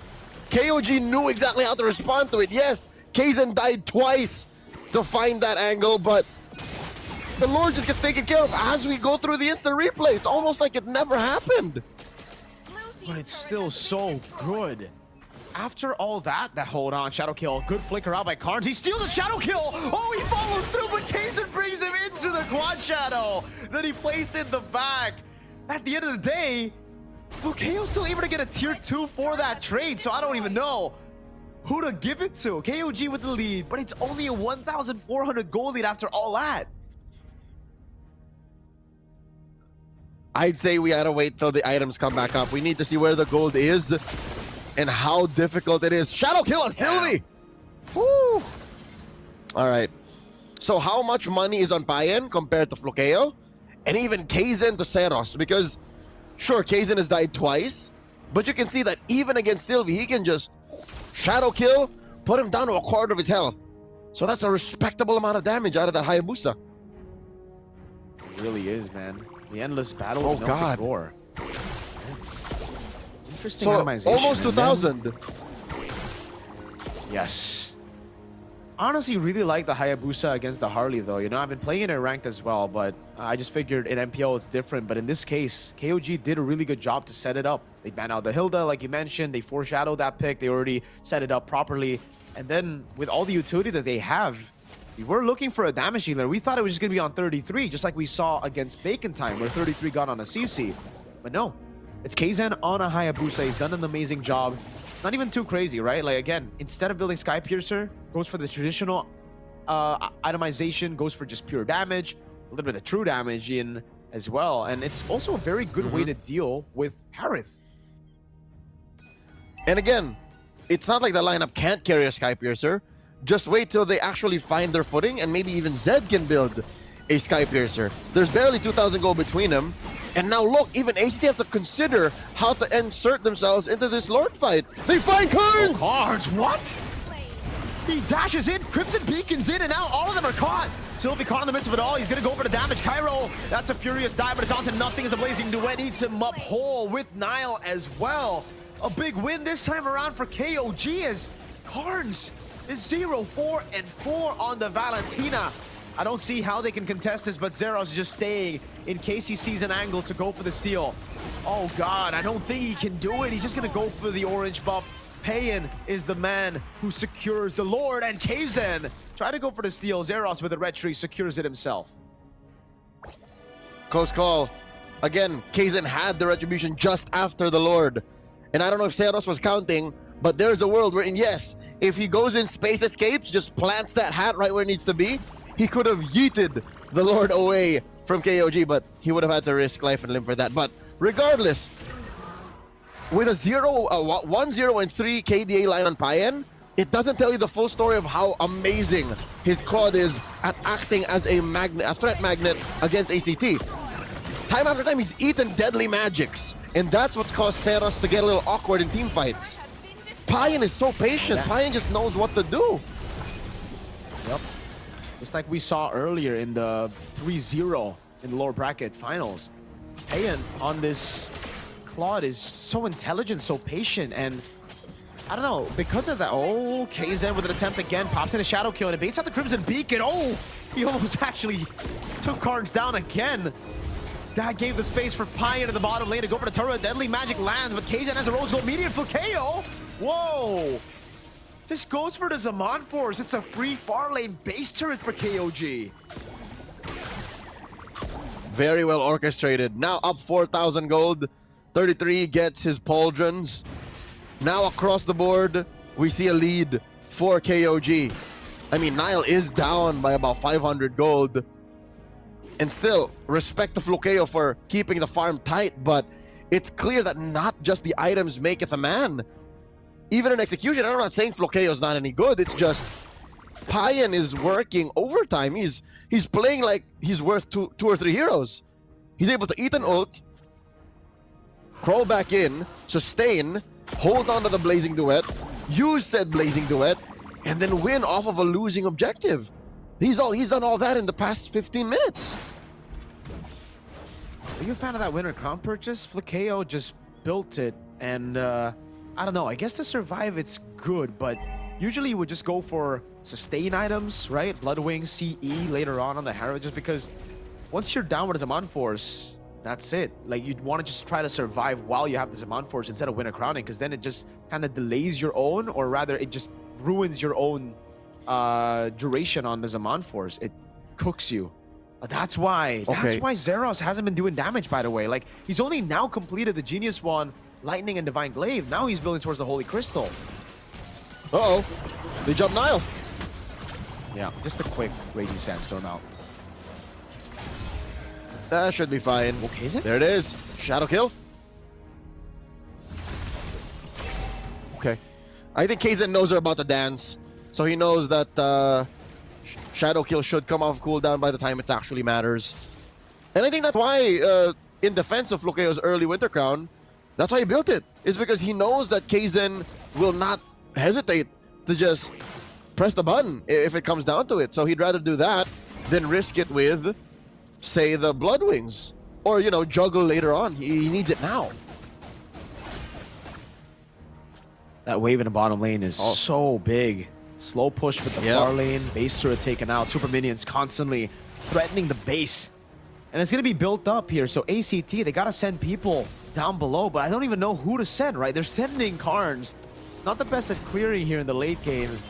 The wave clear is pretty bad, but Flukeo will have worse mobility. The guy you can send is Zeros, but then the Lord just gets blitzed. And this is just going to be an Evolved Lord. They're going to reset one more time for sure. Evolve Lord for our third Lord of the game. That's how deliberate this game has been. Whoop. Lord now at a third of its health. An eighth. Sylvie comes in. Yeah, late golden hour there, and it's actually not the Evolved Lord. They didn't let it reset all the way through, so it is just going to be a normal Lord. And maybe ACT are a bit happier because of that, right? They're probably going to lose another base turret, but at least they stay afloat for a while longer, for maybe up until Seros gets a Holy Crystal. That's when ACT will pull the trigger. Here's what's scary, Mirko. We might not get there. Payan has already built a Wind Talker. I did not stutter. A Wind Talker. Not a Wind of Nature, a Wind Talker. So he's looking to clear these waves so much faster, take down turrets, and maybe make this Lord the last. There's a Lord marching down bottom. KOG are pressuring mid and top. Best case scenario, ACT just lose all of the inhibitors. Worst case, the game's done. There we go, Sylvie walks up. Let's see if the game's done. Lord in the bottom lane pushing in. That's the base turret again. As we expected, one will go down. The mid lane, they've defended quite well. Kaizen threatening with the quad shadow. Good clear by ACT. In the bottom lane, even with this kind of composition, they didn't use any of the resource. I think that was a misstep by Cairo. He instantly tapped it down. So Dragon's down, there's a wave in the mid lane, and there's no Dragon. This could actually be a clear. A jump from Kaizen, good delay by Sylvie. The Retribution comes around, and now in the mid lane, it's going to be the attempt, and Payan will take it with Zed. 3 base turrets, all of it down. ACT stripped down to their crystal. It's just a bare base. One thing that ACT can be thankful for is despite Kairo's, again, what we can assume, flub, he fumbled and pressed the ult, is it'll be up for the next Lord take. That's where I think it'll be more important rather than that in-base defense wherein they already lost their base turrets anyways. Now Sylvie gets spotted by 33. Ooh. Dang, Hazen. All right. Go in. Item check, quick one. Still pretty close where we've already checked on it. And still the major difference is on the junglers. That's 3,000 gold between Seros and Kaizen. Everywhere else, you can just kind of swing 500 gold back and forth. Yeah, the Chastised Pauldron also great pickup there on ACT, but now also picked it up. I was about to say, why is there no Chastised Pauldron? That's actually a very, very good way to slow the Harrod down with the unlead dashes here. And Flukeo, man, he's getting a lot of shields there just with a Chrono Dash. Again, wave up top, gonna be slowly building for KOG. So for ACT, they gotta ACT, they gotta act. They gotta find a way to just 50-50 it, take the gamble, because at this point, it's just full Lord Dance for KOG until the end of the game. I'm not sure they're allowed to gamble, especially now. Black Dragon form coming through, Lord here at an 1/8 of its health, Nile to the back! Oh. Winter Crown, Raging Sandstorm comes in with Carnes as well. Zeros able to go for the jump onto the back, now jumps back in again, trying to go for the Retribution! It's Carnes who secures it! Now Flukeo with no mana is still able to survive, pops into the crown in time and buys the immortality. But there's no Zaman Force, and Kaizen doesn't care about the neutral objective. He pushes it in. The Golden Hour is able to buy some time as Kaizen takes a turret aggro. But in the end, it's game 1 to KOG. Sylvie only delays the inevitable. Golden Hour does stop the minions from rushing in, does stop Kaizen from smacking that base. But after that elapses, everything else follows through anyways. KOG proving that going through the lower bracket was no hindrance to their dominance in MSL Thailand. An emphatic statement in game number 1. This is our house. Let's take a look at the replay. Dude, that was, well, this is one of the bad fights there where Carnes actually dashed in forward, opened up the bush, stole the Crimson Beacon, and then Crimson Beaconed in. And in this position, it's really hard to blame ACT. They try to go for the fight, and that's what they needed to do. There's no way that they would let KOG constantly just cycle through those waves and continue with the Lord Dance. So, hey, unfortunate, it was a forced error. Well played, though, to KOG. They knew exactly where their advantages lie. They don't force anything. They literally didn't force anything all the way to the very end. They just kept on adapting, kept on looking at what to play around. If they were going for the 50-50, there was no reason for KOG to take the 50-50, right? It's the desperate call by ACT. Just go mid, go top, go somewhere else. Kaizen was able to end the game. Almost a save by the Marcel's Golden Hour, but unfortunately too many minions, and he's already hit the crystal too many times.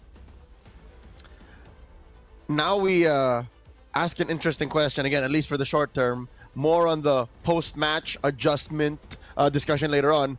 Who's the MVP? do you give it to Payan still? Or is that last-minute clutch backdoor play all on Kaizen? Because that's the only way I think that could have elapsed, because Payan died for the first time in a while. Payan got his immortality popped, and then he got compromised. But was that part of the plan? Was that all Kaizen's call? Or was ACT there to rely on Kaizen to say, we can do it? It's a great call anyways, right? I mean, at the end of the day, they were able to get it done. Yes, they delayed. Yes, it looked kind of messy in that final fight, but it's all about the results. At the end of the day, they're going to reset completely, forget about that game, come into game 2 with, I think, a similar pattern again. KOG, this is why, you know, even Bacon Time had such a difficult time going up against them in the lower bracket finals, because after the loss to ACT up in the upper brackets, they've really elevated their game in the drafts. They're no longer just the team that can go for assassin jungle. And I think that got into the heads of ACT. They saw the lower bracket finals. They're like, all right, wait, Kaizen's not playing those assassins. We got to ban the Fredja. We got to ban the Baksha. We got to ban those utility picks. Then you see the Hayabusa and they're like, wait, what? This isn't what we prepared for. There's no way it would work. 33 though, he works all the time, you know, with any pick, even the glue. We saw the Esme, we saw the CC. This man's longevity, but also his flexibility, his hero pool. Ridiculous. 6-7% kill participation. 6-7. None of this would be possible without 33 acting as the glue to the strats that KOG need to employ. And I'm talking on a macro level. I'm talking on a micro level. Micro, I think we'll see it more in the highlights. He's literally there for everything whenever someone slips up. If someone gets picked off, he'll make sure the Lord Dance or the Turtle Dance continues. If ever Flukeo sometimes, you know, feels like he can get in there, he compromises the little white-haired baby magical boy. And he attempts the mount, and then that just destroys ACT's attempts. So yeah, I kind of see that. I hate how this went under us. It wasn't very flashy, but his glue was what kind of, you know, kept it all under control. Wow. It really was like perfect all the way to the end as well. The way they played it, deliberate, the pace of it all, and the way that they utilized the winning lanes here. Once Cairo had used the resource as well, they would punish. It's a game of methodical punishes for KOG, right? Constantly. And then the back and forth around the fights here, where ACT were able to get the better of KOG, but then they try to go for more. They wanted to push through a bit more. Unfortunately, it did not work out for them, and KOG were able to punish again. Methodical punish, right? It's all about the punishments at the end of the day for KOG, because for ACT, it seems like they just overextended, they overcommitted a lot of times, and especially Cards. This was a low game for him for sure, man. Getting outplayed by Kaizen. Dashing in here in this moment was a big blunder as well, because it forced the whole team to walk in, or to initiate rather, when clearly some of the members weren't ready for it. Truth be told, Karn's positioning isn't the best either. And it's not like he's getting a smorgasbord of ults to pick from. He has a Crimson Beacon, he has a Raging Sandstorm, and that's about it. Like, those are the only things that he can reliably pick up. So at 0-5-4, I don't think the KDA alone tells you how difficult of a game this was for ACT's mid laner. They definitely could have gotten away with so much more, maybe with a different hero. Doesn't even have to be the Valentina. Valentina's very strong, don't get me wrong. It's just, I didn't feel Karns in this game. Yeah. I agree. I did not feel Karns at all in this game, man. It was a 0-5-4 performance. It was a pretty bad Valentina game for him, man. Usually you pick up the Valentina to dodge from the quad shadow, but in this game he didn't really do too much of dodging, and it's because I think he's just so conditioned to not going up against these type of assassins. There's always those honest assassins nowadays, the Harley, the Lancelot even, right? You don't really see the assassins wait in bush, look for those ambushes, especially on broken walls where, you know, it's a map with not a lot of bushes, not as many as usual, definitely not as many as dangerous grass. But Karns definitely got to fix the awareness there on the Valentina. On top of that, it's just a very squishy comp, Leo, right? When you run a Marcel and it's an assassin jungle, this is what you get. If you don't snowball at the start, that Marcel is going to get shredded down, and the Hayabusa got a kill very early against Sylvie already around the bottom lane. So that just goes to show how squishy the composition is for ACT. And Kaizen, Niall, Well played to them, the carry and the sandbag with the best wingman. Flukeo still doing a phenomenal job farming with a Harith, mind you. Like, he out-farmed a Claude on a Harith. I think they got to go back to the fundamentals of drafting, because you're right. Despite these mechanical and micro movements, again, out-farming a Claude on a Harith, the early aggression on these turtles, ACT just had a weird lineup overall. Like, it was just, we were blinded by how good they were moving, but look at it, there was no peel. You were just winning off of the fact that maybe you can win fights, and then you go from there. But at some point, what, 6-7 minutes, they weren't winning fights anymore. Again, the deliberate approach was what allowed for KOG to get into a position like this. They had such a good, I'm going to talk in MMA terms. They had such a good stand-up game that ACT blinked once, and then suddenly they're in full guard. It's like, what are you doing on top of me, 33? Stop. Full mount. That's a big dude in game, right? Especially on the glue, man. Slam, slam, pass, pass. He actually did get full mounts constantly as well, and it baited those resources.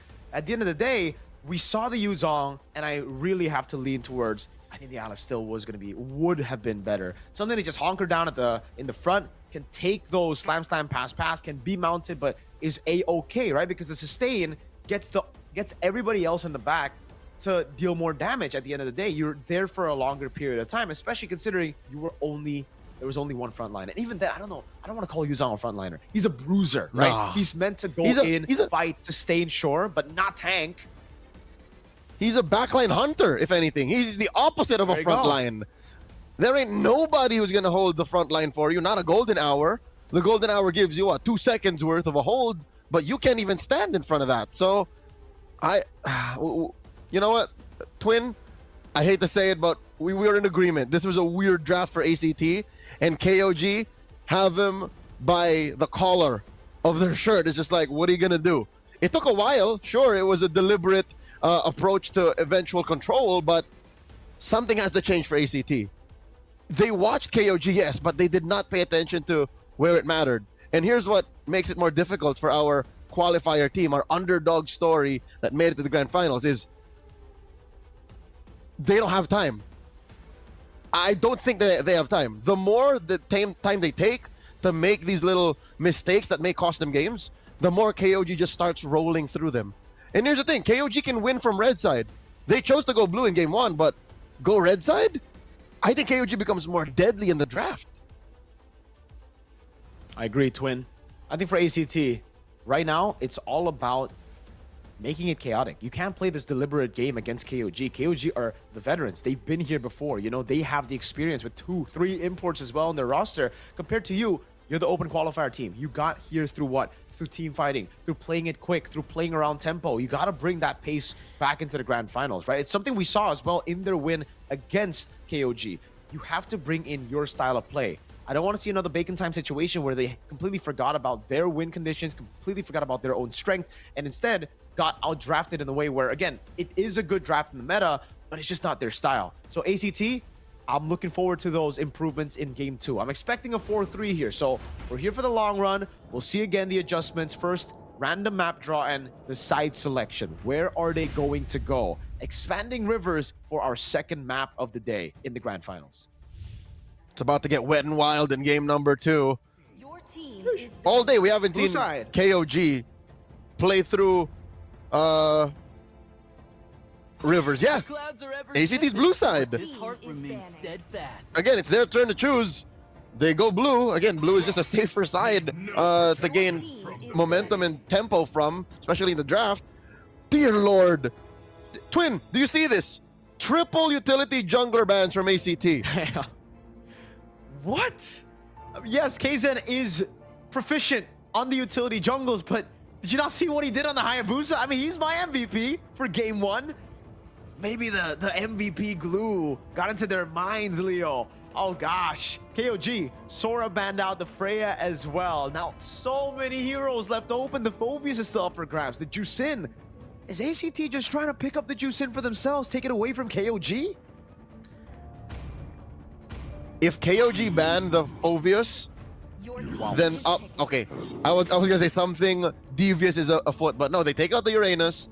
Instead, just open everything. Zushin, Phoveus, Harith, Claude.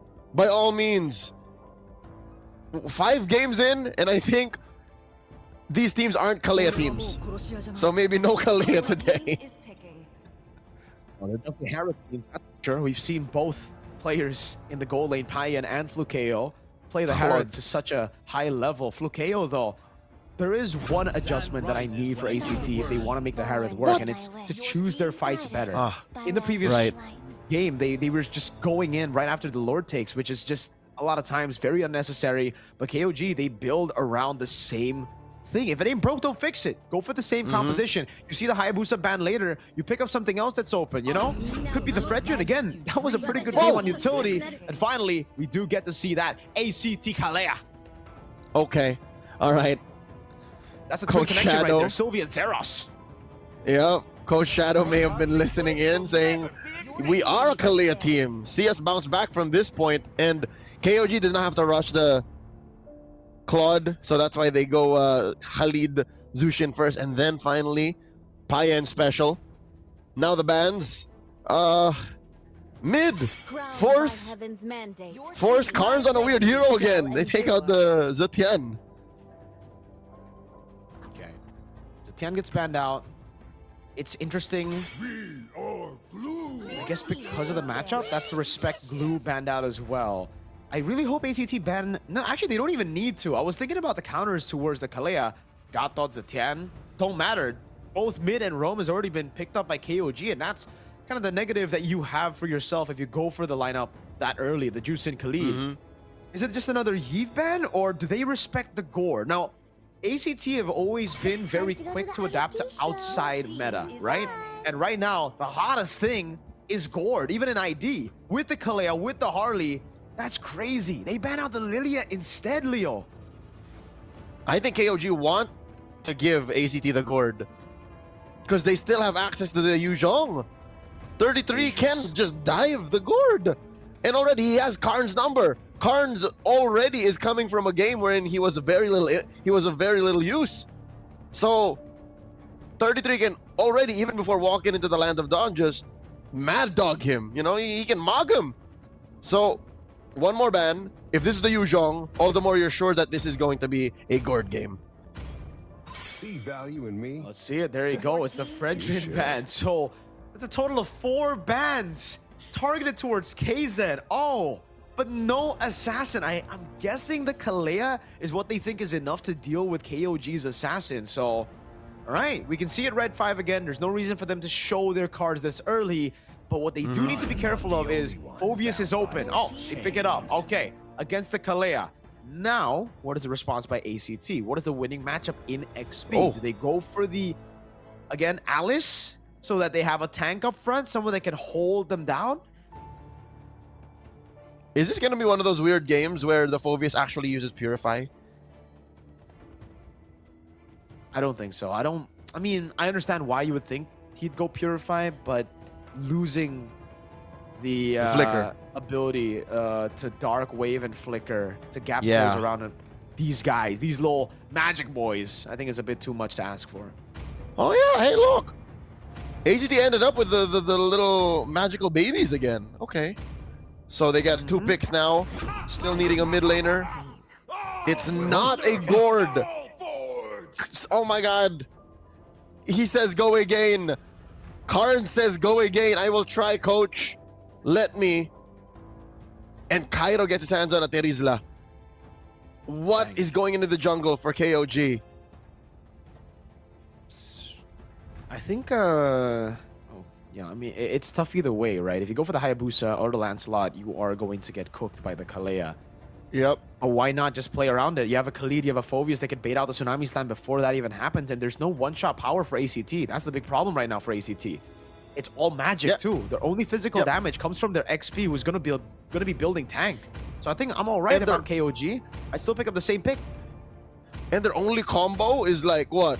Tsunami Slam into a face full of magic from either Cairo or Sylvie. There you go. They're gonna roll the dice, run it back, flip the coin, look for the dice. Is that KO? Is that Valley Ties KO? All right, he didn't make it to the playoffs, but at least he's in Lad Prao right now. He's enjoying the show with his lady friend. Yeah. Always love to see it, man. Speaking of friends, KO and I are friends on Facebook. Oh, wait, is that facts? Is that cap? Someone confirm it, chat. Facts. Someone in the chat confirm it. It's facts. It's facts, All twin. right. All right, twin. Let's talk about the facts right now. 3 purifies over the 10 boys you see here on your screen. Zed and Payan with the respect against the Kalea. And as expected, it is not a purify Phoveus. It's going to be Flicker for 33. He wants to make those plays happen, and he's okay taking the Tsunami Slam as long as that means that Kaizen can walk free and go for the ambushes that he did in game 1. Let's see. Flakeo back on the purify again. This could go very similarly to game number 1. And again, one more result like game 1 and we can call it insanity. How Carnes keeps forcing himself to play the Valentina. And looking at the ults, again, it's a worse, possibly a worse situation. Because he can only really still just use Crimson Beacon and Raging Sandstorm. That is the reality of the Valentina in game 2. All right. Taking a look at the emblems real quick. Oh, Nile with a cheeky little dive there. 33 goes for the concussive blast on the Phoveus. Nile, oh man, they're sandwiching him down. There's no waves here as well, but look at the time. With this time that he's bought, they're gonna go and invade the purple buff. Oh, Nile, what a move! The purple buff taken by KZ. Orange-purple start is vertical, jungling for KOG. KOG. Devious. That is shrewd of them to do here. Nile doesn't even get punished, Mirko! Just walks away, man. He just flickers out, rather, a blink, but this is a 3-buff start for KZ. And remember, Sylvie, he kind of needs Seros to be ahead for this Tsunami Slam Deadly Magic combo to be usable. At this point, I don't think anyone's gonna die early on level 4. He might not even hit level 4, Zeros. He's only level 3 right now, and there's only 20 seconds before the neutral objective. Kaizen, on the other hand, very easy level 4 for him. He's gonna go straight for it. I think this is just KOG who should play for tempo. With the way it's going, it's not evident with just 100 gold up, but Zeros is so behind. If you're looking for the combo, it's not even going to be Tsunami Slam into Deadly Magics just yet. But even the Deadly Magics alone might become Friendly Magics as KOG goes straight for the turtle. Sylvie alone can't fight this. Nope. He's just trying to spot him, you know, give vision over to Zeros. The thing is, Kaizen might not even need to retreat this. They might go from turtle to orange, or better yet, purple, right? No, they're just going to go mid. Payan doing a good job on Flakeo. The question lands on the shadow kill as well with the retry. As the Blazing Knight comes around to help him in case it wasn't enough. Hey, that's even better. Turtle to gold lane. And here's what hurts the most for ACT. It was the gold laner who went there. It's like being invited to a party and not being fed at all, sent home with an empty stomach. KOG up by 1,000 gold now. How did that mid lane turret shield not help Flakeo? Oh, well, I understand how. Oh my god. That is Nile getting jumped. Purifying through. What is that interaction? The CC immunity of the Raging Sandstorm got him out of the Tsunami Slam. Boy, I've never seen that interaction. He cleansed. Timing. He cleansed through it. Dear Lord. ACT are what we call in the business. I hope they're not. I hope they're not TILTing. Oh. I mean, I don't think the TILT happens now, but if they lose this game, especially with some of the same picks for Zeros, Carnes, and Flukeo, first pick Harith, mind you, then we might be seeing a little bit of a TILT and a big question mark form right on stage there for ACT, because we've been saying, you know, best of 7, a lot slower, or maybe we should use the other term, a lot more deliberate, right? You can get into the game, into the series slowly. But the thing is, with a 2-0 start, that's going to change. KOG are currently 4-0 on the day. Remember, they're coming off of a lower bracket sweep. This is just daddy coming back into the house, reminding everyone who pays the bills, reminding everyone who keeps the lights on. Yeah, who's home now?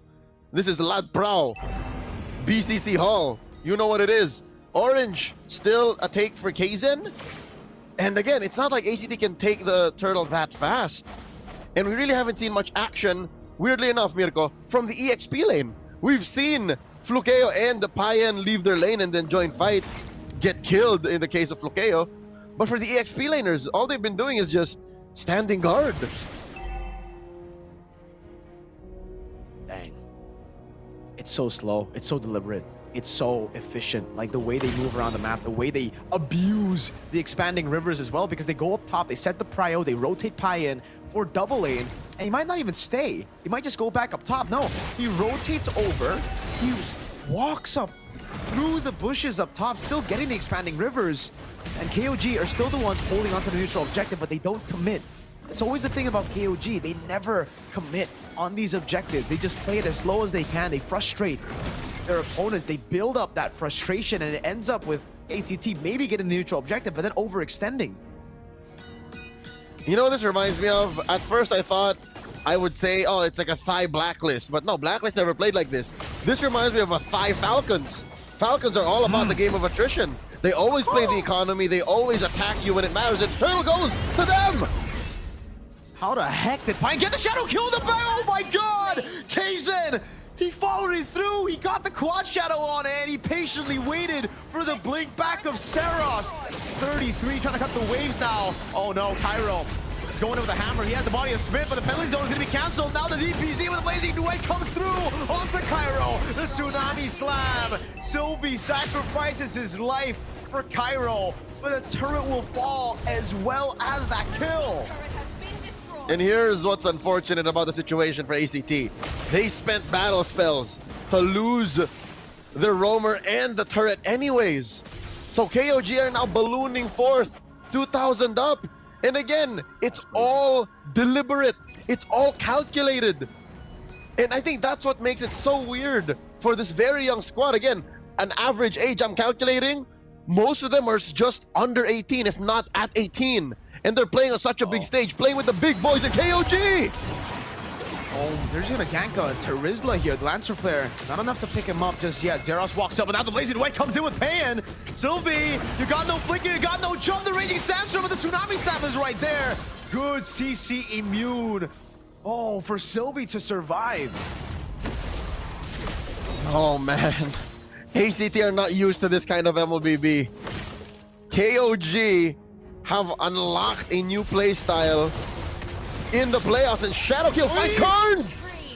Oh, even through the flicker. Not a chase in the back, but the quad shadow is still there. Flukeo can't get his hands on him. 33 flickers out as he goes for the shoulder bash, but he baits out the flicker out as well. And now, Cairo, disconnected from the rest of the team, wanted to go in, but has depleted himself of his own penalty zone. A lot of ults thrown out in that exchange. KOG now up 3K. That's what's impressive. Again, throwing back to some of the best macro teams in the world. KOG are able to make economic moves even when they're not part of big exchanges. They got 1,000, Mirko, they got 1,000 gold while getting just 1 kill on Carnes. This map fits them so well. The randomization of this map fits the kind of draft that they got. Fantastic. Fantastic. Great itemization by 33 as well. Our MVP for game number 1. Radiant Armor into the Black Eye Shield. Kaizen almost got the quad shadow on Carnes. You know Carnes let out a sigh of relief there that it did not land. After they build Radiant Armors and these tough boots, where does the damage come from? Even if Flukeo cannot, after a third item, deal with that. KOG can just walk through it. It's like, very nice, little boys. What do you do? It can't be off of Cairo anymore. I'm talking about the Harith and the Harley, all right? Not ACT as a team. Yeah. Like the little magical baby boys. They're gonna struggle. The Double H and Valentina, they're all gonna struggle, right? And that's why the Radiant Armor, that's why I pointed it out earlier. The Radiant Armor build, first item for the Khalid, for even 33 on the Phobias, that's what it has done. And that's why we expected the Gore to come through. Something that could force them to, well, it can't really force, but it was basically, it's an insta-kill that's guaranteed, right? You Tsunami Slam into the Gourd Mystic Gush that does true damage, and then you have the Deadly Magic, so it's a good mix of everything. Plus then, you can build for a damage-dealing XP, physical damage-dealing XP.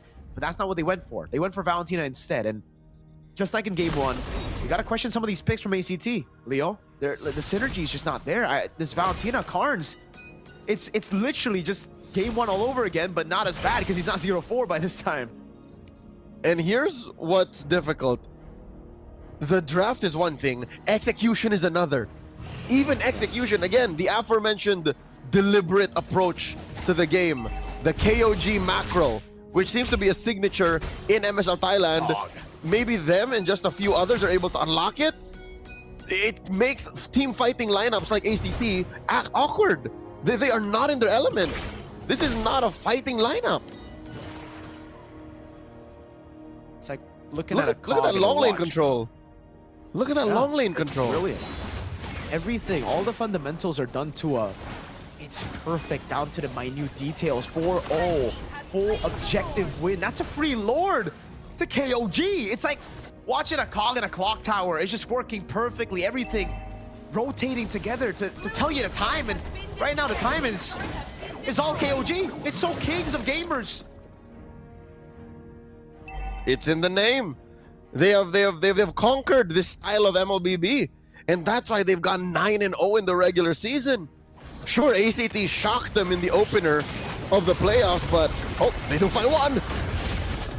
Big battle here is now able to flick around. Now pops in a quick sand gun, but gets caught in the raging sandstorm. Stolen by KZ. Goes into Lazy Duet. Coming in from Payan. Doing so much damage, and KZ picks up the kill on Sylvie. That's Flukeo with the trade. But look at the long T-Fight with 33. Dunking on Cairo. It's a Lord on top of it. That is still full HP. Charging at these tier 2 turrets. 33 making his way into the mid lane, going for the clear, and KZ will be looking for the last tier 2 in the bottom lane as the Holy Shield gets procced up top.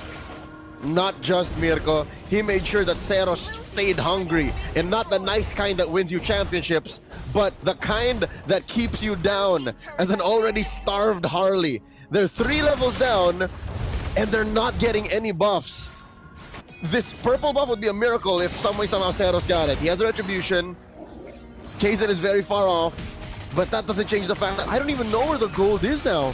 It's 5,000 up. How much of it is in the difference between Seros and KZ? Seros ain't farmed up anymore. Seros can't even go through the radiant armors. What more being down on items? And because Dear it's God, so 3K! there you go, you have your answer. Oh my lord.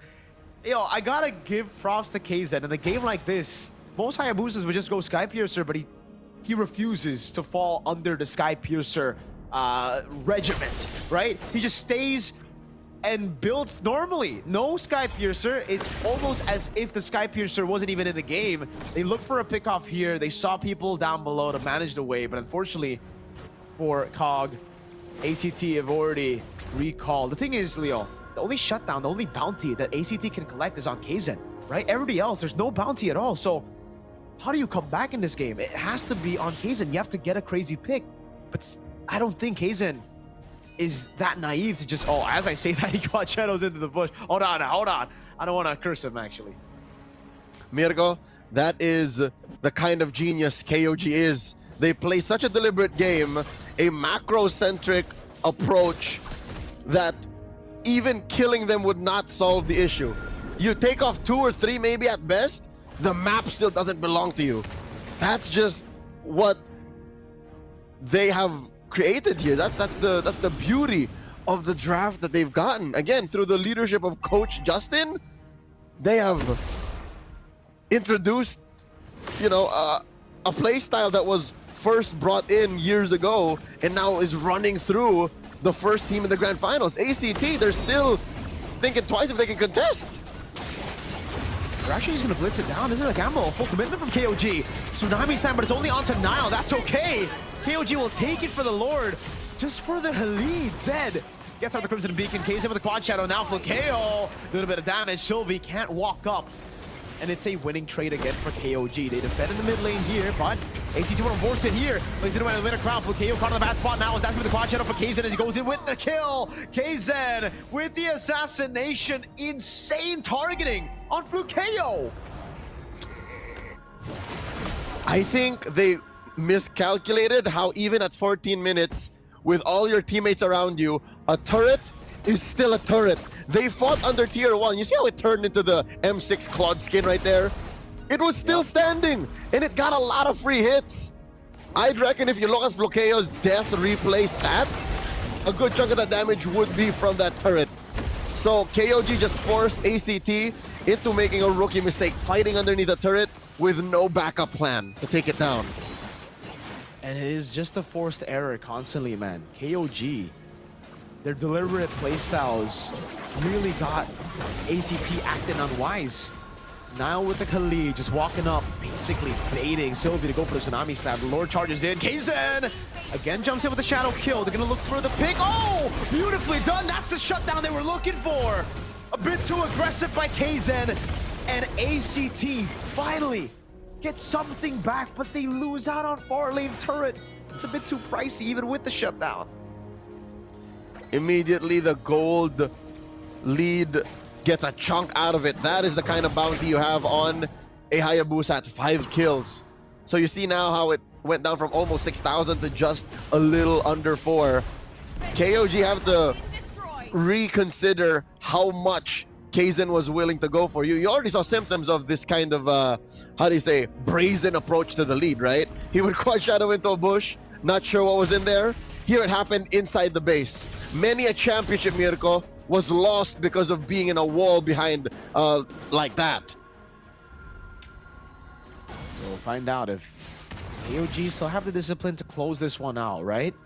This could be the turning point for ACT. They're still back in the game.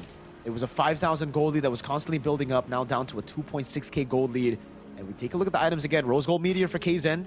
He's noticed that, again, the burst is very, very... it's there already, sorry, for ACT. Lightning Truncheon, Genius 1, and Divine Glaive is on the way to the Holy Crystal. That will change a lot. That is the big power spike they're waiting for. Have they gotten enough to bypass the Radiant Athena of 33? That's the question I have now. I don't think so. It'll take everything. Flukeo, a few juggles on that dash, a few hits, some right clicks, Seros deadly magics, some from Karns as well. But I think 33 can still just take everything. Yep. Slow, Shadow Kill, and Retribution from KZen. Tsunami Stand desperate on now. The penalty zone in the back line is paying. Goes in Blazing Duet, 33 in the back as well, doing a good job onto Seros there. As that's going to be Flukeo doing damage with his Zaman Force over on Nile. But they do it so well, they play it so patiently. No more resources to chase, but KOG have gotten what they wanted. The Lord for free. And they get a Flicker out of Sylvie, a Purify out of Flukeo, with nary a battle spell spent. So KOG were definitely in control there. They knew how much they were getting. They knew how much or how little they had to pay for the price. And a little bit of silver lining for our underdogs here, ACT. They at least get to taste their orange. Put it on Seros. Oh no, wait, they put it on Flukeo. Okay. Tsunami Slam again though. It's desperate Raging Sandstorm from Nile. Not combo with the Flicker. Oh! KZen finds the quad shadow to get Zeros down. Now it's paying with a winner crown and the Blazing Duet. Cairo all alone, Flukeo gunned down by Payan. And now it's 33 who walks up, gets slain in the end by Cairo. But the base is wide open. And KOG get game number 2. That's 5 games in a row today for KOG. If today's matches were just a best of 9, they would have made it through. But alas, it's a best of 7, and KOG's momentum is undeniable. 0-2 again. What do you expect from a draft that looks similar? ACT, the adjustments weren't right. Not enough. Even though KZen made a mistake here, it was traded for a turret, a base turret that basically guaranteed them neutral objective. How deliberate they play. And then in the end, it was just desperate plays over and over again. Forced errors committed by ACT. KOG really had them down, man. They held them down. They knew how to read them out. Flakeo, insane mechanics, but when you're fighting against a team who have that macro advantage, who's able to build the lead before the fight even happens, that's what happens. The mechanics don't matter. The Purify was already baited as well. GG. Well played to KOG. And they are one game away from going to match point. Again, first to four wins the inaugural MSL Thailand Championship. Okay, if game one, in the first few minutes, the first couple of lords, it looked like it was a Chinese film with you know, stunt rope and, you know, perfectly countered fights. I think ACT have gotten the wrong idea. I think they're looking at this as an early 2000s Thai martial arts film with hard-hitting kicks, and they thought they were Iko Uwais, allowing them to get hurt. You're not supposed to. You can't trade like this with KOG. It's not that kind of movie, sir. You have to be able to at least respect them on that level, or else you're not going to get to the top level. Man, I want to watch the raid. Shout out to Joe Taslim, you know, for no reason. I mean, hey, W to KOG. They really made it work. It was fantastic. There's not really much to say there. It was just the adjustments were not right for ACT. Again, like you mentioned, they took these fights, and I really have to go back to the point that I made after game one, Leo. They got to make it chaotic. They got to make their composition play fast. Then KOG. They got to take away the mid-prio. They got to be the ones to make the move first, because I see a good team fighting team in ACT. I see a team that can go toe-to-toe to KOG, against KOG in the team fights. It's just they haven't had the right picks to do so. Mirko, counterpoint. What if it's not about the team fighting anymore? What if it's about how well, even with Hayabusa, KOG are able to deny fights? Hell, I'm answering my own question. It's because they are able to deny fights. Quad Shadow is such a big tool in Kaizen's toolbox. He's like, yeah, what if we fight? And what if no? What if I just disappear into the shadows and then we fight later when I'm ready? That's the genius of KOG. Truly is, man. I think, for me, MVP for both games so far. Kaizen, fantastic. 91% kill participation, 6-1 and 4 GPM off their roots as well. And no Skypiercer, plays it disciplined, doesn't go too crazy, and just stays within the boundaries of what a Hayabusa should do, right? Doesn't do anything, doesn't overcomplicate things. We go through the highlights again, and we get to see the brilliance of this guy, man. The assassination, the patience to go for the quad shadow, to hold the quad shadow, to go for a shadow kill, then quad shadow combo. He just used so many different variants of combos here as well, right? He pops the shadow kill, the quad shadow's still on him, so just in case the shadow kill doesn't get the job done, he can still quad shadow forward, skill one, then back away again. One might say he's a combo king. And it's not like he played perfect, right? He committed maybe one or two major mistakes that could have been corrected, like that death inside the base, or the, you know, the blind shadow here and there. But still, that's how far off I think ACT are catching up to the tempo KOG are playing at. Even when their jungler wasn't playing perfect, he was still the MVP. So I think ACT have to correct on both fronts. They got to get better drafts, and they have to play on their toes. Get Carnes off the Valentina for a start. There has to be a better hero for him. And now the question that I want to raise is the TILT starting the show, Leo? Because once you've made these many errors in a game that is all forced by KOG, the built-up frustration will get to you, dude. That TILT will start to hit. Now the question is, has it hit? If they do make the correct adjustments, who's to say that the tilt hasn't already stopped them now, right? Because look at the game again. The way that they played here, it's like we see a downgrade from the previous game. At least in the previous game, they were able to make it longer. They were able to get some fights going. This game, it was KOG controlling the pace all throughout. All the neutral objectives as well going to KOG. There are no trades at all for ACT. Mirko, not to mention how this started out with just sheer brutality. Again, playground tricks, just this happens in ranked games when you end up in a 5-man that you weren't expecting, and then you end up losing your first buff. Kaizen started with 3 buffs. For those of you who don't remember, in this 18-minute game, Kaizen started with 3 buffs. So fix that first. At least get into a position where in the early game to the mid, it's at least a 50-50. And then play off of Flukeo. We know that Flukeo is capable. We know that this was going to be a gold lane matchup anyways. ACT haven't been able to make it that. They've lost many parts of the map wherein Flukeo can't even fight Payan anymore. So this allows for Payan to become the superior 6-7 athlete. And that's not how this goes. That's not how this goes. Yeah, definitely not. Flukeo, I wonder how he is on the Claude right now, because yes, they've been picking Harith. I understand go Harith if you're really just looking for team fights, and the Harith would be superior in most cases. But if you wanna, it's 2 things now. If you pick up the Claude, right? One, it's still a pretty good pick for you if you can play it well. But I think more importantly, you take it away from Payan. This guy's crazy on the Claude. Maybe he's crazier on the Harith. That's why they prior the Harith?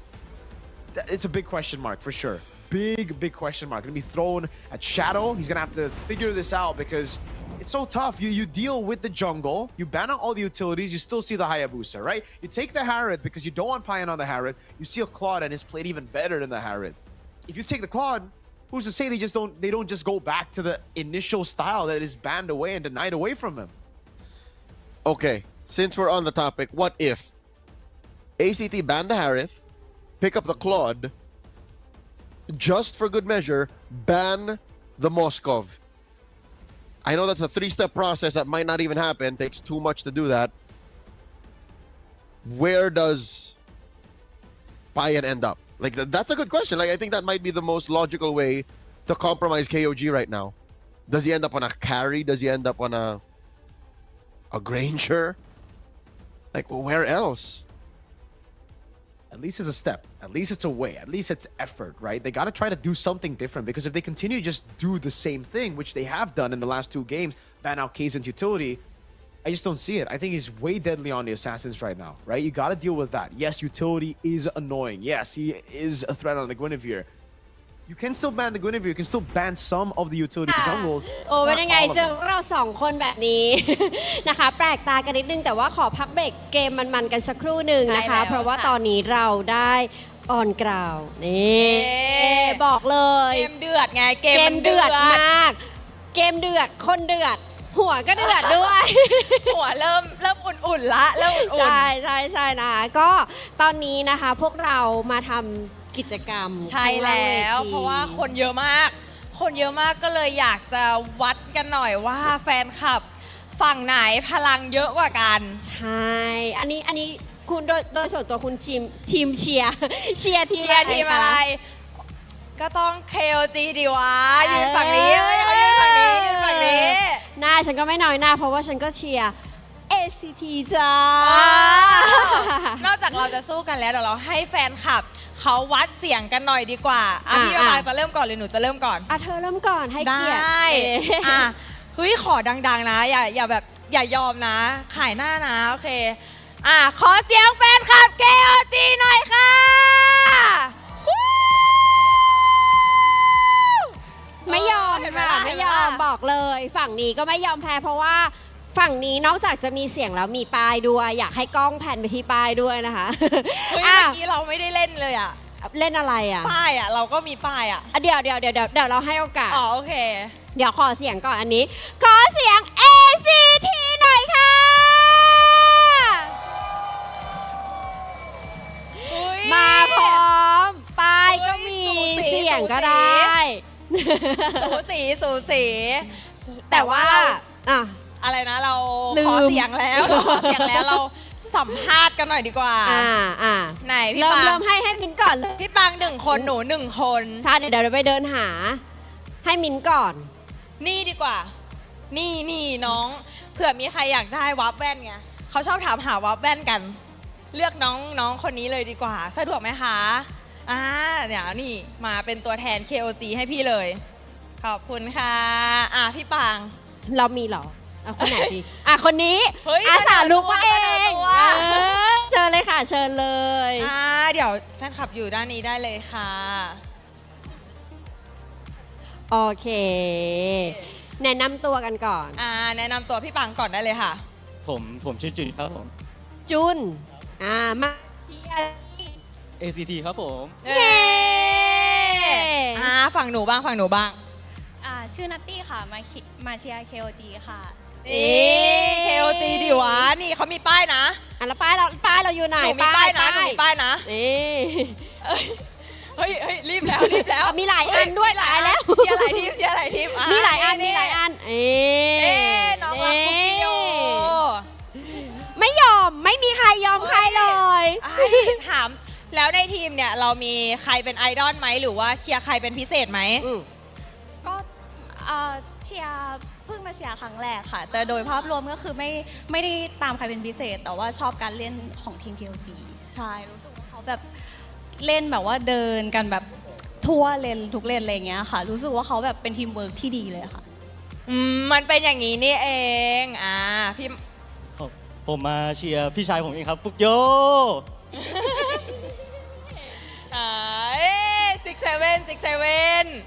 แล้วเนี่ยคือตอนนี้สถานการณ์มัน 2-0 เราถาม ACT ดีกว่า เราคิดว่า ACT จะทำแต้มได้ไหมในเกมที่ 3 นกฟินิกซ์มันเกิดใหม่ได้ครับ แล้วฝั่งนี้ล่ะ KOG คิดว่าเขาจะยอมให้ ACT ทำแต้มไหม คิดว่าก็30คิดว่าอาจจะยังมีอยู่ แต่ว่า40อาจจะต้องรอดูเพราะว่าคิดว่าคิงก็คือคิงค่ะ มันเริ่มแล้วขิงกันนะคะ มันเริ่มแล้ว ขิงแรงมาก คำถามสุดท้ายดีกว่าเนาะมีอะไรอยากจะบอกทีมนะคะที่เราเชียร์ ฟุกโยสู้ๆครับ KOG อย่าไปยอม KOG อย่าไปยอม ก็อยากให้เล่นกันแบบว่าเป็นทีมเวิร์กเหมือนเดิม แล้วก็เล่นกันแบบตั้งใจเต็มที่ ถ้ารู้สึกว่าเราแพ้ไฟนี้เราก็เอาใหม่คือแบบไม่อยากให้หล่นเพราะเข้าใจเวลาหล่นมันก็จะตื่นเต้นแต่คิดว่าทุกคนเก่งอยู่แล้วแล้วก็คิดว่าสามารถยังทำเกมได้ดีต่อไปค่ะ โอเค ตอนนี้คือ มาแล้ว เสียงมาแล้วไม่ใช่เสียงแฟนคลับนะ เสียงนักแข่ง ใช่แล้วเสียงแบบนี้เนี่ยแปลว่าหมดเวลาสำหรับพวกเราแล้ว ใช่แล้ว เพราะฉะนั้นนะคะก็เดี๋ยวให้ ให้ น้ สอ อง ง ๆไป คน ดู นี้ แข่งต่อเนาะ ใช่ แล้วก็ขออนุญาตส่งต่อให้กับพี่แคสเตอร์ทั้ง 3 คนได้เลยค่ะ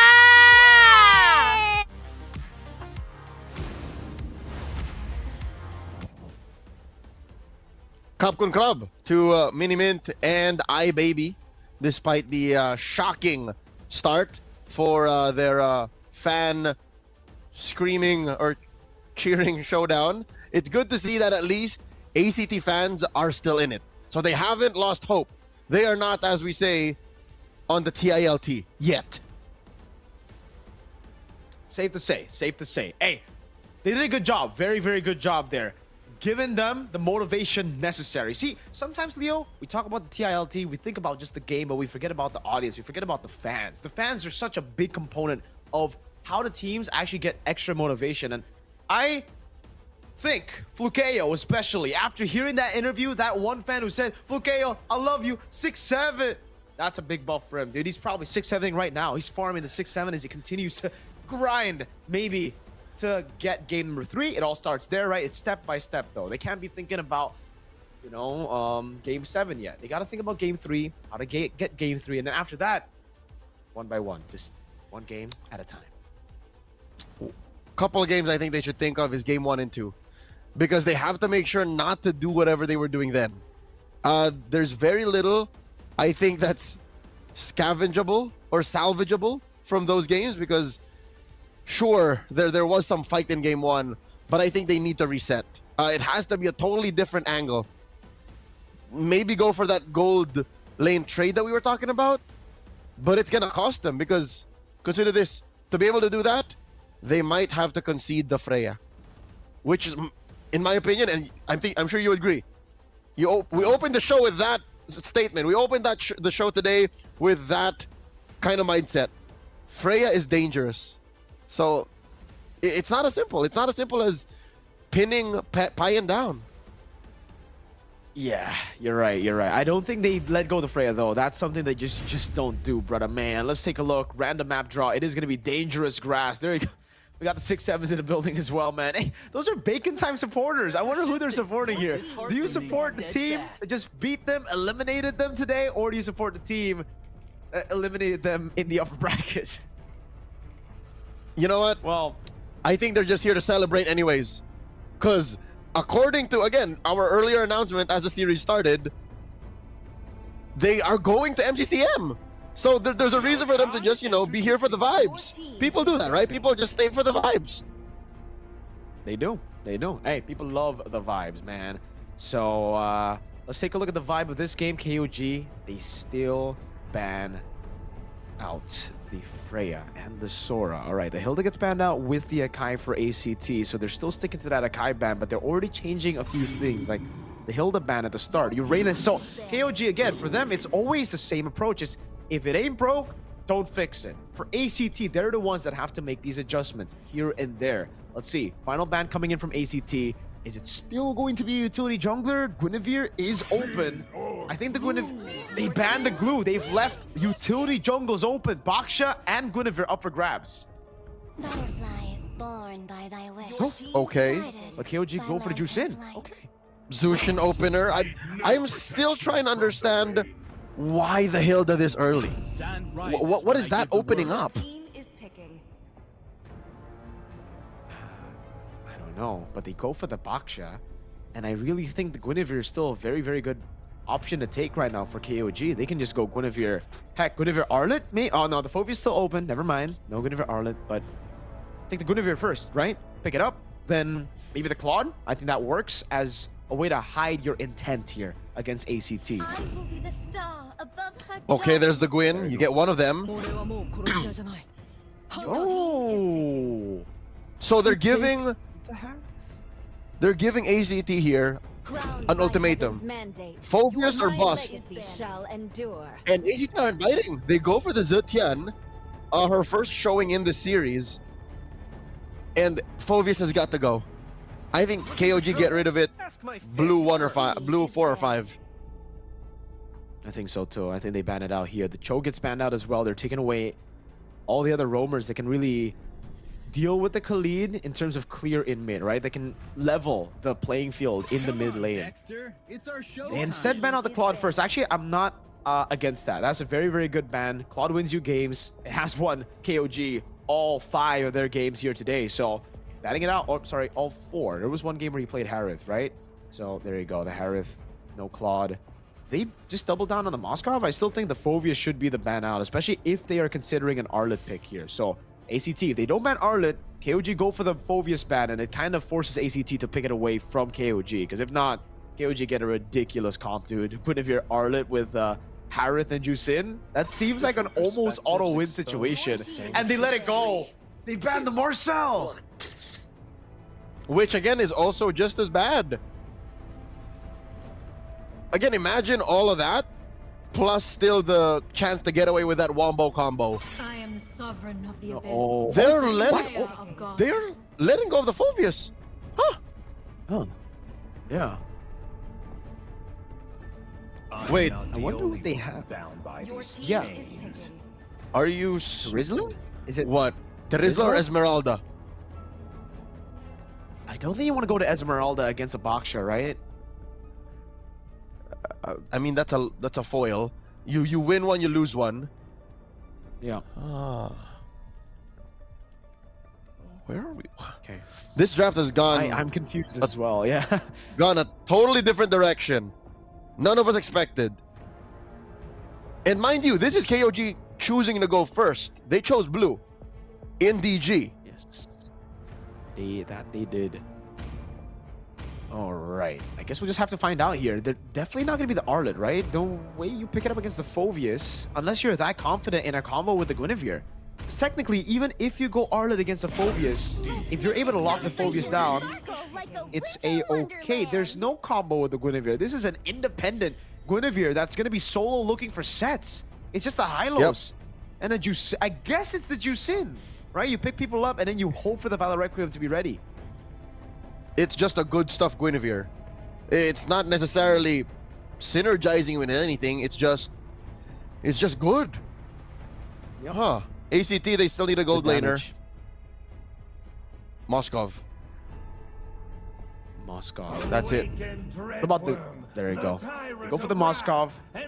I was thinking, what about the Granger before that was picked up? Because it will be pretty good against the Harith. And the thing is about the Moskov, when you're up against a CC with Vengeance, it gets tough. So they decide to play that. They still decide to take that gamble.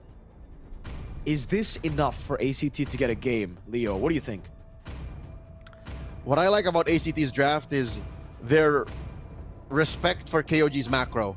So that's something that we haven't really seen in the first couple of games we played. So now with their backs against the wall, not quite yet in the dirt in the corner, but it's still pretty bad. I think by investing in the macro, in controlling the map, by picking the Moskov instead of the Granger, that Zetian early on, I think it's a good effort. I'm glad that they're not forcing what they're trying to make work in game 1 and 2. So if the tides will change, this is the best way to start with that. A tank jungler, utility jungler in the hands of Seros, a hero with natural peel and Karns, and a macro marksman in Flokeo's hands. This is a good start. Let's go into game number 3. Is it going to be match point for KOG, or will ACT finally get a game, get something back in this grand final best of 7? Finally, we don't see Nile on the Khalid. That's a very good takeaway for Sylvie, man. And it is, as expected then, mid-prio for ACT with the Khalid, with the Zetian as well. That's why they also pick up the Baksha. This is, I'd say, very Onic PH, right? Like, just pure mid-prio into a fast-clearing, fast-rotating jungler. Let's see if they can actually get the lead the way they wanted. Okay, great take. And that's a start. That's a start. If you want to be able to fight against, you know, a Thai version of whatever Falcons is, you play like a team that you know, gives them a good fight. You play like Onic. If you wanted to take this to the next level and make it more Onic, you go for that orange gambit. After your rotations, you attack their orange side, but KOG are good on the response too.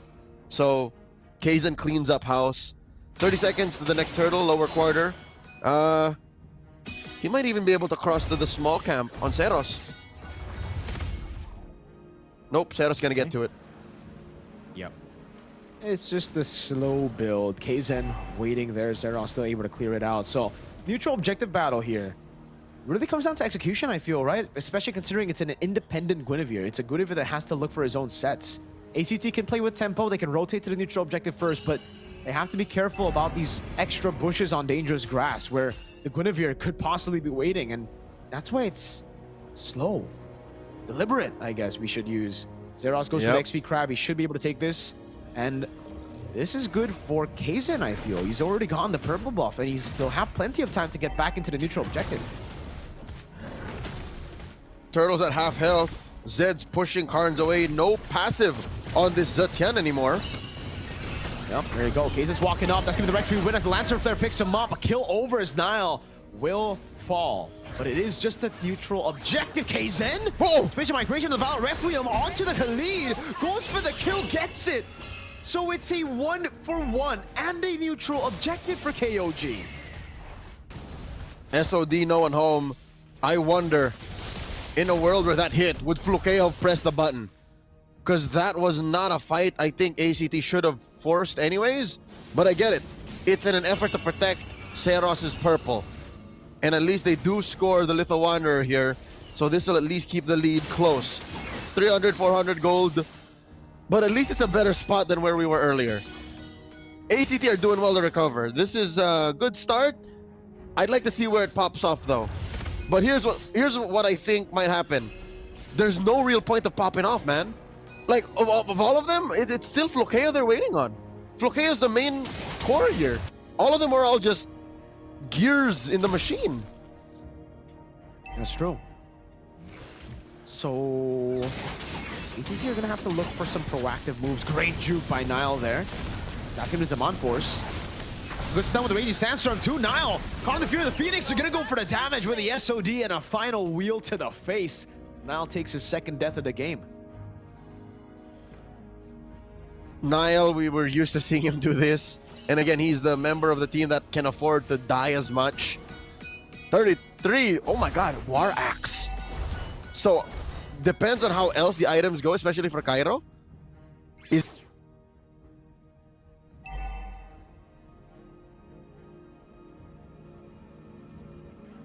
Seen him get an MVP off of a hero like this.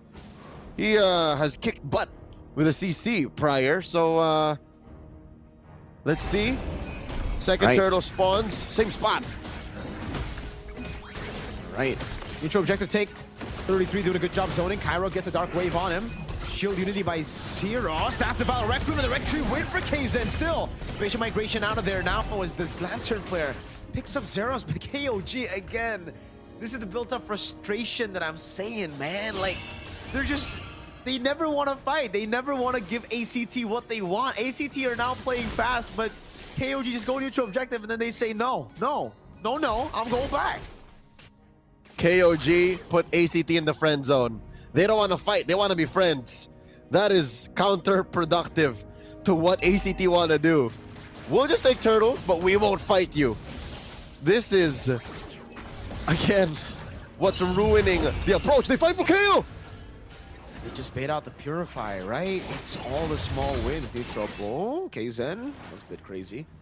But yeah, they just build up these wins, man. No Purify means they can go and cut it. Flukeo won't be able to rotate over, right? Well, Sylvie's doing a good job, actually. There you go. So with backup, they will still ensure that Flukeo can get gold, but that means the gold crab will be monopolized by KOG. And look at how these small wins are building up to that 1k gold lead for KOG. 1.1, boom, right on the dot. 5 minutes in, 2 neutral objectives. Yes, ACT are doing a good job at damage control, but KOG are doing an even better job at building a lead. It's not a fight, it's not those kills that you would expect, but it's still small wins. It might look like it's free how they're giving farm to Flukeo, but there's an opportunity cost to everything. The fact that Zeros and Sylvie have to babysit this Moskov means elsewhere on the map, KZen is moving. Elsewhere on the map, Payen is getting free farm as well. Not to mention how Zed can just flush out these brushes of ACT members. So this final turtle, again, if ACT don't get Flukeo in, could just be another free KOG turtle, 3 for 3.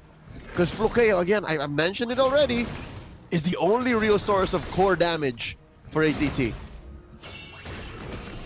KZen's already on the neutral objective. They're holding this mid bush so well. Niall's occupying that little pixel brush as well, and it's, again, denied away. Spatial migration, Foul Requiem into the pickup, and the yo-yo. It forces Cairo to get away. That's a Rage Sandstorm that doesn't land.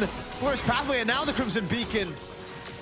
ACT are out of the neutral objective, and it's through KOG playing the deliberate game. A turret down below falls. That's what you expect for the Moskov, but Payen pays it back with a turret up top. Just when you think ACT were a step ahead, KOG says, nah, check your top lane. They always have the response. They always have the right answer. Niall here flushing out brushes. And look at the pressure 33 is putting on Flukeo, bullying him to retreat underneath tier 1. What do you do?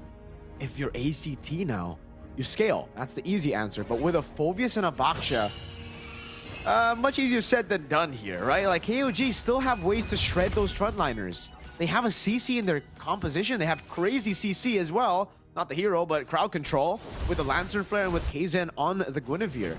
It's not brawly at all. It's such a deliberate game. We say this constantly, but it is what we're seeing on the map. Flukeo only now gets his golden staff. Payen is already on the way to a Holy Crystal, and to make things even worse, that's a Queen's Wings for KZen. Not a Winds of Crown, Queen's Wings. No, this can't be. Mirko, do you see how much gold Payen has over Flukeo? How much? Almost 2,000 up. Almost 2,000 up. What? See, those are the small wins, the monopoly on Gold Crab. See?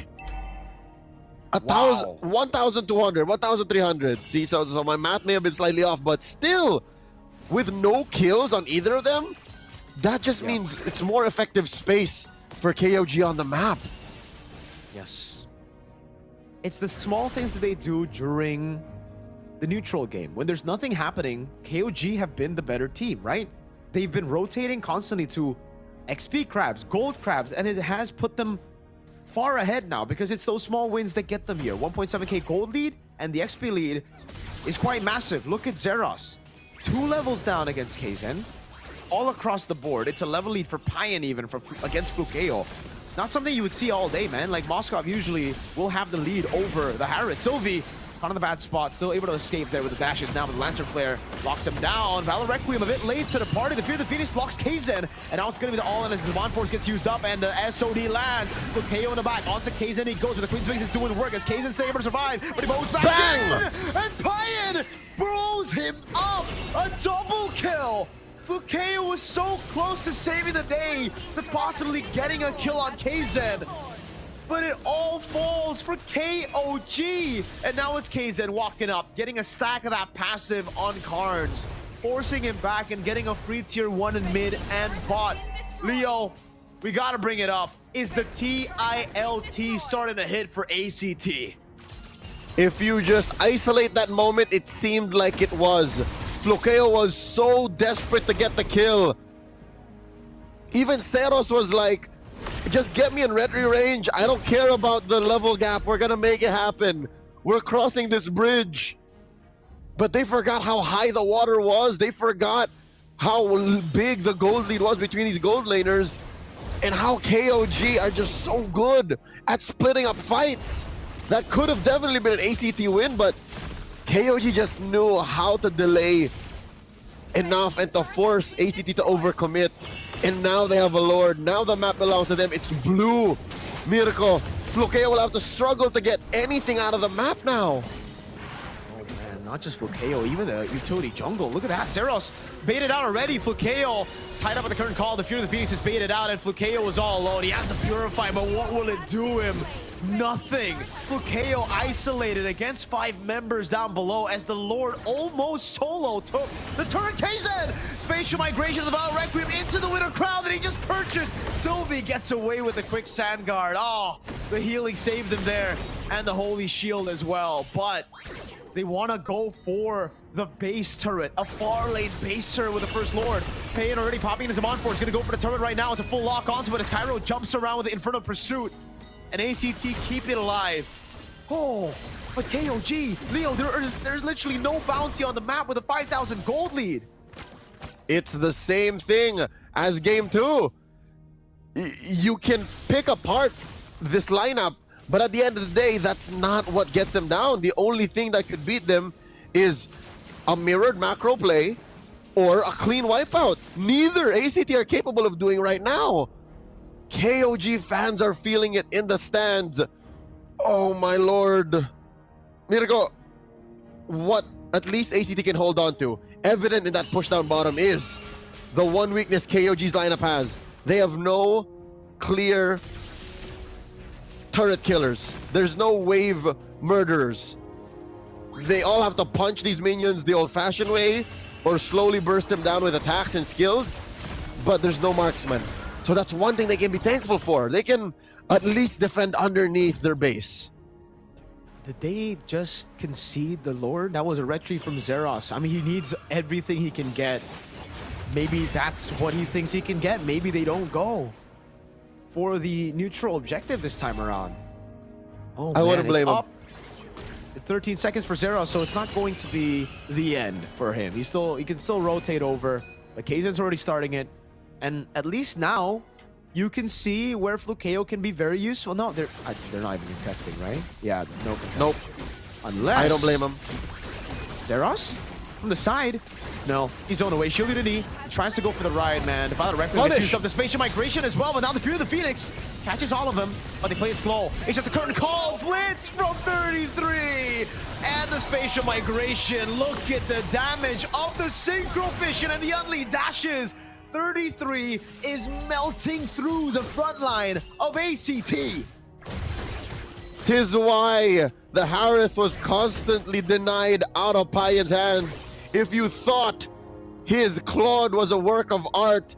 His Harith is a masterpiece. The magnum opus of KOG's possibly first MSL Thailand Championship run. They jump on Flukeo and it's over now. It's just a matter of time.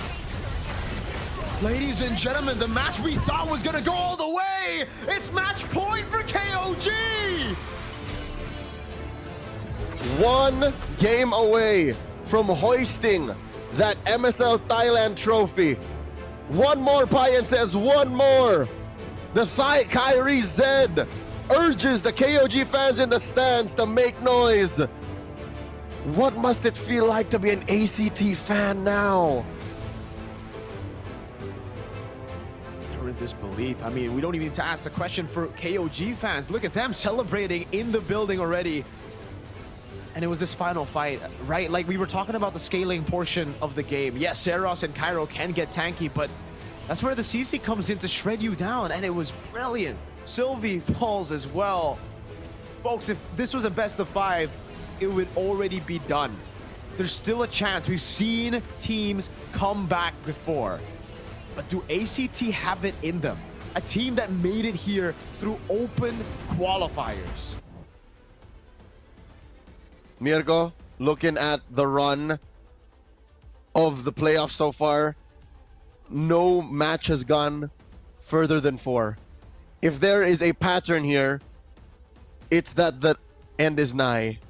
What else does ACT have up their sleeves? What's left in the tank? I'm not counting them out. I'm more asking important questions. What else can they do to stop KOG's rampage? If I had answers for you, I'd send it to the coach right away, brother. That's the thing. It's just, it's sad to see a team do so well in the upper bracket run, actually beating KOG, but then it's impressive to see KOG's adaptation, Leo. Like, they came in today as the regular season KOG. The teams, or sorry, analysts were all expecting, casters all around Thailand were expecting 9-0 invincible run in the regular season to a drop in form in the playoffs to now a refined version of the regular season version of KOG. And ACT, it's the opposite, right? They did a phenomenal job. They go all the way to finals, but here they're completely read out. And KZen, man of the hour for sure, man.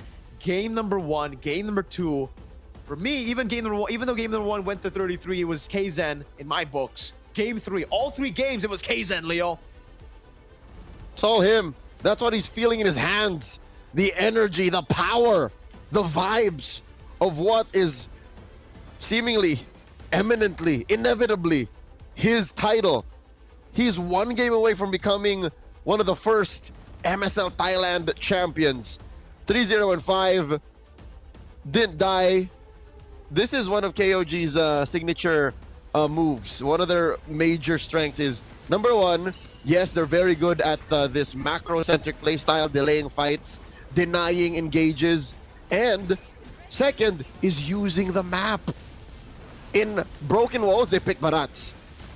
In dangerous grass, they picked Guinevere, who again doesn't even need to use her passive. She just literally stands in bush and says, all right, it's Requiem time.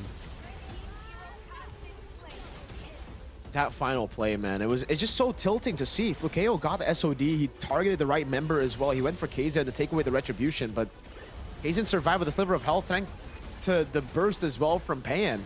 And then the cut into the bottom lane. Flukeo was left all alone. The neutral objective gets blitzed before they can even react to it because of the massive lead. And then the curtain call locked the Baksha down. Flukeo, look, he was trying to rotate, he was trying to walk towards his friends, but at the end of the day, he was like, all right, never mind, it don't matter. Hey, the KOG fans are livid as this is match point for KOG. I think KOG themselves they're happy, they're so happy. They're feeling the thrill for sure. A whopping 6-game win streak on the day. That's something usually you see in ranked, but they're doing it here. They turned the BCC Hall in Ladprao Central their gaming room, boot camp, training facility. They just literally said, okay, let's just Let's just run through everyone that stands in our way. And the games, Mirko, the games get faster and faster. How are they doing this?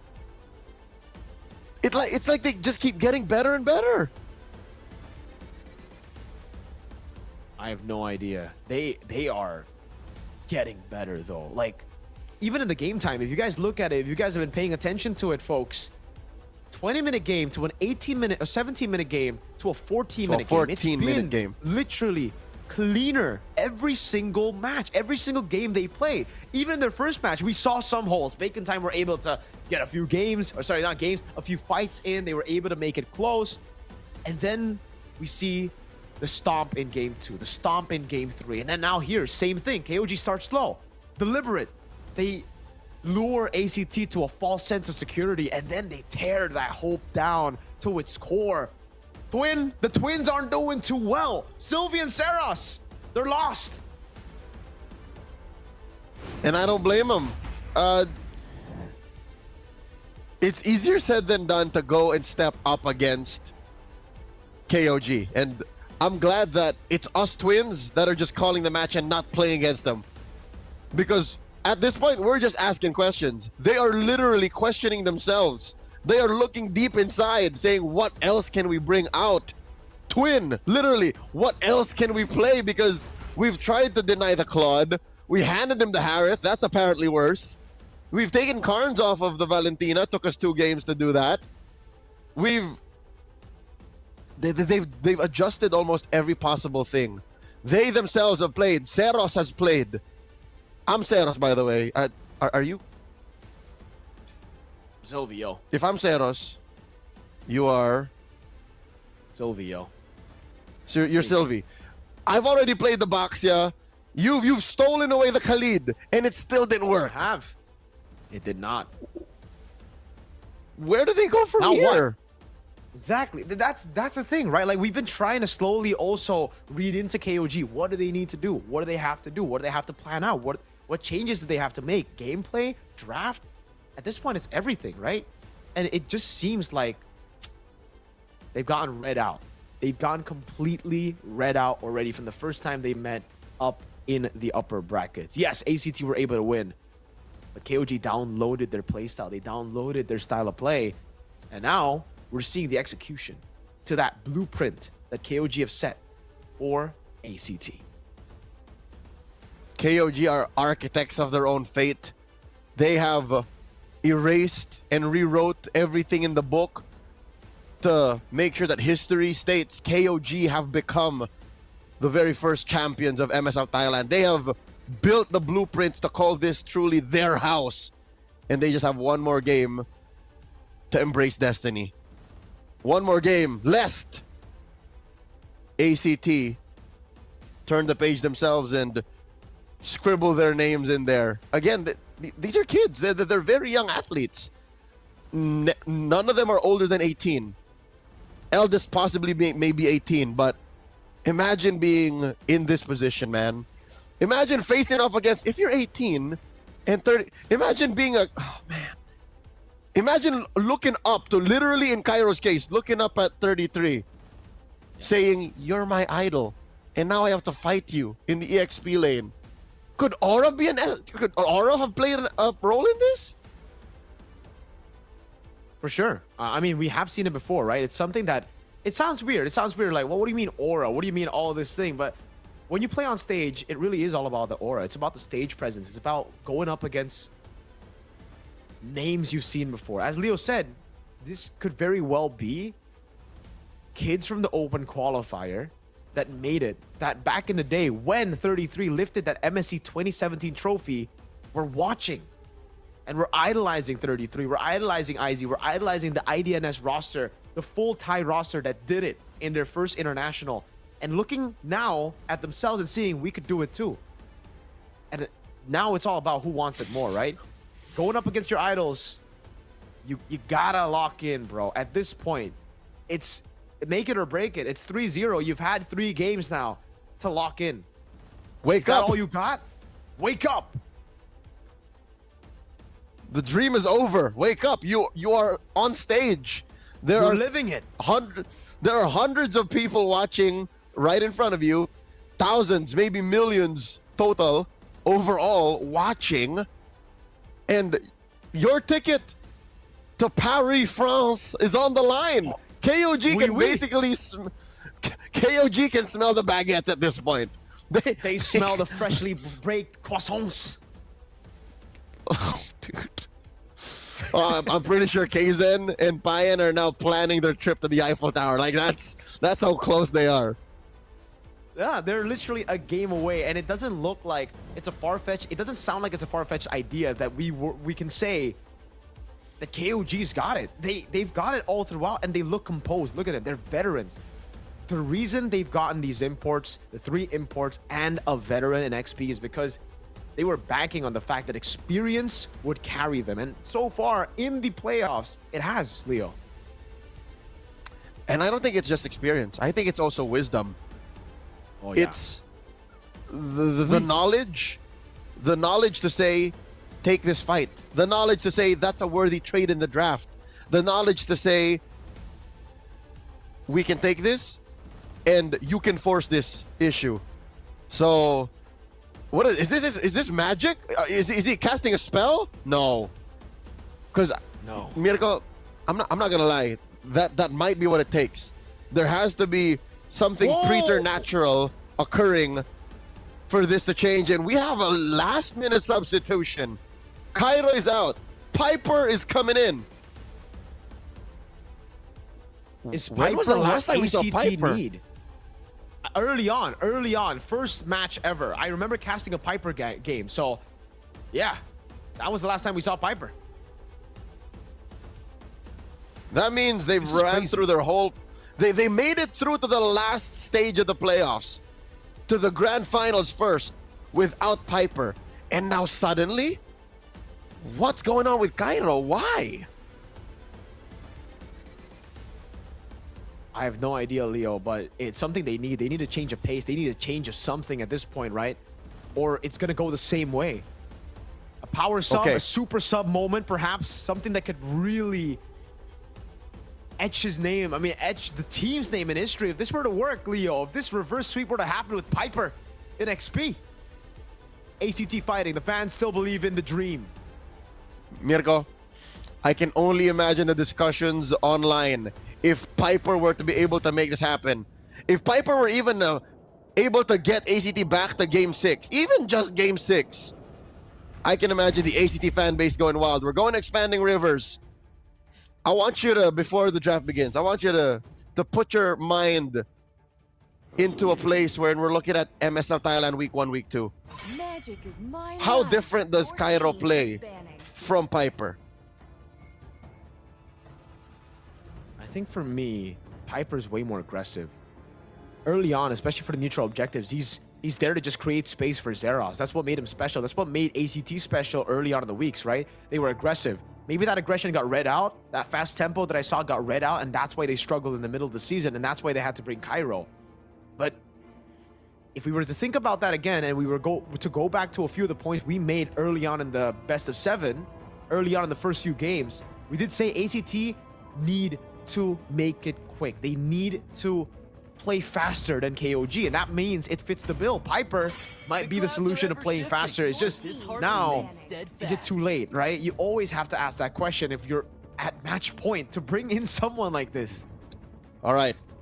A lot of factors coming through. Yes, they need a little bit of speed, a little bit of aggression, a little bit of proactivity out of the EXP lane.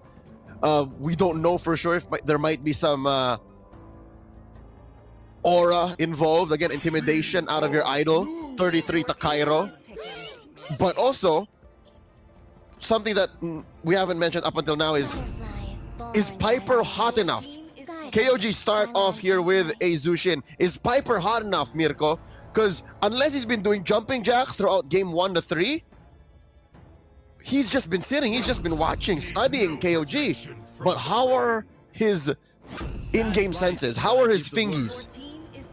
Oh God, I'm not a fan of this, dude. Well, I'll answer your question. I don't think so, right? He's definitely not warmed up. He's playing, right now he's heated up by just the situation alone, Leo. That's true. Speaking of, Baksha Khalid, the Claude is open, you've banned the Harith. You've basically given Payan a free Claude with nothing to answer it with, right? Neither of these heroes do anything to the Claude. So, Hyuko puts his hands up saying, oh yeah, we got the Claude. And of course the Cho, who almost single-handedly stops Khalid from praying. That's the thing. That's the thing. They got the CC. They got the dashes right now. ACT, do they build on already a crazy early game comp with a Phoveus to guarantee neutral objectives? Or do they just go? Because at this point, you can't even go Yves, right? There's a Claude there. It's tough to pull it off. And if you don't go for a marksman, never mind. They don't go for a Phoveus, it'll be banned out, I feel. They don't even go for a marksman. That will also be limited down. Fukeo, no Moskov, I think, right? So, Harith taken out, Moskov's gonna be banned. They go for the Zetian, and what combo is this? They're gonna ban the Obsidia too. I think KOG's gonna ban the Obsidia as well. You're right. So the question is, what's left? What's left for Flukeo? This is if we're thinking don't get me started. Don't get me started. Clint is an anomaly in the metagame. Many a time I've played it, we've played it amongst MPL casters just to try it out. It's easier said than done. So the teams that get away with winning with a Clint are not the norm. Oh, they banned the Obsidia. There it is. Ban the Moskov too. Yeah. It'll be the Obsidia Moskov here, final ban. We even need to get about the Granger. They have a 2-stin, they have a claw, they have ways to deal with the Granger. Harley ban already. ACT trying to limit down some of those assassin picks from KOG, but I think we've seen more than our fair share of crazy picks from Kaizen, the MVP so far. The Akai still gets banned out, Leo, even this late. I guess because they have a Baksha, and it would be troublesome for the Baksha to win out neutral objectives when there's an Akai. But hey, I can say they can go for CC again and Fredrin, right? What's stopping them? Let's say both junglers are equally skilled. Baksha into Fredrin is still just a 50-50. So they banned the Leslie. They're saying, make my day, pick the Moskov. We beat it in game 3. But instead they go for the Clint. God. Okay. I get it though. You have 3 solid, technically frontliners already. 3 heroes to peel for you. The Zushin, or rather the Zetian, the Baksha, and the Khalid. So maybe that's why they pull the trigger on the Clint. But what's in the XP? I understand your frustration. I think you still need some damage. You need more damage. It can't be all on Flukeo again. You do need damage. And for KOG, they can do whatever they want right now. If they want to go for the Hayabusa again, pick up the Phoveus, it can work. If they want to go for something crazy as well, anything works. They've already built a crazy foundation with the first 3 picks here. Suyo Leomord is still open. Exactly. They go for Leomord and the CC. They want to go for the throw. They want to end it right here. They don't want to give ACT a chance to play. And ACT, what could possibly be the pick they have saved up until this moment? Arlet. Not a bad pick by all means. They have combos with it as well. ACT have a draft that they can play around with, Leo. This is not bad. I like the Arlet. The only problem is, how's the Clint going to be played? Do ACT play strong side goal, or do they go for neutral objectives? I think the only way to do it is the former. Strong side gold, snowball Flukeo, unlock him from that lane immediately while Payan can't catch a breath, and then go from there. But it's easier said than done. It's not like KOG is going to take this lying down. I think it's evident that they are going to be doing that because they put a Purify in Flukeo. So they're saying, Flukeo, keep yourself grounded. We'll farm you up. You will be a stationary artillery. But it's that statement that makes me so worried. It's all in on Flukeo again. They have no backup plans. Ladies and gentlemen, going into game number 4, match point for KOG. ACT with that last minute substitution. Throw everything at the wall and see what sticks. Even a Clint makes its way into the grand finals. Here, from the heart of BCC Hall in Ladprao Central. Possibly the last game in the grand finals of MSL Thailand Season 1. All right, folks. It is a 3-0 currently that we are seeing right now live. KOG with the lead. It's all about how ACT can play it aggressive. Piper, though, a bad trade in the bottom lane sends him back under turret 33. With that experience, that veteran DNA of his, man, working out already. That's mean. I cannot imagine a worse feeling. Maybe if I'm a jungler and then I lose one of my buffs early. But yeah, 33 is bullying Piper, freezing the lane even, calling Sylvie in. Help! Oh, there's a gank though. 33, way too aggressive. Oh my god, he still goes for the damage. Whoa!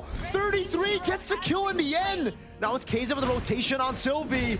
Down below he goes. Sylvie will be able to get away. Still ends up as a trade, 1-for-1, and it's not like it didn't cost him anything. KOG actually got some loose gold on the clapback there, up by about 100, 200, leading up to the first turtle spawning lower a quarter. I know I said I predicted they would go strong side gold, but we haven't seen any rotations for there. So Flokeo is just going toe-to-toe with Payan. It's an island for the gold lane. Oh. All right, neutral objective. Zeros is on it. He's going to be looking for a Phantom Steed early. Onto Sylvie he goes. They're going to go for the fight instead. It's an all-in onto Sylvie right away. He's able to flicker out the safety. Oh, they're going to go for the fight, Leo. And that is 33 taken out of the equation. Turtle to ACT. KOG are getting bullied. Piper with 2 kills. Mirko, it seems to be enough. The Piper gambit is working. The Piper play.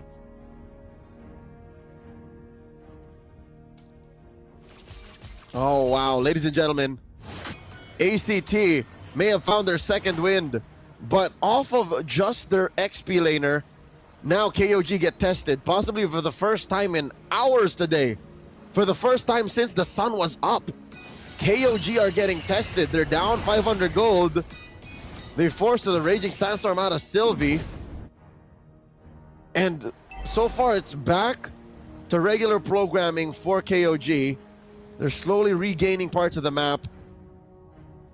And I think ACT should spring the trap here. They should speed up how Flokeo ramps up into the second turtle. About a minute from now. Huh. Zeros looking for the jump. Pushes Nile back. And he's going to commit Zed to the rescue. That is the way of the dragon plus the flicker. All right, Zeros didn't really lose much on that. Nor did ACT. ACT still in the driver's seat, pushing the tempo against KOG. Oh. This is what they need, Leo. How fast they can go with Piper. They gotta go for those brawls, and so far it has worked, right? Hey, could be a crazy super sub situation. Payan up top, trying to survive. Zeros with the shield unity. Good juke by Payan, but he gets caught with the Raging Sandstorm, and Zeros kept the shield unity.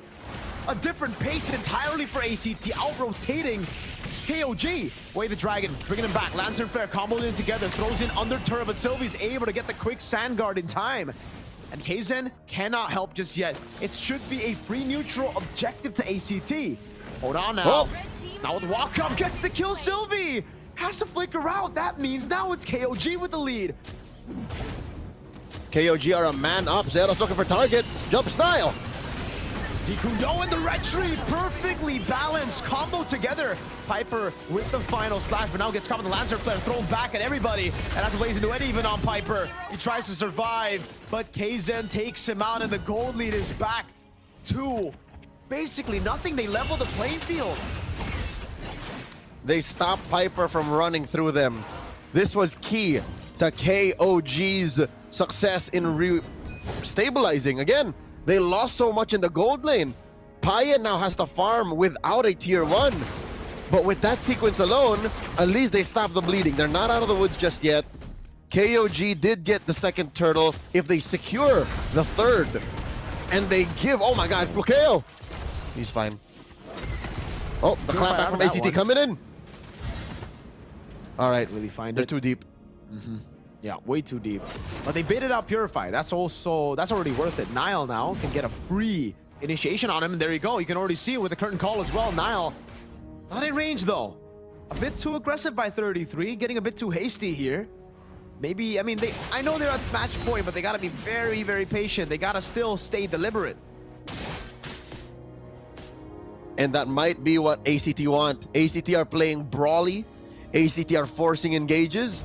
And if KOG bites, the punish comes through. Looking at the items, that's 500 gold up. Flukeo is over Payen. And then even in the jungle, Kaizen is able to recover. It was prior all the way for Seros. But I think the main point of the main pain point is off of Piper. He's up by 500 off of 33. So 33 needs to really choose his fights now because 0-1 to 1 CC early on, not a good look. Definitely not. And Nile's helping out 33 a bit more now. He knows that, 33's been ganked a bit too many times here today in game number 4. So getting him to rotate over to neutral objective faster. Piper, though, it's weird to see Piper on the other side of the map, but he didn't clear it out. Payen's just going to get free hits on a turret. Piper is going back and forth because of KOG's slow game. It's brilliant. They get a turret for free before neutral objective. And Payen is just committing to the bit. I think KOG are just going to give it up unless Kaizen has something to say.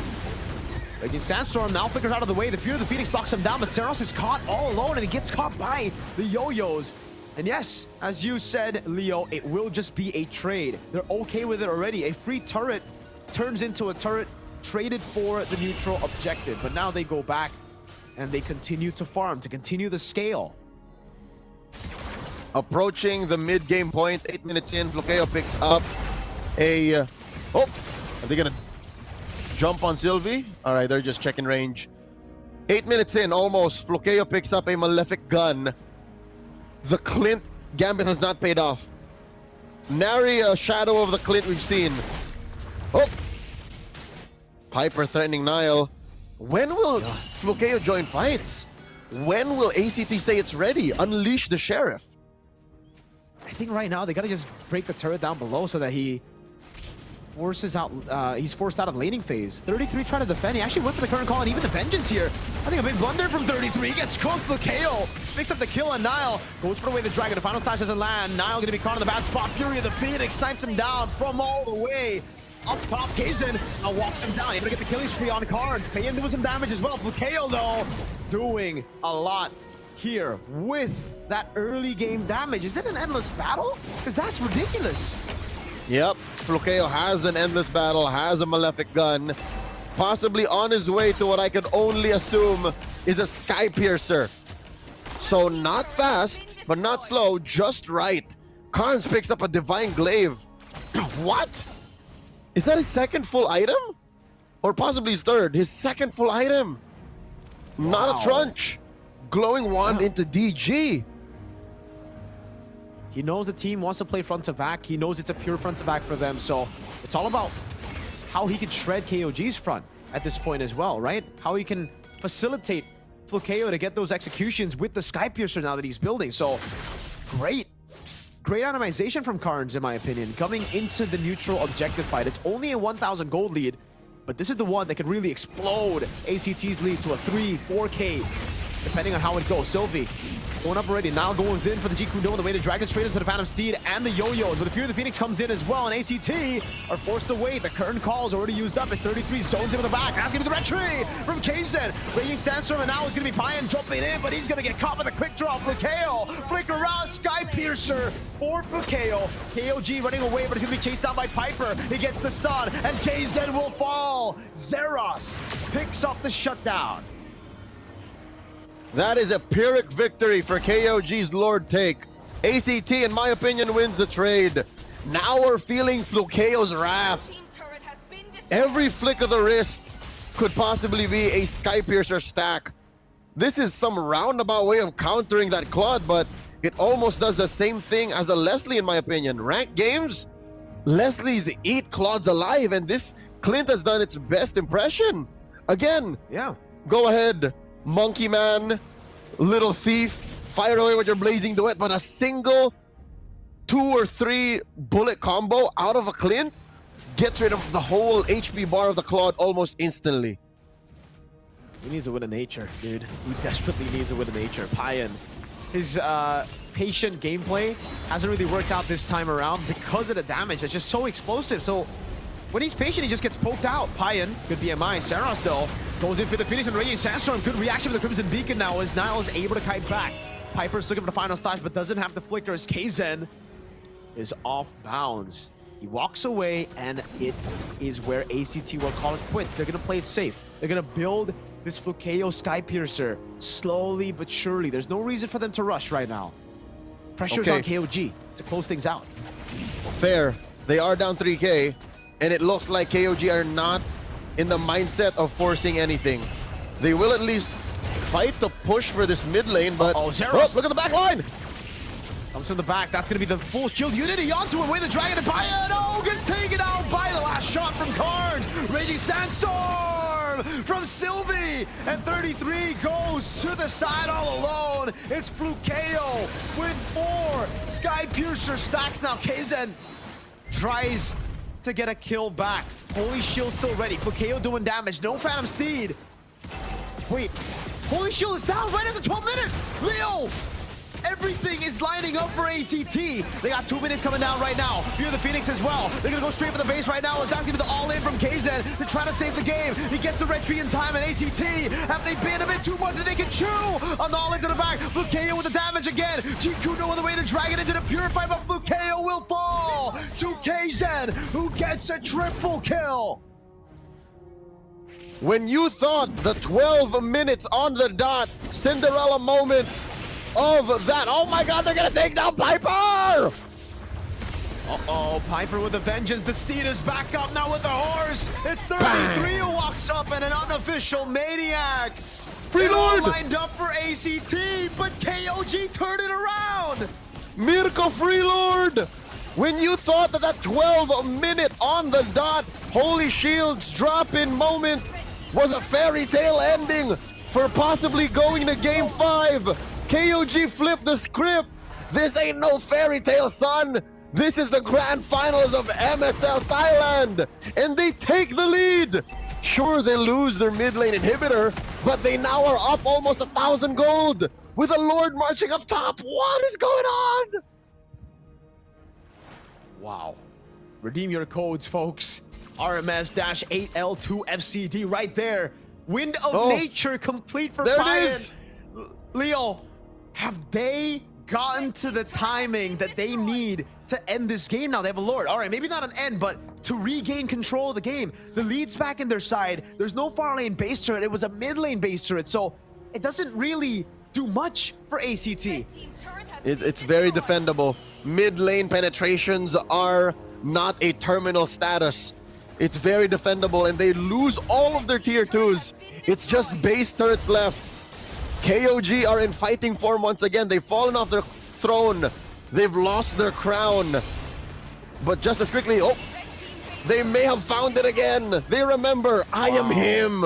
They penetrate top lane. Mirko, bad news for ACT fans. That's the long lane. Exactly when you'd expect the Lord to come back up top. It's been top for the whole game. It spawns bot and they get the far lane up top. So, yikes. Big yikerinis. Oh, Nile with the conceal. Is he going to go for the play? Oh my god, he gets the Kuno on the way to Dragon. It's an all-in on Piper, but he's still able to survive with the Vengeance procs. The passive of Carnes as well. Now it's going to be Saros in the front line as 33 is able to go in and the final slash lands on him. That's a full disengage. Payan gets caught by Carnes. Lantern Flare to kite back. 33 doing the best he can as Piper continues to chase. 70 seconds for the neutral objective. ACT want to go for more members so they can go for the end, but that cannot happen. KOG gets away and there's big waves building up top. A moment of vulnerability. KOG may have approached that fight with a little bit of overzealousness. Gigil, as Payan would be familiar with. He was a little too gigil for that fight. He put himself right on a silver platter in front of ACT and they just blasted him, man. They threw everything but the kitchen sink at him. You know what? I don't doubt. Maybe there was a little bit of porcelain there. Maybe they did throw the kitchen sink at the Claude's face. Because he's on a flicker, not a purify. So there was no way he was going to survive that, especially if someone stunned him. So now at least, I think KOG have learned a lesson, specifically Payen. I have to be a little bit more patient. I have no purify, I have a flicker. He has to be more patient. He has to understand that this ends on him. Slow, deliberate. Pushed by ACT up top, but it is a super minion wave, so it will be building back up for KOG. That wave will take the turret down though, so that's a small victory for ACT. They want to gamble, Leo. They don't want to give KOG any time to play the Lord Dance. Now with the conceal already. Oh, wait, they reset it. But KO's able to dash away. He's hiding so well. Final stash into the back right now as the Crimson Beacon gets used up and Piper's isolated. Payen walks up, and that's a big fear of the Phoenix. Raging Sandstorm, and that's going to be Zed kiting back again. A full walk back as the way the Dragon locks Sylvie down, but it only gets his immortality as 33 is right there. Payen with a blazing duet gets back with a nature as well. Look, KO taking a lot of damage. That's going to be Kaizen walking up with no Phantom Steed over on Sylvie. That's Nile with the jump. A flicker back away from a possible way. The Dragon as Kaizen gets back on the horse, and we have not lost a single member in the last team fight. Mirko, that's what you call in the biz. It's a 4-man technical knockout. ACT did not lose any bodies, yes, but they could not fight any longer. I think the same is, you can say the same thing for KOG. They are in such a state of lack of resources that they can't push it anymore. Even Payen doesn't have a flicker, nor a blazing duet, just came up now. And even Nile has the old-fashioned way, get in a position to get a kick. So we return back to the dance. A lethal dance at that. Whoever takes this Lord or wins this fight overall could end it. Look at the far lane. They're going to send Karns to deal with it. Kaizen is going to hold. I think they're going to try to bait for a 4v5. Remember, that's a global ultimate that he has, but no, it's just free. A good block by Niles. The current call slows Seros down. Free Lord for KOG. And they got it the same way that they've gotten to this point. 3 games in, 3 wins in the best of 7 with finesse, through deliberate decision-making, through control of the map. Yes, Karns could have afforded to clear it from that long lane. He has a global ult, but the part you're missing, folks, is that his damage is real. It's weird. We don't see this very often, but it's a shredding Zetian. It's his damage that's actually caused Payen to be more cautious. Because look, he's, oh my god, DG, Holy Crystal, Lightning Truncheon. He was needed in that Lord fight to contest.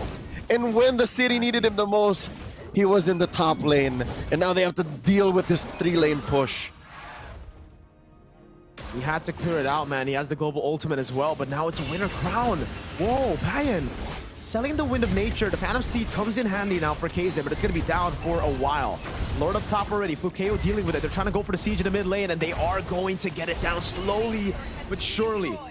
Second base turret of the game falls down for ACT in the mid lane, and KOG decide to play it deliberate. 19 minutes in, and KOG are dealt a hand. The deck is shuffled, and they still end up with what one could argue is a royal flush. A 4 of a kind, if you will. Long lane pressure, plus the Lord in the lower corner. Mirko, they can just run it back.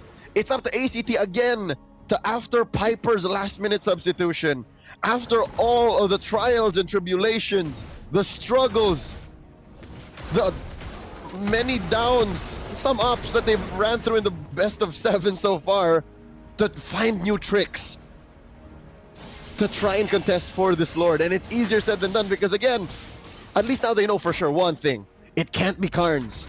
You can't send Karns up to defend on his own, but logical state, it's him who can afford to do it. Sylvie, oh, pressure on this Khalid. And he has no immortality. It's still down. It's not going to be up for the next Lord. Next Lord, Leo, is going to be an evolved Lord, right? This is where it could make or break games, man. KOG could get an end, but if ACT somehow pull it or take it, it could delay the game to a further late game. 1.4k gold lead. At this point, the gold lead doesn't even matter anymore. It all comes down to the macro, and that's why ACT are already sending all 5 of their members up top to deal with the wave so that they can try to at least have a chance against this. KO stood there. Sylvie gave him the information and they backed off. Sylvie has the immortality backup, by the way. It's back up on cooldown. Nile as well. That explains why this Cho is so gung-ho about getting in your face. Zeros back unites all around. Oh. Yeah, watch Kaizen. Watch Kaizen. I think he did cut. Yeah, he did. Oh man, he denies the gamble from ACT. It's gonna be a full push into the base, and look who they send. It's not just Carnes, it's Flukeo as well in mid. They're gonna hold the Lord. And then the Blitz. Full-on blitz on Sylvie. Flukeo's already rotating in. 33 gonna be caught in the stun. Fear the Phoenix coming down as well as KZ is on the horse. Zeros knocked down with the retribution from KZ. Final slash, bringing him back. Payan still able to get the BMI back as Sylvie is now caught against KZ, who's lost the steed. But KOG will back away as they've secured the Evolved Lord.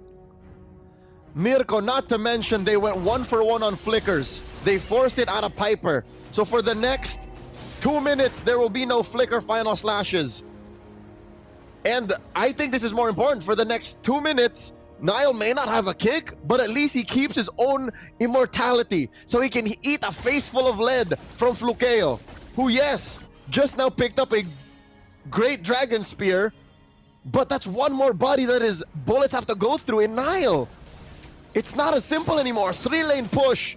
KOG are hell-bent on taking all the inhibitors out of ACT's base.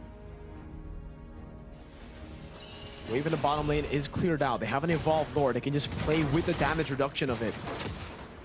Let's see it. Flukeo's trying to get as much poke as possible before the fight even starts, and he's doing a good job at it.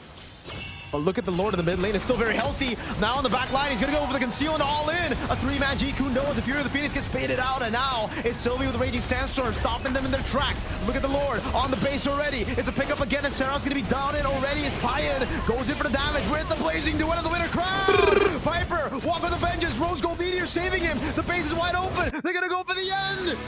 From open qualifiers to the grand final stage.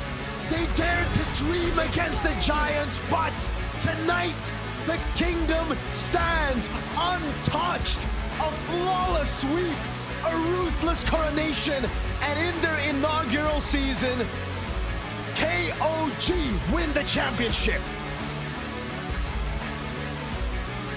If you did believe him throughout the regular season, and if you did believe him as they ran through the lower bracket, believe him now. Heed my words.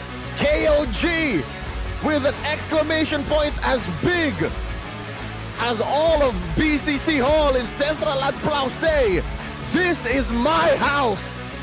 KOG are your MSL Thailand Season 1 champions.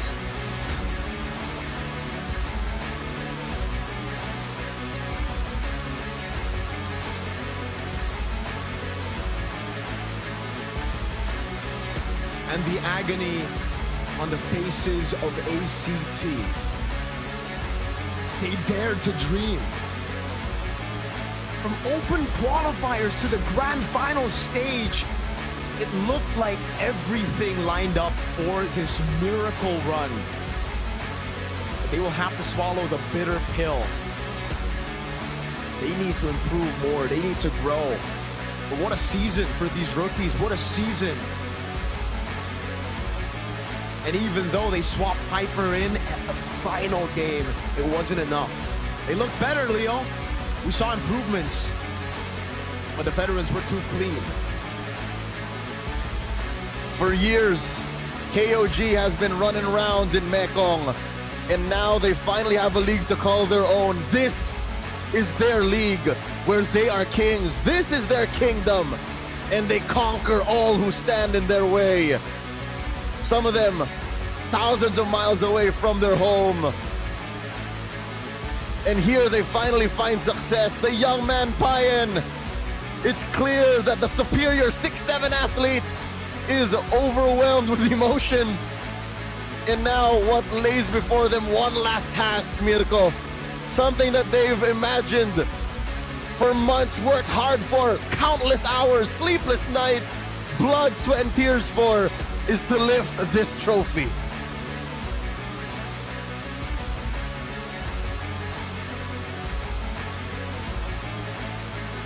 And they're gonna do it through the lower brackets. ถ้าพร้อมแล้ว เรามายกถ้วยรางวัลนี้กันเลยค่ะ 3 2 1 เอาละค่ะ และนี่ก็คือชัยชนะนะคะเดอะวินเนอร์ของเราในซีซั่นที่ 1 ค่ะ ได้แก่ทีม KOG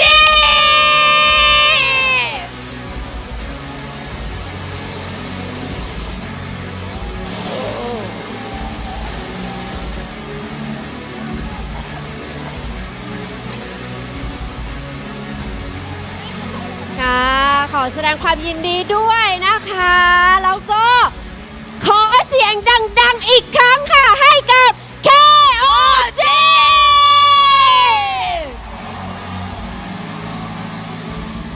ลำดับต่อไปนะคะ ขอเชิญคุณอิสราเรียวเดชะ CEO ของ Richman Entertainment Group ขึ้นมามอบรางวัลให้กับแชมป์ของเราค่ะ ขอเรียนเชิญค่ะ ตอนนี้ก็ถือว่าเป็นวินาทีประวัติศาสตร์นะคะ ใช่ ใน แล้ว MSL Thailand ซีซั่น 1 นะคะ แชมป์ซีซั่นแรกของเรานะคะ นี่เลยสุดยอดมากๆ สมมากเลยนะคะ กับอินซีดำไร้พ่ายใน regular season ของเราเนาะ ใช่ค่ะ ถึงแม้ว่าในช่วงของซีซั่นที่ 1 ในรอบ Playoff เนี่ยเขาอาจจะตกลงไปอยู่สายล่างมาบ้าง ใช่ แต่สุดท้ายก็ กลับมาเป็น ได้ ใช่ The Winner เป็นแชมเปี้ยนของเราในซีซั่นที่ 1 นั่นเองนะคะเดี๋ยวเชิญถ่ายรูปภาพร่วมกันเลยค่ะ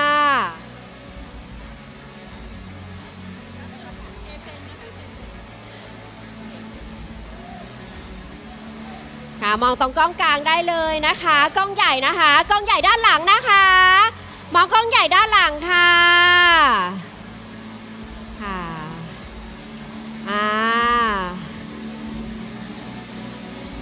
กดเลขหนึ่งค่ะ number one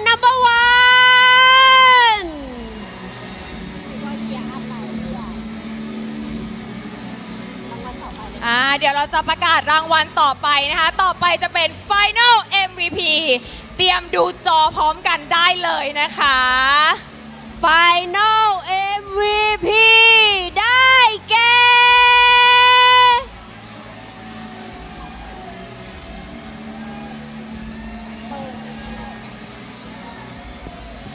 ขอแสดงความยินดีกับเคเซ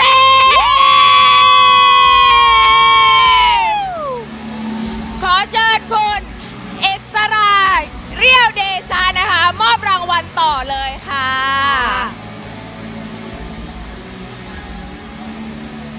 เดี๋ยวถ่ายรูปอีกสัก1 รูปนะคะ ถ่ายรูปภาพร่วมกันนะคะ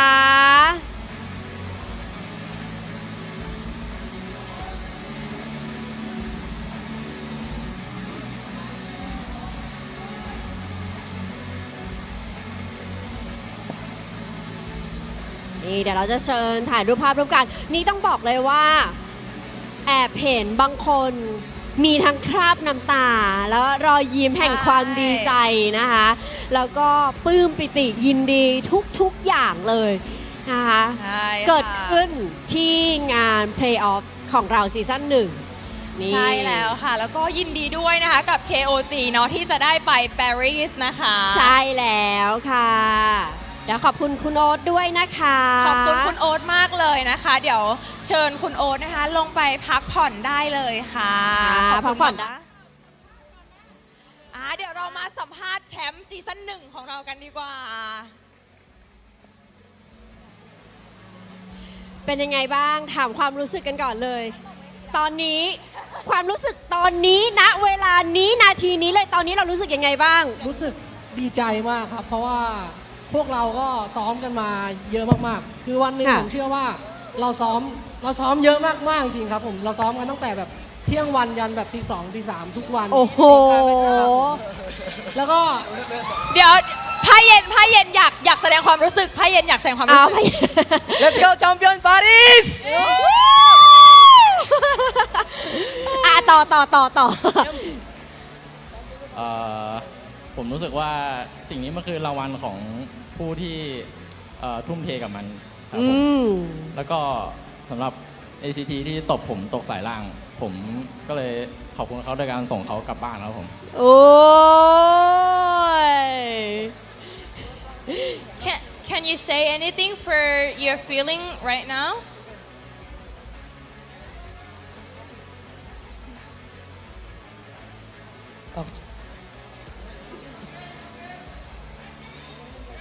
เป็นโมเมนต์แห่ง emotional นะคะตอนนี้อิโมชั่นอลมาก เพราะว่ามีหลายความรู้สึก ใช่หลายความรู้สึก กันเยอะไปหมดบางทีไม่สามารถสื่อสารออกมาเป็นคำพูดได้แต่ว่า ใช่แต่ว่า สีหน้าเขาบ่งบอกทุกอย่างแล้ว เดี๋ยวให้30 ทีพูดแทนพรีเซนต์สักนิดหนึ่ง คือ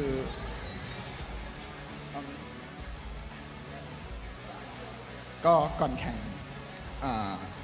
ทางบ้านเขาเข้า ICU คนหนึ่งครับ แล้วก็นั่นแหละครับ ซึ่งถ้วยนี้ผมก็เลยบอกทำให้ครอบครัวเขา มันก็เลยค่อนข้างจะแบบ ค่อนข้างที่จะ emotional ค่ะ ใช่ เข้าใจเลยเนาะถือว่าเป็นความสำเร็จทั้งของทีมแล้วก็ให้ครอบครัวเคเซนด้วย ใช่ ขอบคุณทุกคนที่มาเชียร์ด้วยครับ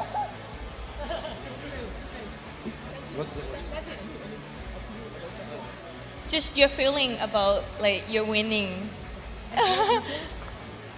What's the you're feeling how you're feeling you're I feel so happy because we have so many sacrifices to get this championship, and I just want to say that I'm very proud of anyone of this team. I very love this team. Champion. เย้โอ้ดีใจด้วยนะคะแล้วก็คิดว่าอะไรเป็นกำลังใจสำคัญเลยเนาะของทีมที่ทำให้เราเนี่ยสามารถเอาแชมป์มาได้ในวันนี้ค่ะ like what is your important support like that bring you to this like champion my family and my GF and our team yeah it needs to be your team too yeah and Derek สำหรับผ้าเย็นก็คือ ค่ะ ครอบครัวทีมแล้วก็เพื่อนๆเนาะที่เป็นกำลังใจสำคัญของน้องที่ทำให้แบบว่ามีสามารถเอาชัยชนะมาได้ค่ะ ครับเอาผมเหรอโอเคครับสำหรับผมก็จริงผู้คนรอบข้างทุกๆคนครับผมอย่างแรกเลยก็คือกำลังใจของพวกเราก็คือแฟนๆ KOG ทุกคนครับที่มาเป็นอันดับหนึ่งเลยขอบคุณทุกคนมากจริงๆครับผมที่เชื่อมั่นในพวกเราเสมอมาครับเพราะว่าตอนแรกก่อนเริ่มอย่างเงี้ยเราก็เอาแบบไทยๆเลยแล้วโดนแบบมองโบเยอะอยู่ครับผมเราก็อยากพิสูจน์ให้ดูไม่ได้อยากพิสูจน์เพื่อว่าแบบเราโดนคนอื่นมองไม่ดีเราอยากพิสูจน์เราอยากทำให้แฟนๆ KOG ทุกคนได้กลับไปคุยกับเพื่อนที่บ้านเพื่อนที่ทำงานว่าเฮ้ยทีมที่เราเชียร์คือทีมที่ดีที่สุดในประเทศไทยครับเย้โหโอเคเดี๋ยว ก็สำหรับผมก็ดีใจครับ แล้วก็ภูมิใจในเพื่อนๆทุกคนครับผมแล้วก็ขอบคุณคุณแม่ด้วยครับครอบครัวที่สนับสนุนผมแม้กระทั่งทำงานก็เปิดดูนะครับผมแล้วก็แฟนคลับทุกคนแล้วก็ขอบคุณฝั่งทางแฟนคลับ NCT ด้วยที่ทำให้เกมสนุกขึ้นนะครับแล้วก็ขอบคุณคุณแฟนด้วยนะครับที่มาเชียร์เกือบทุกแมตช์นะครับแม้กระทั่งปวดท้องอยู่แล้วก็ พลังเวฟก็มีนะทีมนี้อย่างสุดท้ายเลยขอบคุณคนที่ทำให้ผมมาถึงจุดนี้ทุกอย่างเลยนะครับไม่ว่าในทางที่ดีหรือไม่ดีนะครับผมขอบคุณครับนายอยากพูดอะไรไหมคะนายอยากพูดอะไรไหมครับ ก็อยากขอบคุณแฟนๆทุกคนครับที่อยู่ณตรงนี้แล้วก็จากทางบ้านด้วยสำหรับคนที่ไม่ได้มาครับผมอยากขอบคุณครอบครัวผมที่มานั่งเชียร์ตรงนี้เป็นกำลังใจที่ดีมากครับแล้วก็ขอบคุณแฟนผมด้วยขอบคุณที่มาเชียร์ขอบคุณทุกคนที่มาเชียร์ครับผมก็อยากขอบคุณครอบครัวบ้างครับขอบคุณคุณแม่ขอบคุณน้องสาวผมอยากขอบคุณครอบครัวผมบ้าง ขอบคุณครอบครัวครับขอบคุณเพื่อนๆทุกคนขอบคุณทีมขอบคุณพี่ปิ๊นซึ่งเป็นทีมของเราที่ให้โอกาสเราเชื่อมั่นในตัวผมในการสร้างทีมนี้ขึ้นมาครับผมแล้วก็ผมเมื่อกี้เขาขอบคุณแฟนกันหมดแล้วผมไม่มีแฟนนะครับ โอเคค่ะ แล้วเขาหันมามองหน้าดิฉัน เฮ้ย เดี๋ยวเราให้ทีมนี้เนาะยกถ้วยรางวัลอีกสัก1 รอบดีกว่านะคะเดี๋ยวนับให้เดี๋ยวออกจากเฟรม เดี๋ยวเราออกมาข้างๆกัน เฟรมเนาะ นี่ค่ะ เดี๋ยวให้ KOG ค่ะยกถ้วยรางวัลอีกสัก1 รอบนะคะเดี๋ยวนับให้นะคะตากล้องเตรียมเก็บภาพนะคะอันนี้เป็นนาทีประวัติศาสตร์เตรียมเก็บภาพได้เลยนะคะ พร้อมนะคะนับ 3 2 1